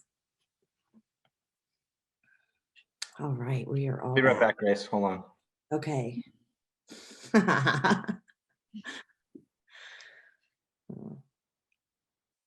All right, well, TR, I think you are up. If you want to go ahead and get your presentation loaded. All right, let's see if we can do this. It's a year plus into the pandemic. Whoops, hold on a second here. And I still have no clue what the hell I'm doing. So let's see. Share screen. Screen 2. Well, does that work? Looks like it. I can see it. Awesome. Hey, how do you like that? Okay. So when Grace and Carly contacted me, I had to ask them what did they mean by a theory of infrastructure. And so being the pedantic soul that I am and lacking any imagination, I looked in a dictionary. And this was the definition that I found. And then courtesy of Carly and Grace and others who have kindly led me down the literary pathways, I've come to some other conclusions. So what I want to do is just talk a little bit about what I think infrastructure is, and then talk a little bit about the ancient Chinese context. And China, I think, is it's an interesting context for this, if nothing else, because it's there is in many ways not a lot of subtlety to it.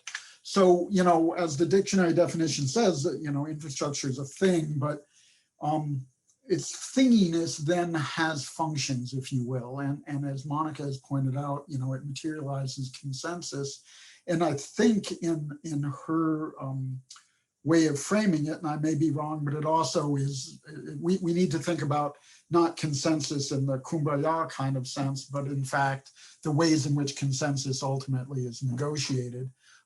As we talked this morning, and this is a note I put in, it's top down and bottom up. So it has a lot of complexity to that thinginess.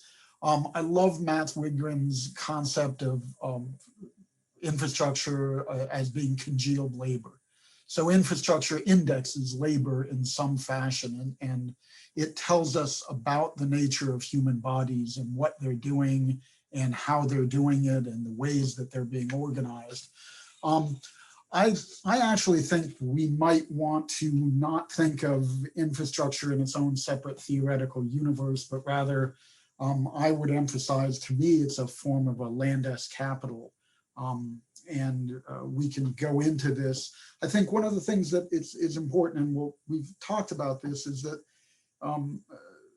infrastructure changes the world. And even though that too then evolves, the system never sets to zero. So there's always evolution built into infrastructure and this kind of investment in the world. As Anna pointed out, and I think this is where she and I certainly have been thinking alike, and reading the Stower article was really helpful for me. You know, we think of infrastructure as being covert, and legibility often comes about when it breaks. And I think that that's a useful thing. I'm trying to wrestle a little bit with that, because I'm not always certain it's when it breaks that we know about it. But the other thing that I've come to realize, and we've talked a lot about, is that infrastructure is relationship or relational, and it embodies a variety of human relations. And one of the things I've come to realize is, at least in the Chinese case, there's not one infrastructure, but there are infrastructures. They work together. They're interrelated, they're interconnected, and this creates their own sets of dependencies and fragilities that I'll talk about.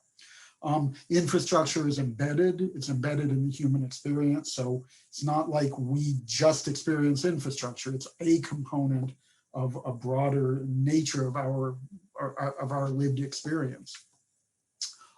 It has histories, as we've talked about. In China, I'll make a case that it almost is history. And I'll come back and talk about that. I think it's important that we think about the fact that, to me at least, infrastructure enables futures, but it also constrains futures. And again, I think most of these ideas we've talked about. And the last thing I want to say is that I think it's important, at least again in the Chinese context, that we recognize that it's a component of identity. And Merit, I love the idea of sort of the moral universe of what infrastructure is, because in ancient China, it was a component of the moral universe. Infrastructure, I pulled this cartoon up because throughout the pandemic, who amongst us haven't thought, what a hellhole we're living in when we can't get such and such a thing done? And I've had the jokes, and I've even said them, which is, geez, we're doing great for a lesser developed economy. The point being is that the failure of infrastructure, or its existence, its very existence, is part of an understanding of who we are. And in the ancient Chinese case, you cannot divorce the moral nature of the infrastructure from the duty of the king and the ruler and his responsibility within the social, political, and economic universe overall. And in this sense, this notion of infrastructure as a relational element, it's a concatenated phenomenon, I'd argue. So I'm going to talk a little bit about our work at a site called Sanyangzhuang in Henan, China. And I want to start by just flagging that we're living in a world that's really complicated, right? So this is a world that has climate change. There are issues with natural resources. Population is going to play a role. Politics and religion are massively important, and technology and infrastructure are part of this environment. And of course, they're all interconnected. And that's one of the major points I just want to drive home. Infrastructure begins way back, whenever you want to call it. I can certainly into the Neolithic, but I'm going to start in Shang Dynasty times, so roughly about 3,200 years ago, 3,400 years ago, depending on what you want to say. And one reason for this is because we have the beginnings of a written documentary history where the Shang speak of themselves. So we can begin to think about infrastructure in a slightly more richer nature. The other thing is that keep in mind that China today claims a nearly 5,000-year unbroken history of cultural continuity. So thinking back to the Shang as a beginning point is just a way of understanding how the world works today in one sense.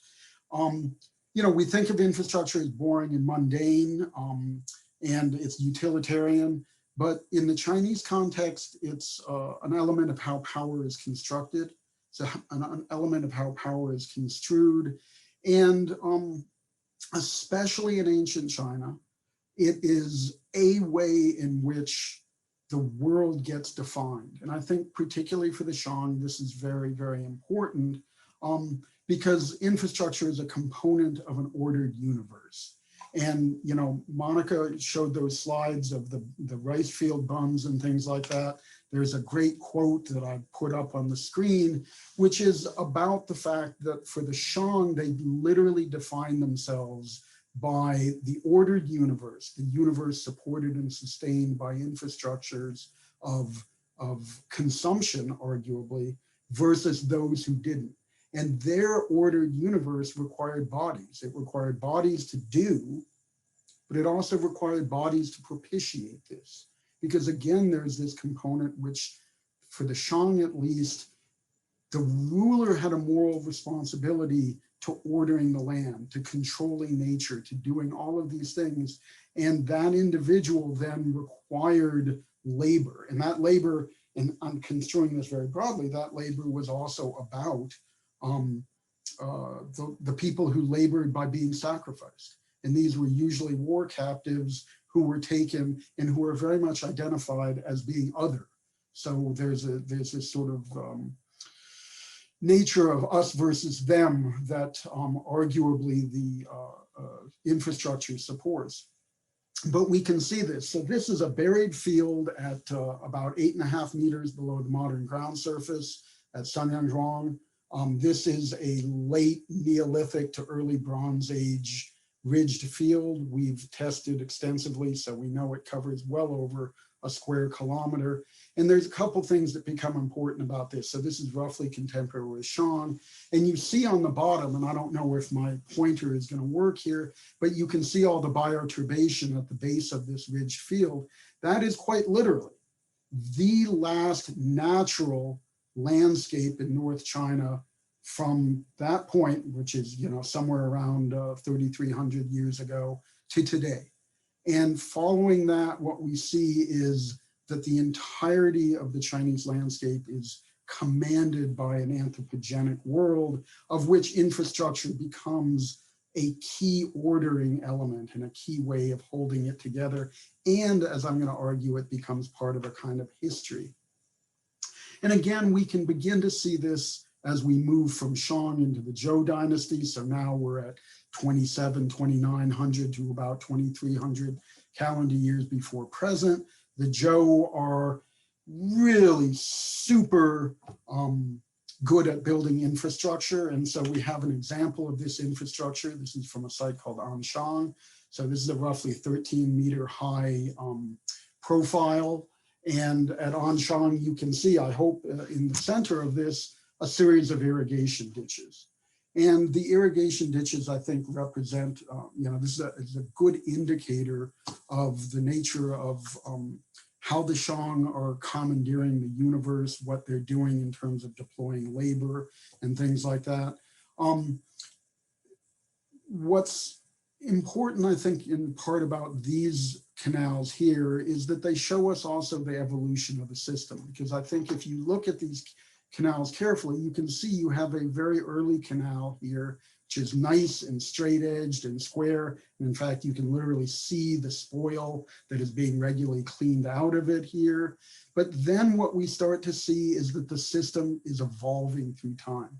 And this evolution involves basically, we might even think of it, it's a bad term, but devolution. In other words, the system is changing. And what we're seeing, though, is a change towards a more small holder kind of economy, where as the system switches, the larger scale social political entity cannot sustain that kind of previous investment.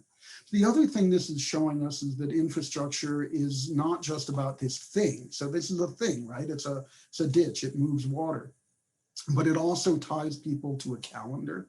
So one of the things that you have to do is if you share a common water system, you have to share a common calendar, frequently a crop rotation. These are things that are fixing people increasingly into the land. And as a consequence of that, one of the things we're seeing is that the system is becoming, if you will, slowly but gradually more rigid. This is the other side of Anshan. So Anshan is a vast, several hundred square meter brick quarry, basically. But what we're seeing here at Anshan is what happens very soon after those latter canals were dug, when in fact they constructed a large levee over the canals because the Yellow River migrated close and literally started to impinge. So here we're seeing the shift from too little water to too much water. And what we're seeing is that there's an infrastructural response. One of the things that we're also starting to see is that people are investing in these landscapes in really intensive ways, which require a vast amount of labor. And we can again start to see the ways in which people sort of understood this process. And so this is a quote from one of the so-called minor odes. And I just want to highlight the idea that what we're seeing here is that the Shang themselves and the Zhou, excuse me, the later Zhou, recognized that they were the inheritors of a legacy of the distant ancestors.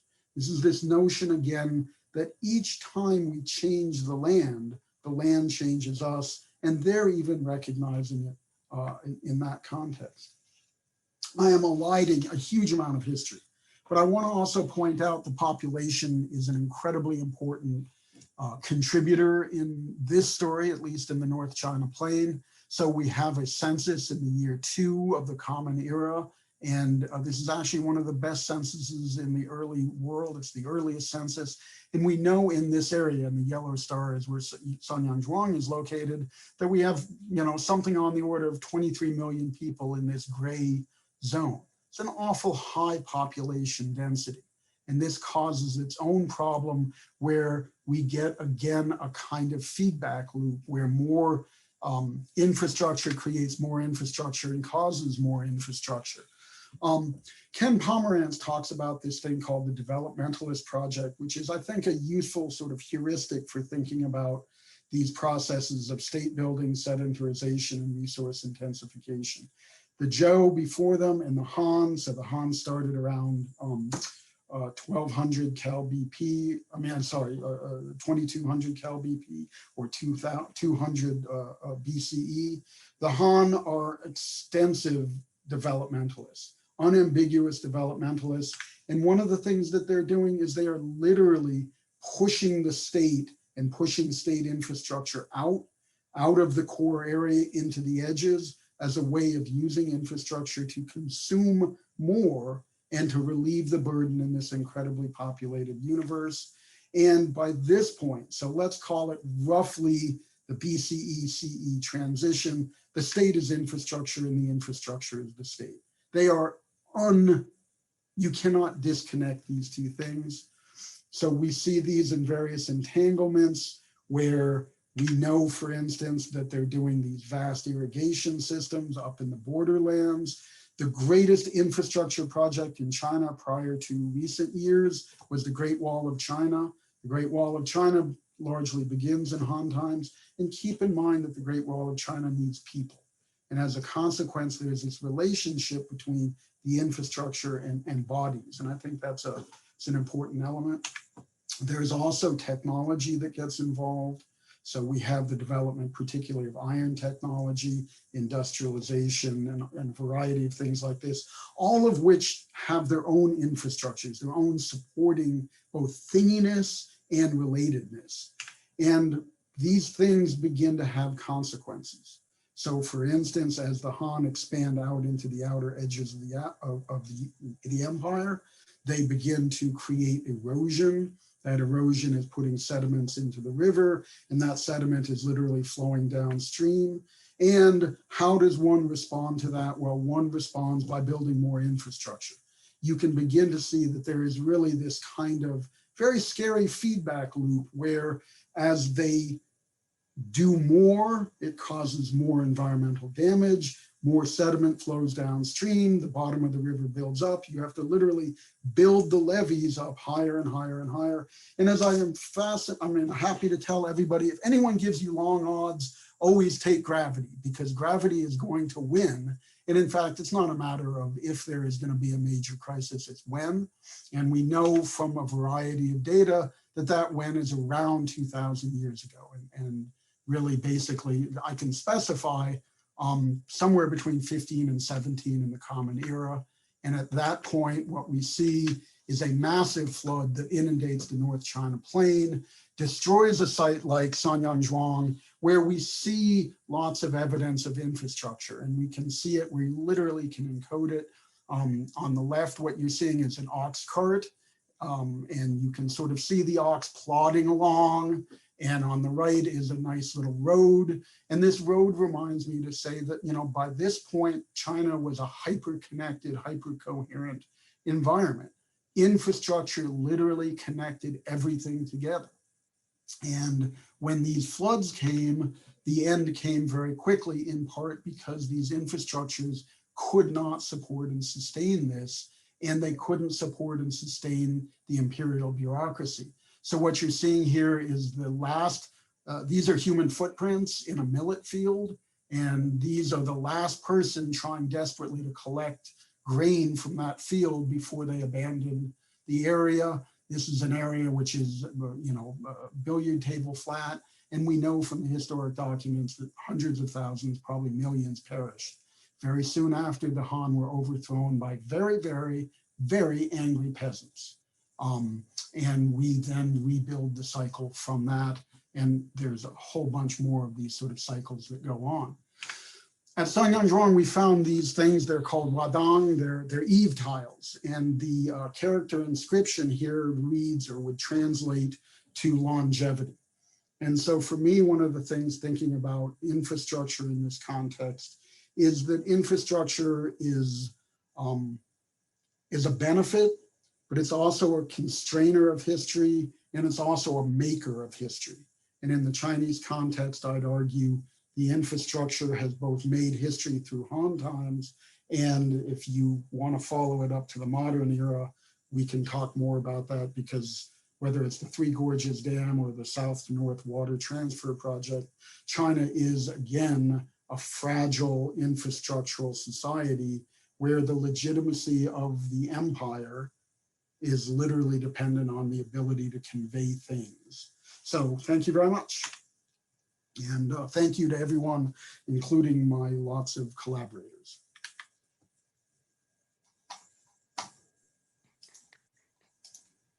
Excellent. The floor is open to anybody with some questions.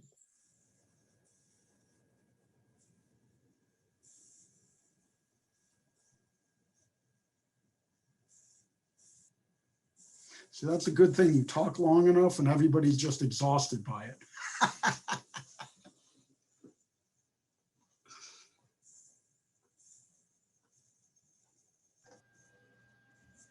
Yeah, TR, I'll make a comment on the Landes capital that you brought up in your talk, because I do think that that's something that even for me trying to work past this infrastructure and a pre-urban kind of setting,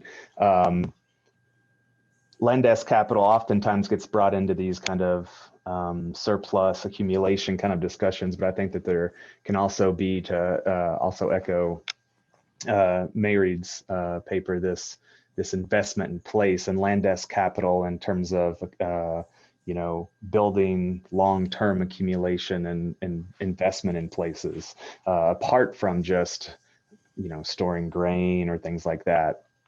So I do like that kind of distinction, that Landes capital has something to say about that. And that last edited volume, I think, has at least 2 chapters in there that talks about kind of a longer term connection to place as something Landes capital kind of can speak to, but doesn't get brought up as much, I guess.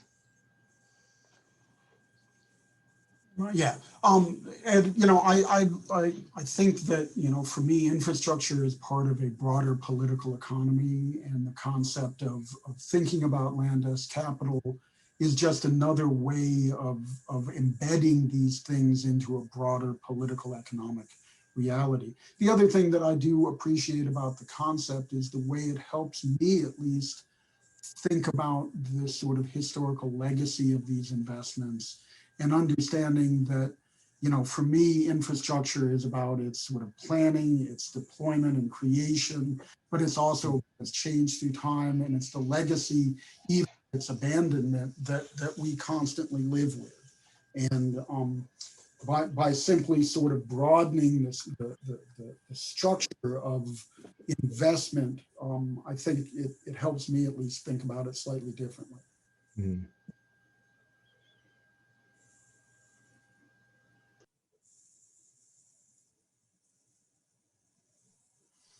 Colin, go ahead. Yeah, I'll also make again another, you know, more of a comment, I guess, about really appreciating your discussion of the history, but again, not just as like, you know, looking at the material record as like an index that we can see and trace specific histories, but the change over time as a kind of mechanism or kind of part of that process of creating social change, right? So the kind of how infrastructure itself is kind of, you know, part of these kind of state strategies, and when it collapses and it doesn't work anymore, like the whole thing blows up, right? So I think it's really interesting to see that, you know, not just that we can trace these histories, but that the kind of the way people in the past, you know, articulated to it, to infrastructure, really kind of generated some of those changes that happened. Yeah, I mean, quite honestly, prior to thinking about infrastructure per se, I hadn't really thought much about this. It's just not part of my sort of day-to-day thinking, even though, we dug up a great big canal and I knew objectively that that was sort of infrastructure, but beginning to think about this really complex web of social, political, and economic engagements that, ultimately part of what I'm trying to do is tell a big history story here. And we also have to think about the environment in this. And that's a, an element there.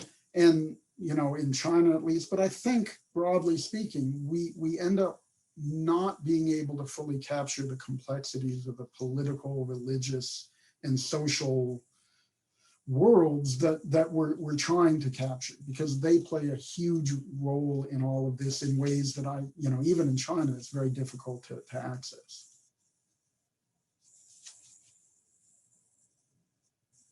Yeah, I'll make one last comment, and then if we want to move on, if nobody else has any questions. What I liked about your presentation was, I think often when we think of this breakdown of infrastructure, we often think of how it affects people, but I think your presentation showed very much so that not that the environment isn't part of affecting people, but it affects the environment at large and those significant changes. So when infrastructure breaks down on such a scale, it's no longer just like, it affects a lot more than just the people involved in the whole situation. And I think your presentation did a really good job of highlighting that, which Monica touched on at the very beginning. So. Well, thank you. And I would point out that, the scale of these kinds of transformations in a place like China, and I imagine it's true in India too, when an event happens that affects infrastructure, it's not like 3 people get hurt or 30 people get hurt or even 30,000 people get hurt. I mean, the human scale of this is sort of, certainly for me, it's really hard to wrap my head around. But it is certainly the case that we want to think about both that human scale, that environmental scale, and the way it plays forward. Because I'd argue, the past is not the present isn't, the past. But Jesus, you look at China today and you go, looks just like the Han Empire.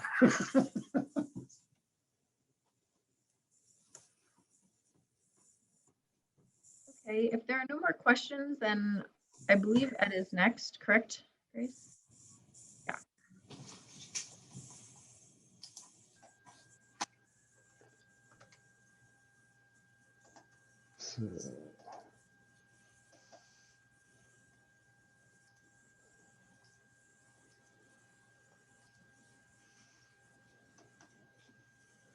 All right, can everybody see that? Nope. Okay. You're not the only one, TR. All right, better? Yeah, all right, cool. So obviously, as this workshop is demonstrating, the study of infrastructure and archaeology is really starting to reach this critical mass, with more and more research being published by people here kind of identifying infrastructure and exploring how archaeologists can really kind of untangle the sociality of infrastructure to people, for instance, Daryl really pushing kind of a cohesive theoretical approach forward. I think that there's little doubt now that archaeologists not only have the tools and the conceptual methodologies to study infrastructure, but we've been doing it and we should keep doing it and keep developing our understandings of how we approach infrastructure. And so if that's the case, then we can circle back to how or maybe not how, but in what ways is studying infrastructure useful to us, as we were talking a little bit earlier with the Inca pots. And so as kind of our understandings of both the materiality of infrastructure, but also the conceptual framework that underlies it moves forward, I think it is important, as we've been talking about, to understand these longer term histories for specific kinds of infrastructure that remain quite durable and persist even into the modern day. And a lot of people have already talked about that. And so because infrastructure does relate to these larger ideas about even unique natural places. So for instance, we think about places like Devil's Tower here in the Western US, which was a place multiple indigenous groups came to gain wisdom, or even kind of built places like the Hopewell enclosures you see there. I think it's important to think about when we have these durable forms of infrastructure, they're outliving the institutions that underlie them, that are there to support them, that are responsible for them. And that's kind of what I'm getting at today, or using infrastructure as a way to kind of get at deeper questions about human social institutions, the responsibility of those institutions, and ultimately seeing the breakdown of infrastructure as either discontent with those institutions, or even just kind of the failure of those institutions. This obviously, if we can, just think about, the institutional change we've seen in the last summer, I think speaks to these kinds of growing issues of social dissonance and how that leads to these kind of larger transformational changes in society. So what I want to talk about a little bit today is how we can approach long-term histories of earth and infrastructure, particularly in the Middle Woodland area, what people will commonly refer to as Adena and Hopewell societies in the Middle Ohio Valley. Obviously, also present elsewhere, but this is where I'm going to focus a lot of my discussion today, because it is considered the kind of the heartland of this social movement. At this time, roughly 300, 100 Cal BC up into roughly AD 500, people across Eastern North America are gathering to engage in massive cooperative labor events, resulting in the construction of both small enclosures you see here that range in size from quite small, just meters squared essentially, all the way up to roughly a little over a hectare, as well as much larger enclosures that span, some of the largest ones nearly 6 hectares, oftentimes part of many other multiple forms. The image you see on the left there is what's called the tripartite enclosure, that it has some kind of circular square and then central kind of curvilinear feature of some sort. These are all, basically forms of infrastructure that exists in some way, but before the urban experiment. And so kind of building on these larger perspectives that Grace and Carly and I had kind of worked through in our independent study about infrastructure before urbanism, I kind of want to build on this idea and look at the consequences of small enclosures, not necessarily just their construction as infrastructure, although I will talk a little bit about that, but what are the consequences of creating infrastructure like this and participating in the social institutions that not only lead to their creation, but also their use. So I'm going to kind of talk about a series of enclosures I've been working on, both as part of a pre-dissertation project that then became the dissertation, and now I just still, working through a lot of this. I think everybody can appreciate that you just never get away from the dissertation. But in any case, these are all, on the smaller end of enclosures across central Kentucky. Many are exist today, and because of this, I think we shouldn't overlook these social attitudes of how people were engaging with these particular infrastructural forms well past the Adena Hopewell movement. So. My work at several of the small enclosures in this region has allowed me to not only look at the different approaches people took to building the embankments and excavating ditches, but especially my kind of intensive kind of geoarchaeological analyses of how ditches are refilling offer a whole lot of evidence for how people are negotiating their institutional responsibilities to place well after Middle Woodland ceremonialism ends at roughly AD 500. So if you're not familiar, the Middle Woodland world in Eastern North America was in some ways one of the most extensive pre-Columbian indigenous worlds. It encapsulates everything from the Gulf Coast out to the Rocky Mountains into the Great Lakes region, and across a lot of what we might consider the Eastern Woodlands, maybe going into even the Kansas City area. We see tons of local communities building these very small enclosures. And so a lot of times I talk about the Middle Woodland kind of ceremonial movement writ large as the time that more of the North American continent that at least now represents present day US is engaged geographically than any other time before or after it. Also at this time, not only are people engaging in moving around all of these exotic items, but they're also building very large burial monuments for the first time. And of course, they're also creating these enclosures. Many of these are also, of the enclosures are also aligned to common astronomical events and some uncommon as well. So that's something I'll talk a little bit about as well. So because these are so geographically widespread, one of the things that I've always kind of seen as the kind of adoption of larger Middle Woodland themes like constructing enclosures is that they're essentially these fundamental correlates of what I've called the Middle Woodland situation. And so social scientists who have studied social situations oftentimes use examples like the drug war. Right, so this allows us to kind of step aside from saying something's a culture or multicultural, but something like the global drug war is a situation because so many different multinational, private, and different social institutions all interact in different unfoldings of that situation around the world. And so looking at how people participated in the Middle Woodland situation is something that I've kind of been exploring with the geographically kind of widespread construction of these enclosures. And so when I talk about institutions kind of commingling or interacting, what I'm talking about are those kinds of general arrangements of accepted norms and rules of society that constitute kind of basically how people are going to act or participate in society. It essentially allows social practices to become routine, and in some ways, those that are attached to infrastructure, it makes that invisible because it's just the normative thing that should play out. It's what you should do, right? And so in some ways, like infrastructure, institutions can kind of be nested and layered upon one another.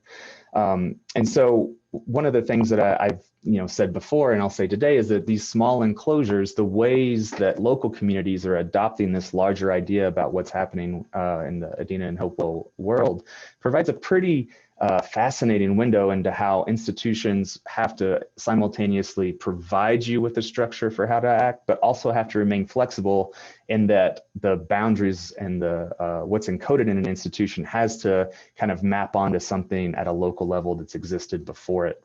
People can adopt bigger ideas and insert their own little kind of touch on it. And this is what we see with all of these smaller enclosures, not only in their size and shape, but this image you see now was something that I was using to look at all of the astronomical alignments for these small enclosures, and they're all over the place, everything from solstices, equinoxes, lunar minimums and maximums. So it really shows that the reason why people are creating these smaller forms of infrastructure locally can be quite variable. So one of the things I've been drawing on is Ashley Karse's work on modern infrastructure, just to kind of try and branch out, at least conceptually, for how infrastructure can kind of be thought of. And one of the things that he thinks or that he's talked about is a salient quality of infrastructure. And I like thinking about infrastructure in that way as essential characteristics or salient qualities, because you can draw on these things in a little bit less rigid way than having a very strict definition of what infrastructure is. But he does say that they're essentially underwritten and responsible, or the responsibility of institutions. Right.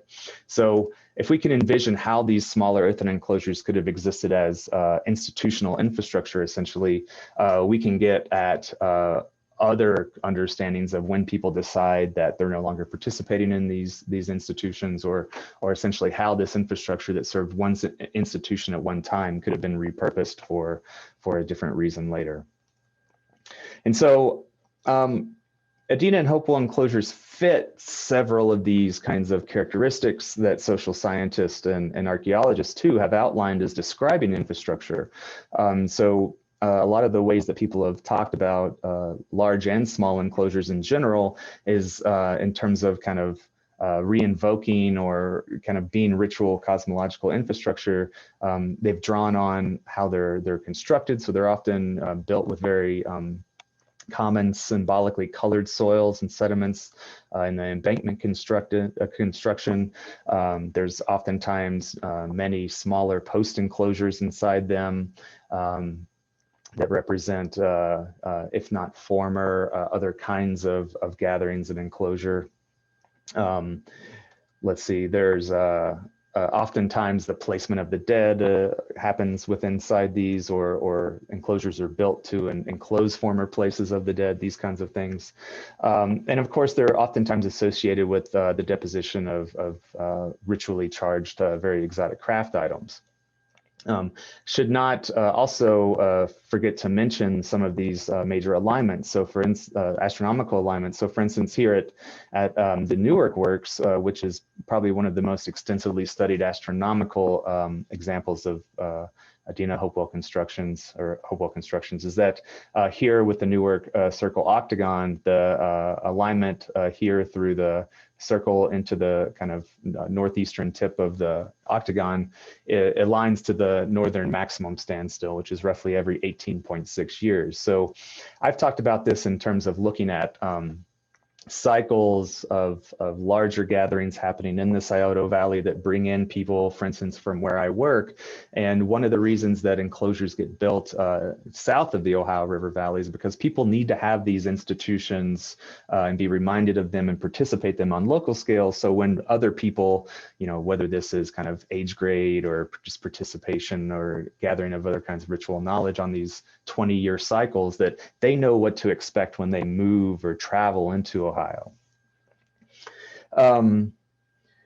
So in some ways, not only does this astronomical kind of alignments with these enclosures encode other kinds of cosmological religious knowledge, but they also kind of offer this scheduling mechanism as well of, you know, kind of when people should be coming and visiting these kinds of places.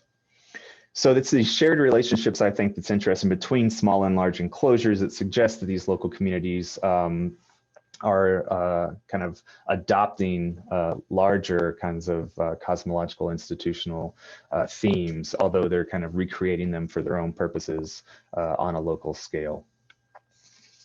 So this is why, in some ways, the idea of pilgrimage to a lot of these larger Ohio enclosures has been such a popular one.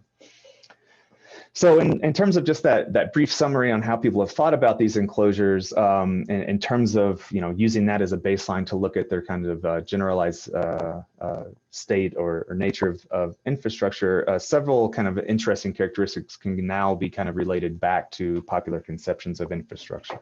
So for instance, you know, we've talked about some of Mary Starr's work, and she talks about these things being embedded not only within the landscape, but also within these broader notions of sociality, like Anna was talking about recently. TR mentioned this as well. But enclosures in terms of kind of not forcing, but encouraging people to move to them, to travel to them, to bring things to them. Also kind of, I think, fit with this notion that Brian Larkin writes about in his annual review of infrastructure, essentially saying that infrastructure is matter that facilitates the movement of other matter. And so not only do people and things travel to these places, but I think there's also something to be said about how kind of planning and organizing infrastructure, in this case, the excavation of ditches and the movement of earth into embankments, and as you'll see, vice versa in just a minute, speaks to the ways that these enclosures do facilitate the movement of diverse kinds of matter. I think it's also important to think about these, as you know, Daryl's kind of mentioned in his article about moving towards an infrastructural approach, as layered as well. So they're static, right? These things aren't moving, but they're causing movement. And so in some ways they're circulatory infrastructure in that nature, but they also cross-cut other categories. And so whether large or small, you know, so this is another view of the Mound City enclosure around these burial monuments. burial monuments, but also smaller enclosures like I'm talking about here. They are static and stationary, but they are also networked and kind of representing connections to one another and other things through time. Finally, I wanted to talk about a slightly different aspect of enclosures, or another layer to how they can serve as infrastructure. And so this is from an article that just recently came out where we've talked about this very small enclosure, Winchester Farm, and this is one of the sites that I had shown on the map earlier. And so this is the ditch here and some different geophysical imagery. But what the interesting thing is when we started looking at the actual interior feature here, this is this small rise. So this is a magnetic susceptibility image where all of the organic material and this basically what ended up being a small midden increases the susceptibility. But this is where we found evidence of low-level feasting, social food consumption, but also the deposition of a lot of ceramics that come from nowhere near this part of the eastern U.S., as well as some other items that could be obtained maybe within a few days' walk, things like quartz crystals and the like. And so when we dated and did some Bayesian chronological modeling of this feature, one of the things we found out is that here is the last date that we had from under the sealed ground surface that was preserved beneath the embankment, giving us essentially a proxy time of which the enclosure would have been constructed, or at least the last time at which that ground surface would have been exposed. And we have quite a few dates that precede it that are both on charcoal and animal bone from that midden, suggesting that the construction of that enclosure was not to host gatherings, but instead to bound evidence for gatherings that had already happened there.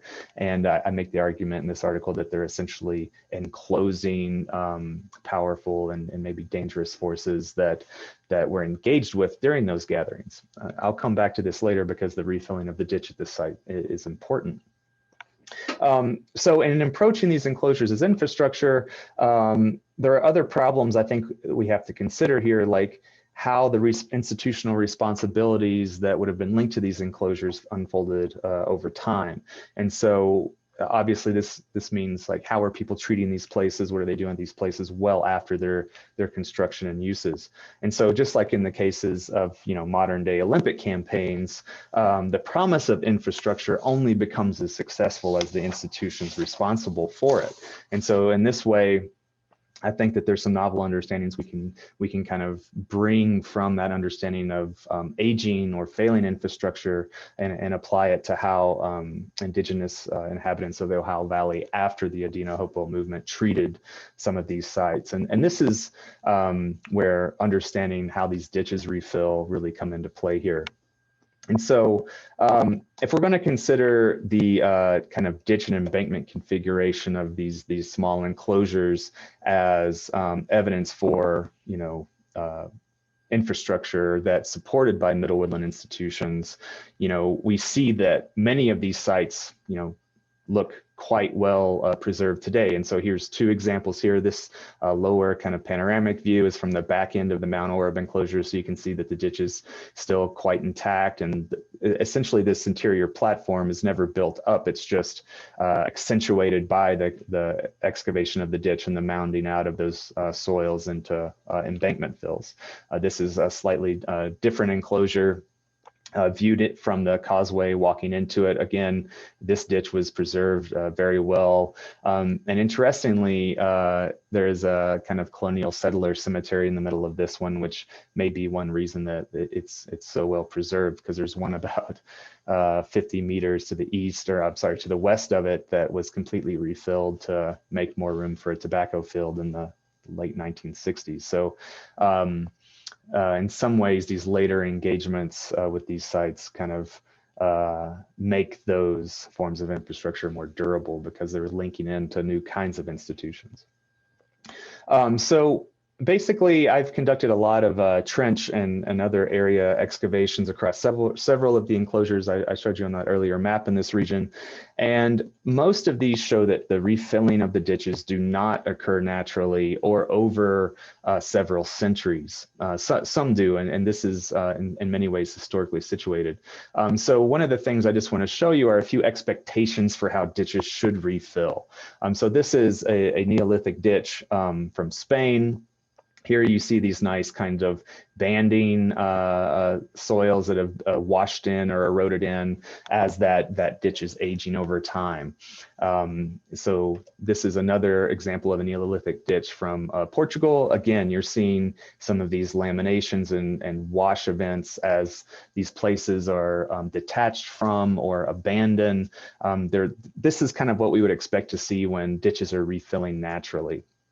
Here's another example from a Neolithic ditch in the UK near Bournemouth. And again, there's this kind of nice linear laminations and inwash that are easy to trace. And to show you an image you just saw on the talk before. Again, this is a different kind of ditch, right? It's a canal, so you would expect to see a lot of these kinds of water laminates filling something like this, but you also have a horizon development in between them, showing that there's these kinds of longer term fits and starts with how these things are refilling. So here's a few images of ditches I've excavated where we see absolutely nothing like that. There's very big and deeply burned sediment that's thrown in these ditches. There's nodules the size of American footballs or grapefruit of burned earth that's thrown in the bottom. They don't have any nice, organic laminations coming in from topsoil erosion or from clay laminations from embankment erosion rolling in. And they also have very oddly positioned stratigraphy. So for instance, you see this kind of weird curled up thing with this larger, later densely filled charcoal lens that goes under it. These kinds of layerings can only be formed when you have very rapid and quick jumbled up deposition. Interestingly, so this is the ditch at Winchester Farm I was just talking about, and one of the things that really started to kind of blow my mind, and this was the second one we had dated like this, is how much later from the construction, roughly at the BC 80 transition, this ditch refilled. Okay, so essentially, almost a millennium later, or a millennia later, that this thing refills, and we don't see any evidence that over these centuries that this is refilling naturally. So this is, started to really pique my interest in how people maintain ditches or why they would have maintained these ditches. But it signals that there's still this responsibility people are adhering to in maintaining some of these places. Here's another example from a different enclosure called the Golf Circle. And while you see this nice kind of long-term soil horizon here, there's not as much of that below, and there's these other kinds of larger organic packages that get thrown in. That is actually a burned timber right at the base. And all of the chronological modeling from this ditch shows that basically from the base to just the bottom of this really dark lens is all dating to essentially within the end of the Middle Woodland movement, roughly ending around 500 AD. And then this surface is extremely used for an extremely long time, develops over many hundreds of years, and has dates in it everywhere from 1200 AD up into the 15 and 1600s, when this was occupied as a Shawnee landscape, and there was a Shawnee village very close to here. And so this site ends up, even after they completely kind of refill these ditches and erase it from the landscape, this site still becomes important because much later it becomes the kind of nexus of these overland trail routes and the location for what's known as the Shawnee village of Iskipakathiki. So what we're seeing here is that there's a very different history in terms of how local communities are detaching from these places. And so all of those enclosures I showed you in that regional map are built very quickly. I've modeled those to basically suggest that they're built within roughly 75 years of one another. I mean, this speaks to this real movement of ideas, right? So people talking about Adina Hopewell societies as participating in this larger, religious movement, but then the responsibilities to these places last in very different kind of histories. At Golf Circle, you see people kind of right around 500 AD refilling most of that ditch, whereas people at Winchester Farm apparently maintain that ditch for at least quite a long time before deciding that, they're done with it and repurposing that landscape. And this is all happening as people are no longer as mobile on the landscape and moving towards a more kind of sedentary village life predicated on intensive maize agriculture. So as you might imagine, people trending towards this new agricultural cycle, this that comes, these new village types that come with all of these kinds of fresh reinterpretations of social institutions, that people would look back to older forms of those ritual infrastructure and either say we don't need those anymore, or it's time to start detaching from those. And in some cases, like we see in certain infrastructure, they do get repurposed, right? So that enclosure, the Golf Circle enclosure that ends up being a locale for a later kind of Shawnee village, I think that speaks to the importance of these infrastructural places and how they get repurposed over time. Whereas others are completely abandoned and essentially, destroyed on spot, and people don't mess with them. At least we don't have any evidence of it, that people are messing with those sites after they're closed. So as we're going to kind of push this idea of infrastructure, I think it's important to think the different kind of social capabilities that we can also explore when people are participating in constructing or using forms of infrastructure, and especially durable forms. And so here I've tried to kind of note that not only are communities engaging with these places in very different ways, but they're choosing to detach from them at different times, but in similar ways in terms of how they're refilling these ditches. So I think that a lot of the ideas I've mentioned here were things that have already been talked about, but this idea of infrastructure in pre-modern societies and the institutions that are responsible for it are something that I'm starting to tease out and looking at these small enclosures. Thank you.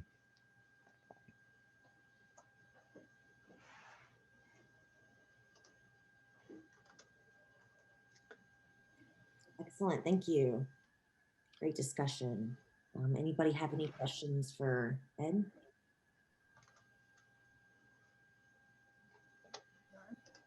Anna, you can go ahead.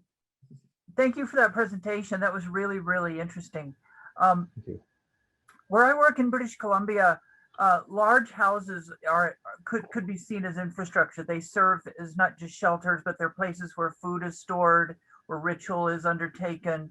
They're a nexus of many things. And these are houses that are 10 or 20 meters in diameter. And sometimes they're lived in for many generations. The house I've been working on was lived in consecutively for 15 generations.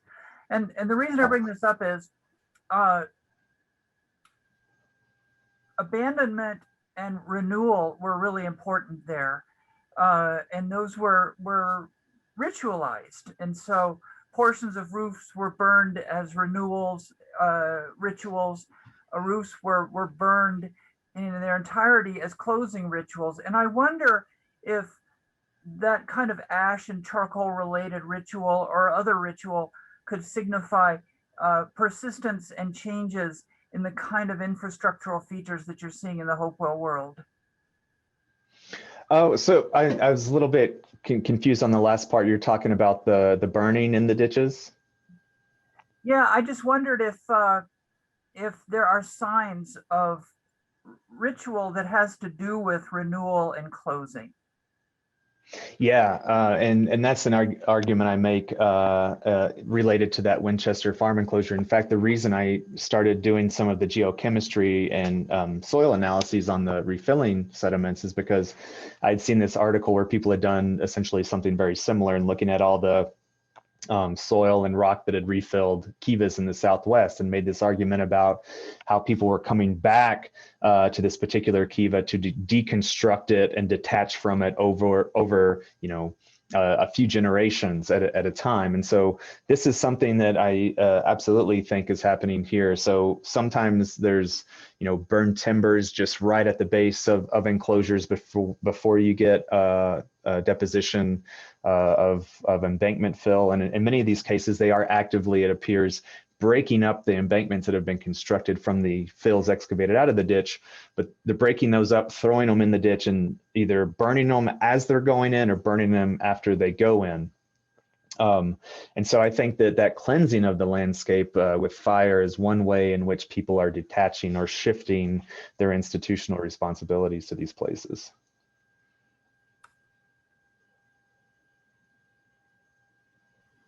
Great. Daryl, do you have a question? Yeah, I mean, that was really fascinating. Thanks for that. So when I was listening to TR's talk about ancient Chinese infrastructure, it struck me just how familiar it all was as an Inca specialist. The Incas loved a good ordered agrarian landscape. And this is just so unfamiliar, right? These kind of enclosure systems over vast areas is so un-Andean, but it's very similar to the kind of enclosure horizons you get in Amazonia, which we've already seen a bunch of times. It also sounds very similar to the enclosure horizons that you get in Neolithic Europe, right? Which also have these kind of similar. So, I mean, and I know it's kind of an old-fashioned way to think about it, but I'm kind of interested in, what if empire is the category that helps us think about why China and the Incas are similar in some ways, right, with road systems or whatever. What are these enclosure horizons that are appearing in multiple parts of the world in these kind of Neolithic contexts, at least in the sort of economic sense? I mean, what system is giving logic to this, right? Would you be interested in thinking about it comparatively with, say, the Amazonian enclosure systems, where there do seem to be parts of the world where enclosures dotted all over wide regions are the dominant infrastructural form. And it's just fascinating how similar they are in different parts of the world. So it provoked a lot of thoughts about that. So, I mean, that's maybe partially a comment as much as a question, but whatever you feel like saying. Cool. Well, thank you. And yes, you're right.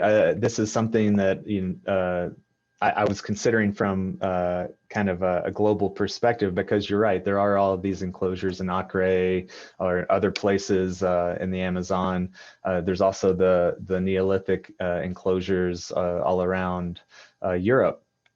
And so it does become this question, and especially with the kind of recent detailed chronological modeling we had for Winchester Farm, I really started to wonder, are these things really built to enclose? Like, is it meant to hold to as a container, essentially? And sometimes this works, I think, and sometimes it doesn't. So a lot of the really big geophysical surveys that have gone on up in the Salado Valley on those multiform enclosures in the last 5 or so years find just myriad features inside the enclosure itself, right? So these post enclosures, these very large post pits for sacred pole ceremonialism that's common in this part of the world, and then also just, feasting pits and things like that. But there hasn't been enough work done at that scale to see if all of that material seems to kind of predicate the need to enclose it. And so I think that that's something that's kind of ripe for understanding these enclosures as infrastructure in that way.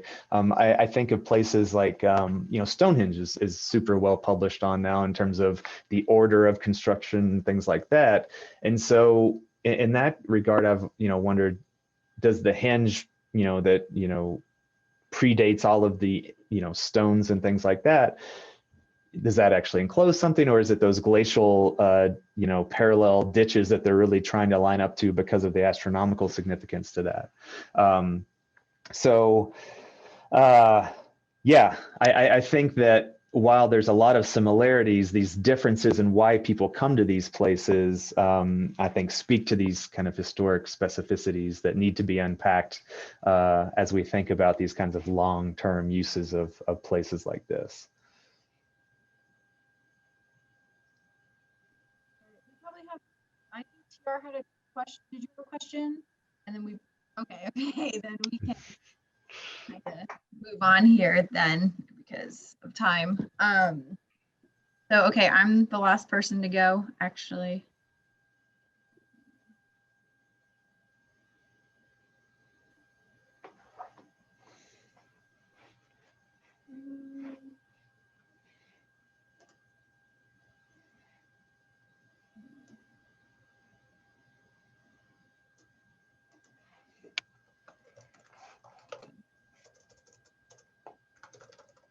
You guys hear me?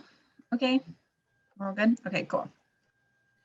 So my presentation is More Than Empty Spaces, Plazas as Infrastructure for Public Action and Community Identity in the Pre-Columbian Deep South. So I'm on this strain of thinking about infrastructure and trying to expand it to pre-urban societies in a way that, again, tries to shift this dialogue away from just infrastructures that are considered such because of the modern definition of infrastructure. So even if a terrace or something exists before pre-urban, there are things that happen in urban society, so we consider them as such. So I'm trying to expand that with this presentation. So plazas are a prevalent feature still present globally in modern communities. Here are 4 pictures of just 4 random plazas around the world in different contexts that follow, though, this similar form. And much like plazas that exist today, plazas in the past were also found in different contexts, both spatially and temporally. Depending on these contexts, plazas serve an array of functions. However, as I will discuss in this presentation, the general form and function of plazas as open gathering spaces to provide an area for public action has remained largely constant from their emergence to the present day. As seen in the pictures I just showed you so far, there are a few characteristics of plazas that seem to be present across different spatiotemporal contexts. That they're intentionally constructed, they're public, open, and they have definitive boundaries. In archaeology, plazas have traditionally been viewed as empty spaces not worth studying, as they have few, if any, internal features and little to no material remains. This is likely a result of ritual cleaning and maintenance of plazas, highlighting their importance in certain ritual, ceremonial, and/or communal aspects of society. They were also thought of as a byproduct of surrounding more impressive architecture, such as mounds, shell rings, and buildings. So originally, they were not thought of as intentionally constructed through their own process. However, new research suggests within like the last 15 or so years, mainly, suggests that plazas were intentionally constructed in their own regard, as well as central design elements to the whole site or landscape. The plaza was something that was typically built first, and then everything else was situated around it. So they are now also identified as more than just empty spaces instead, and framing them as open spaces that were uniquely used for certain community scale gathering events. Plazas in the Deep South have a really long history, perhaps one of the oldest histories in the world, dating back to the Middle Archaic at Watson Break, which has a plaza, though it is not labeled on this map because it's sort of just the in-between stuff. And then plazas were used through this region until and after contact, actually. But throughout this region of the Deep South, they changed in both form and function, though keeping that general definition of open and bounded and intentional. So even with the variations though, oh, sorry, I just did that. So in this presentation, I am going to be using a definition of infrastructure that is a category of durable object constellations through and by means of which actions are taken. This presentation looks to argue that plazas in pre-Columbian Deep Southern societies are uniquely suited to support communities as central organizing infrastructure, dispersed small-scale societies as well as early hierarchies, where crowds would gather for a variety of purposes, such as public forums, ceremonial performances and political affairs, ritual ceremonialism, and even just mundane tasks. So the 4 very brief case studies that I'm going to go over, and I'm just going to describe these very generally, kind of what's going on there, what the plazas were used in these 4 instances, and then I'm going to discuss them afterwards more so together. So the first case study I have is from the late Archaic on the St. Catherine's Island shell ring plazas. There's 2 of them, the St. Catherine's and the McQueen. Both of the shell rings are 40 meters in diameter, though the internal plazas are only about 30 to 40 meters in diameter. There is evidence for ceremonial pits related to cremation and burial events in both in the center, as well as copper from the Great Lakes. On the outskirts of the plazas, there are pits that resemble mass storage nut pits seen along the Savannah River. Therefore, the evidence at these shell ring plazas suggests that they were used not only for internal site ceremonies that relate to burial practices, but also to long-distance trade networks spanning the eastern United States and even mundane subsistence tasks. So the second case study is the Middle Woodland Kalamoki Site Plaza in Georgia.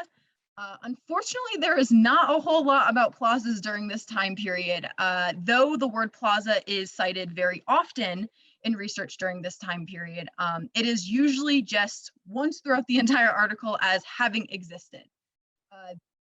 Monuments were really prominent during this time, so that could lead to a focus more so on what's interesting, I guess, the plaza being the open, empty, quote unquote, space. The Kalamoki site has a layout centered around a central plaza, very similar to other sites in the region at this time. There was little to no artifacts, no features, and it was bisected by earthen monuments, specifically at the Kalamoki. But these traits are similar across this region. And it is likely that the plaza was one of the first features constructed, and the site was then constructed around it. This pattern is also seen around other sites during this regional time period. So this really highlights the importance of consistent community planning in sites during this regional time period, but also the importance of the formality of the plaza being one of these central architectural features of which everything is planned around. Then the next case study is the Rathman site, a Coles Creek Plaza in Louisiana. And this plaza was also kept clean, made to be level, was rectangular, and had no features. Therefore, a major difference between this late Woodland Plaza versus previous plazas that I've talked about is it's one of the first that has evidence for major earth moving to create an intentional leveling. The initial construction stage of the Rothman Plaza took place between 700 and 800 AD and was initially surrounded by 4 mounds and then expanded to more expansion, as you can see, with more mounds added, as well as an expansion of the natural terrace, perhaps around 1000 AD. So initially, it was really easy to access the internal plaza. However, then there were changes later on around this rapid construction event around 1000 AD that made it less so publicly accessible. So the dynamic, this shows that as the society's needs changed, so did the plaza, and it was a dynamic form serving the society at the time. So then my last example is of a Mississippian plaza found at the Monville site. During the Mississippian period, it was common for plazas to have mounds on all sides of them. They were intentionally constructed primary design elements. They appeared during times of rapid transition, are constructed on top of previously used areas of the site, and sometimes had standing architecture within the space. The Monville Plaza was enormous and would have taken the labor construction of many people to construct it, more than any previous example that I've given so far. In addition, the construction of the Monville Plaza was a catalyst for major reconstruction of the entire landscape. This construction event reflects a shift in the current social ideals as more focused on community as it had been in previous times. This plaza was not only the catalyst for the reorganization of an entire landscape, but was also evidently important in the shifting of the ideals of society at the time. So now that I've presented all of these case studies, I'm going to discuss why I wanted to highlight plazas as infrastructure. Plazas meet the requirements defined in the definition that I used of infrastructure. They're networked, they support society, they reflect the current ideals, they meet the current needs and are dynamic to fulfill those through changes by society, and they're useful in their distinguishable physical form. So what does this perspective provide of infrastructure to plazas that others do not?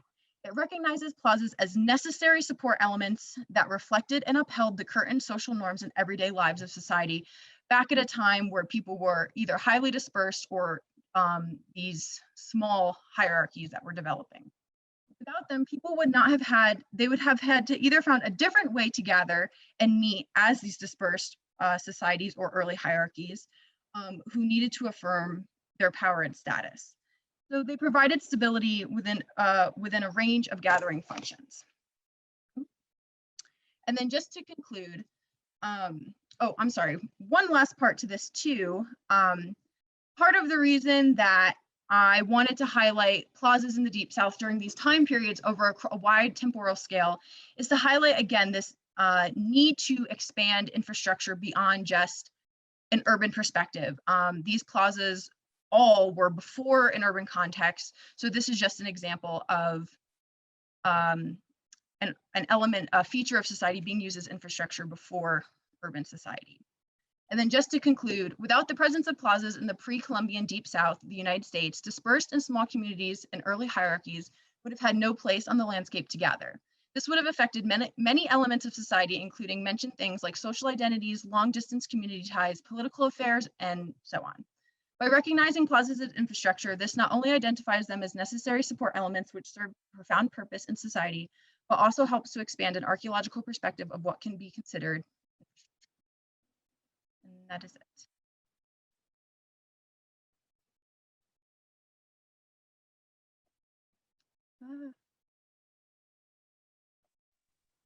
Excellent. Thank you, Carly. Thanks. I'm trying to get the view back from. I think top, you can stop sharing. Oh, gotcha. Thanks, Grace.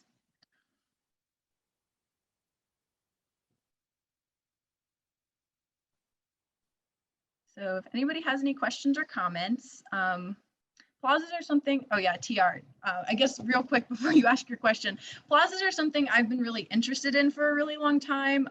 Going to school in Minnesota and working under Dr. Renita Dalen, she had done a lot of work at the Cahokia Grand Plaza, and it was just something that Ed was doing a chapter on Earth and Monuments, which is kind of what I'm interested in now, and this was sort of an expansion of my interest in earth moving as during these periods. So, TR.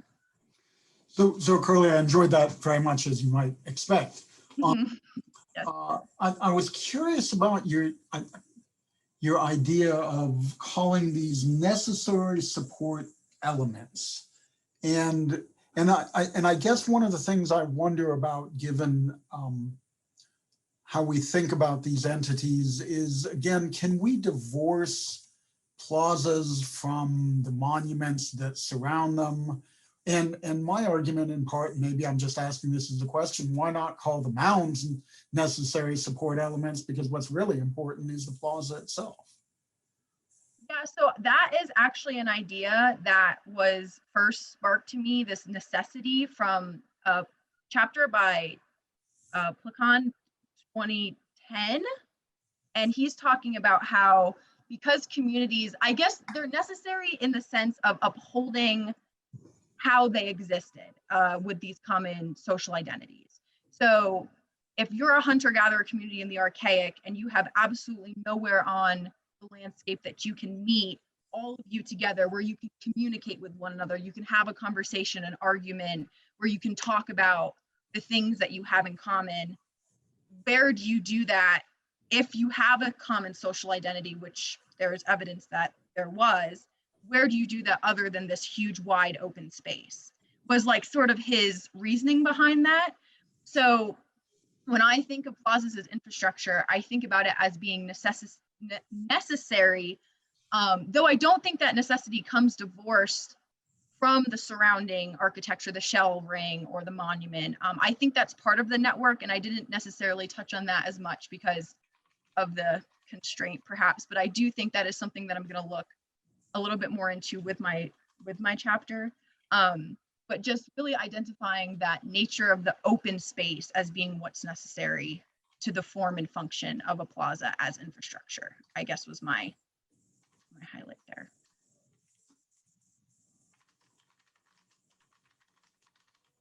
Great. Ed, you have a question? Yeah. So one of the things that I was thinking about when you were talking about these plazas is Seth Lowe's work in different Mesoamerican plazas, and it's interesting how, in some ways, plazas might represent this interesting back and forth. You know, we've been talking about infrastructure and its insufferable connection to modernity and everything, but plazas in some way bridge that. It's something you see, as you say, in the Deep South well before anybody is trying to live in sedentary village community life. And yet it's something we also see in present day, you know, Mexico City, wherever, right? The plazas are still extremely popular in modern urban environments. So I thought that was an interesting kind of bridge there. Yeah, they're often described as ubiquitous when talking about in the archaeological record, because they really do. I mean, obviously the form has to say somewhat similar in order for it to be identifiable, but also just, I mean, for example, earthen enclosures, though some of them serve similar functions, it's not always, you know, they don't always serve the same functions. They can be animal pens in the Neolithic, and yet that's not a function of them in North America. Whereas a plaza, it's like almost, though it's not the same, a gathering. Gathering is the purpose because of the nature of the space inside. So yeah, Ed, I also find that interesting. So yes, Monica.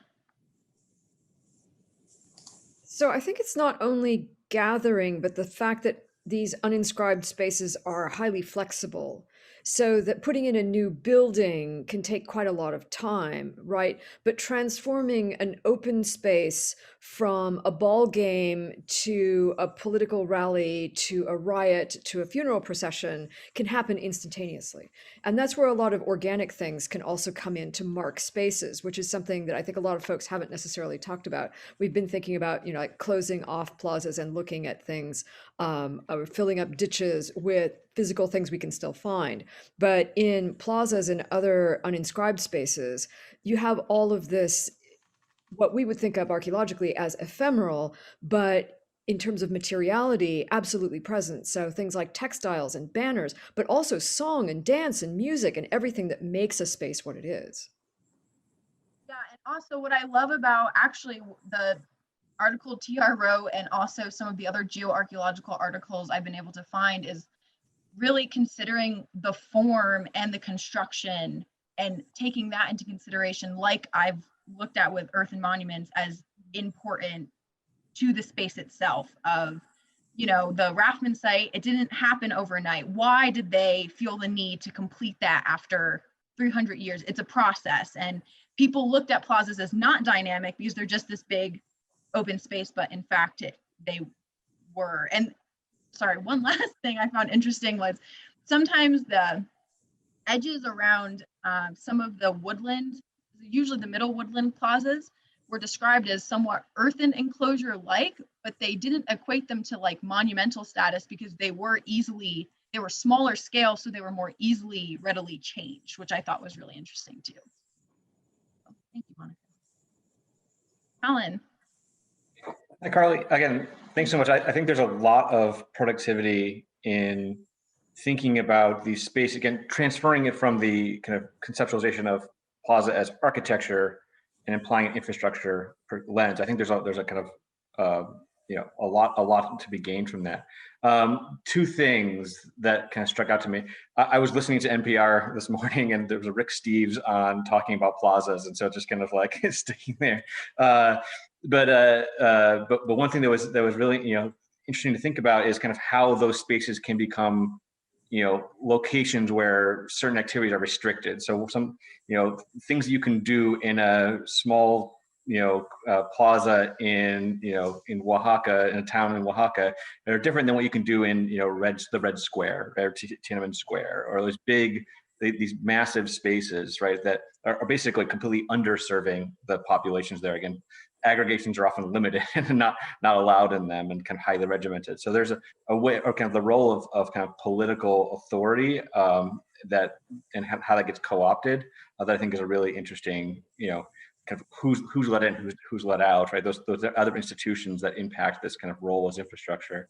And the other one that stuck to me was some Casey Barrier's work, right, in the washout site, where you have, people being kind of these initial aggregations, and the plaza as a kind of serving a similar role as these enclosures to kind of pull people in, and you have these little courtyard groups kind of pop out, kind of added to this in a kind of piecemeal way, and those kind of really early plazas might function very differently than kind of a plaza that's serving like an existing town or city or something like that. So, and maybe even a lot more mobility and movement elements to those really early plazas that, especially some of the ones that you were kind of talking about in your cases. So yeah, I thought, got a lot of ideas there. I'm really loving it.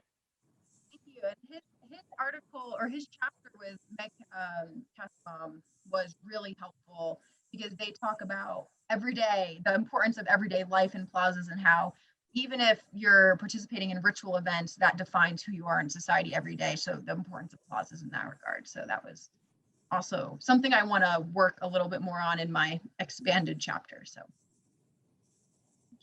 all right, well, I think we're wrapping up here. I see Megan is here. Hello. So everybody, we introduced her at the beginning, but she is currently here now to introduce herself to all of you guys, just as our senior co-editor. So if you don't mind, Megan, would you like to introduce yourself briefly? Yeah, sure. I'm sorry I missed, it's my daughter's birthday weekend anyways, and I coach baseball, and this is my life these days, so outside, everything outside, so of course. But when they asked me to join this issue and help co-edit, I was like, sure, except I don't really think infrastructure applies to indigenous peoples. I think this is like a Western concept that we should not use. So like, what if there's another concept? I asked them in our first, sorry, muted. Like, what if this is not a concept or a word or a concept that was used in the people we study, right? Is this a word that we should use to categorize the past? And when we talked about it, and then I read all your abstracts, and I look forward to, I'm going to watch your recorded videos, I came to realize that's like kind of what I think a lot of people are trying to grapple with in this session. So it's kind of exciting. And obviously infrastructure is in the news all the time. Mayor Pete, right, it's talking about all the time. So I think it's exciting. I'm going to watch all your recorded talks from today, and I'm sorry I couldn't be here more involved. Just, I come to a point in my career where it's like work-life balance, family stuff's really important to me. So I'm co-editor of JA. I know a lot about editing of Journal of Anthropological Archaeology. So also think you got cool papers. I'm open. I'm new co-editor there with George Bilder. So happy to help edit, think about reviewers, all those kind of things. Help these young scholars really push forward a cool volume. So happy to be involved, and I'll watch all your talks, and yeah, and I'll question all along whether this is a concept we should really apply back to the past, and can we do it productively, so. And I work in I've worked for years in the Great Lakes on earthworks, mounds.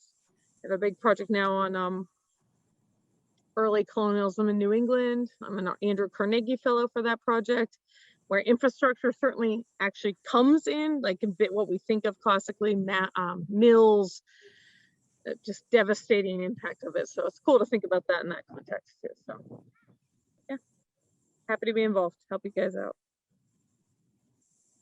Great, thank you so much, Megan. So we are done with our first day, technically, with all of our presentations. We left a little time at the end just to sort of make some closing remarks. Tomorrow's really discussion day. If anybody has something burning on their chest right now that they would just really like to get out there, just think it's good to leave us ruminating with overnight, please throw a hand up. But Grace, I think we're gonna make some closing remarks and then leave you guys to think about all the wonderful things that we talked about today. So, okay, cool. So Grace, any final words? No, I think everybody's, we've had a long day, so we'll leave the discussion for tomorrow when we're nice and fresh. But this has been really great. I'm really excited that all of these interesting ideas are coming together, and I'm really excited tomorrow to kind of getting out in those breakout rooms and kind of get to the meat and get to discussing all of these really interesting points that have been brought up. And we want to thank everybody again for the time and effort that all of you all put into reading all of our emails and preparing abstracts and paper drafts and presentations. It's great, and we're going to get a lot out of it. So if nobody has... Can I briefly say, I forgot to say, I was the one that pushed for land acknowledgements in this talk, if you all had to do them. So I'm talking from Indekina, the peoples who have stewarded this land in New Hampshire, in New England for thousands of years. And I work a lot with them too. So sorry, I should have said that when I started, sorry. Thank you, yeah, no. So if nobody has anything else to say, we'll go ahead, Monica. I just have a quick question. Do you want to give us a heads up about which breakout room we're going to be in? Or is it going to be like a fresh surprise? Tell us. So actually, Carly and I are going to discuss that post-workshop. We do have an idea of the groups, but we just kind of wanted to wait to see what synergies emerged and who was vibing and what discussions were kind of taking place. So after this, over beer, we're gonna kind of hash all those groups out. But thank you for bringing that up, Monica. We do have those links that Colin's created for those groups that we have not sent out.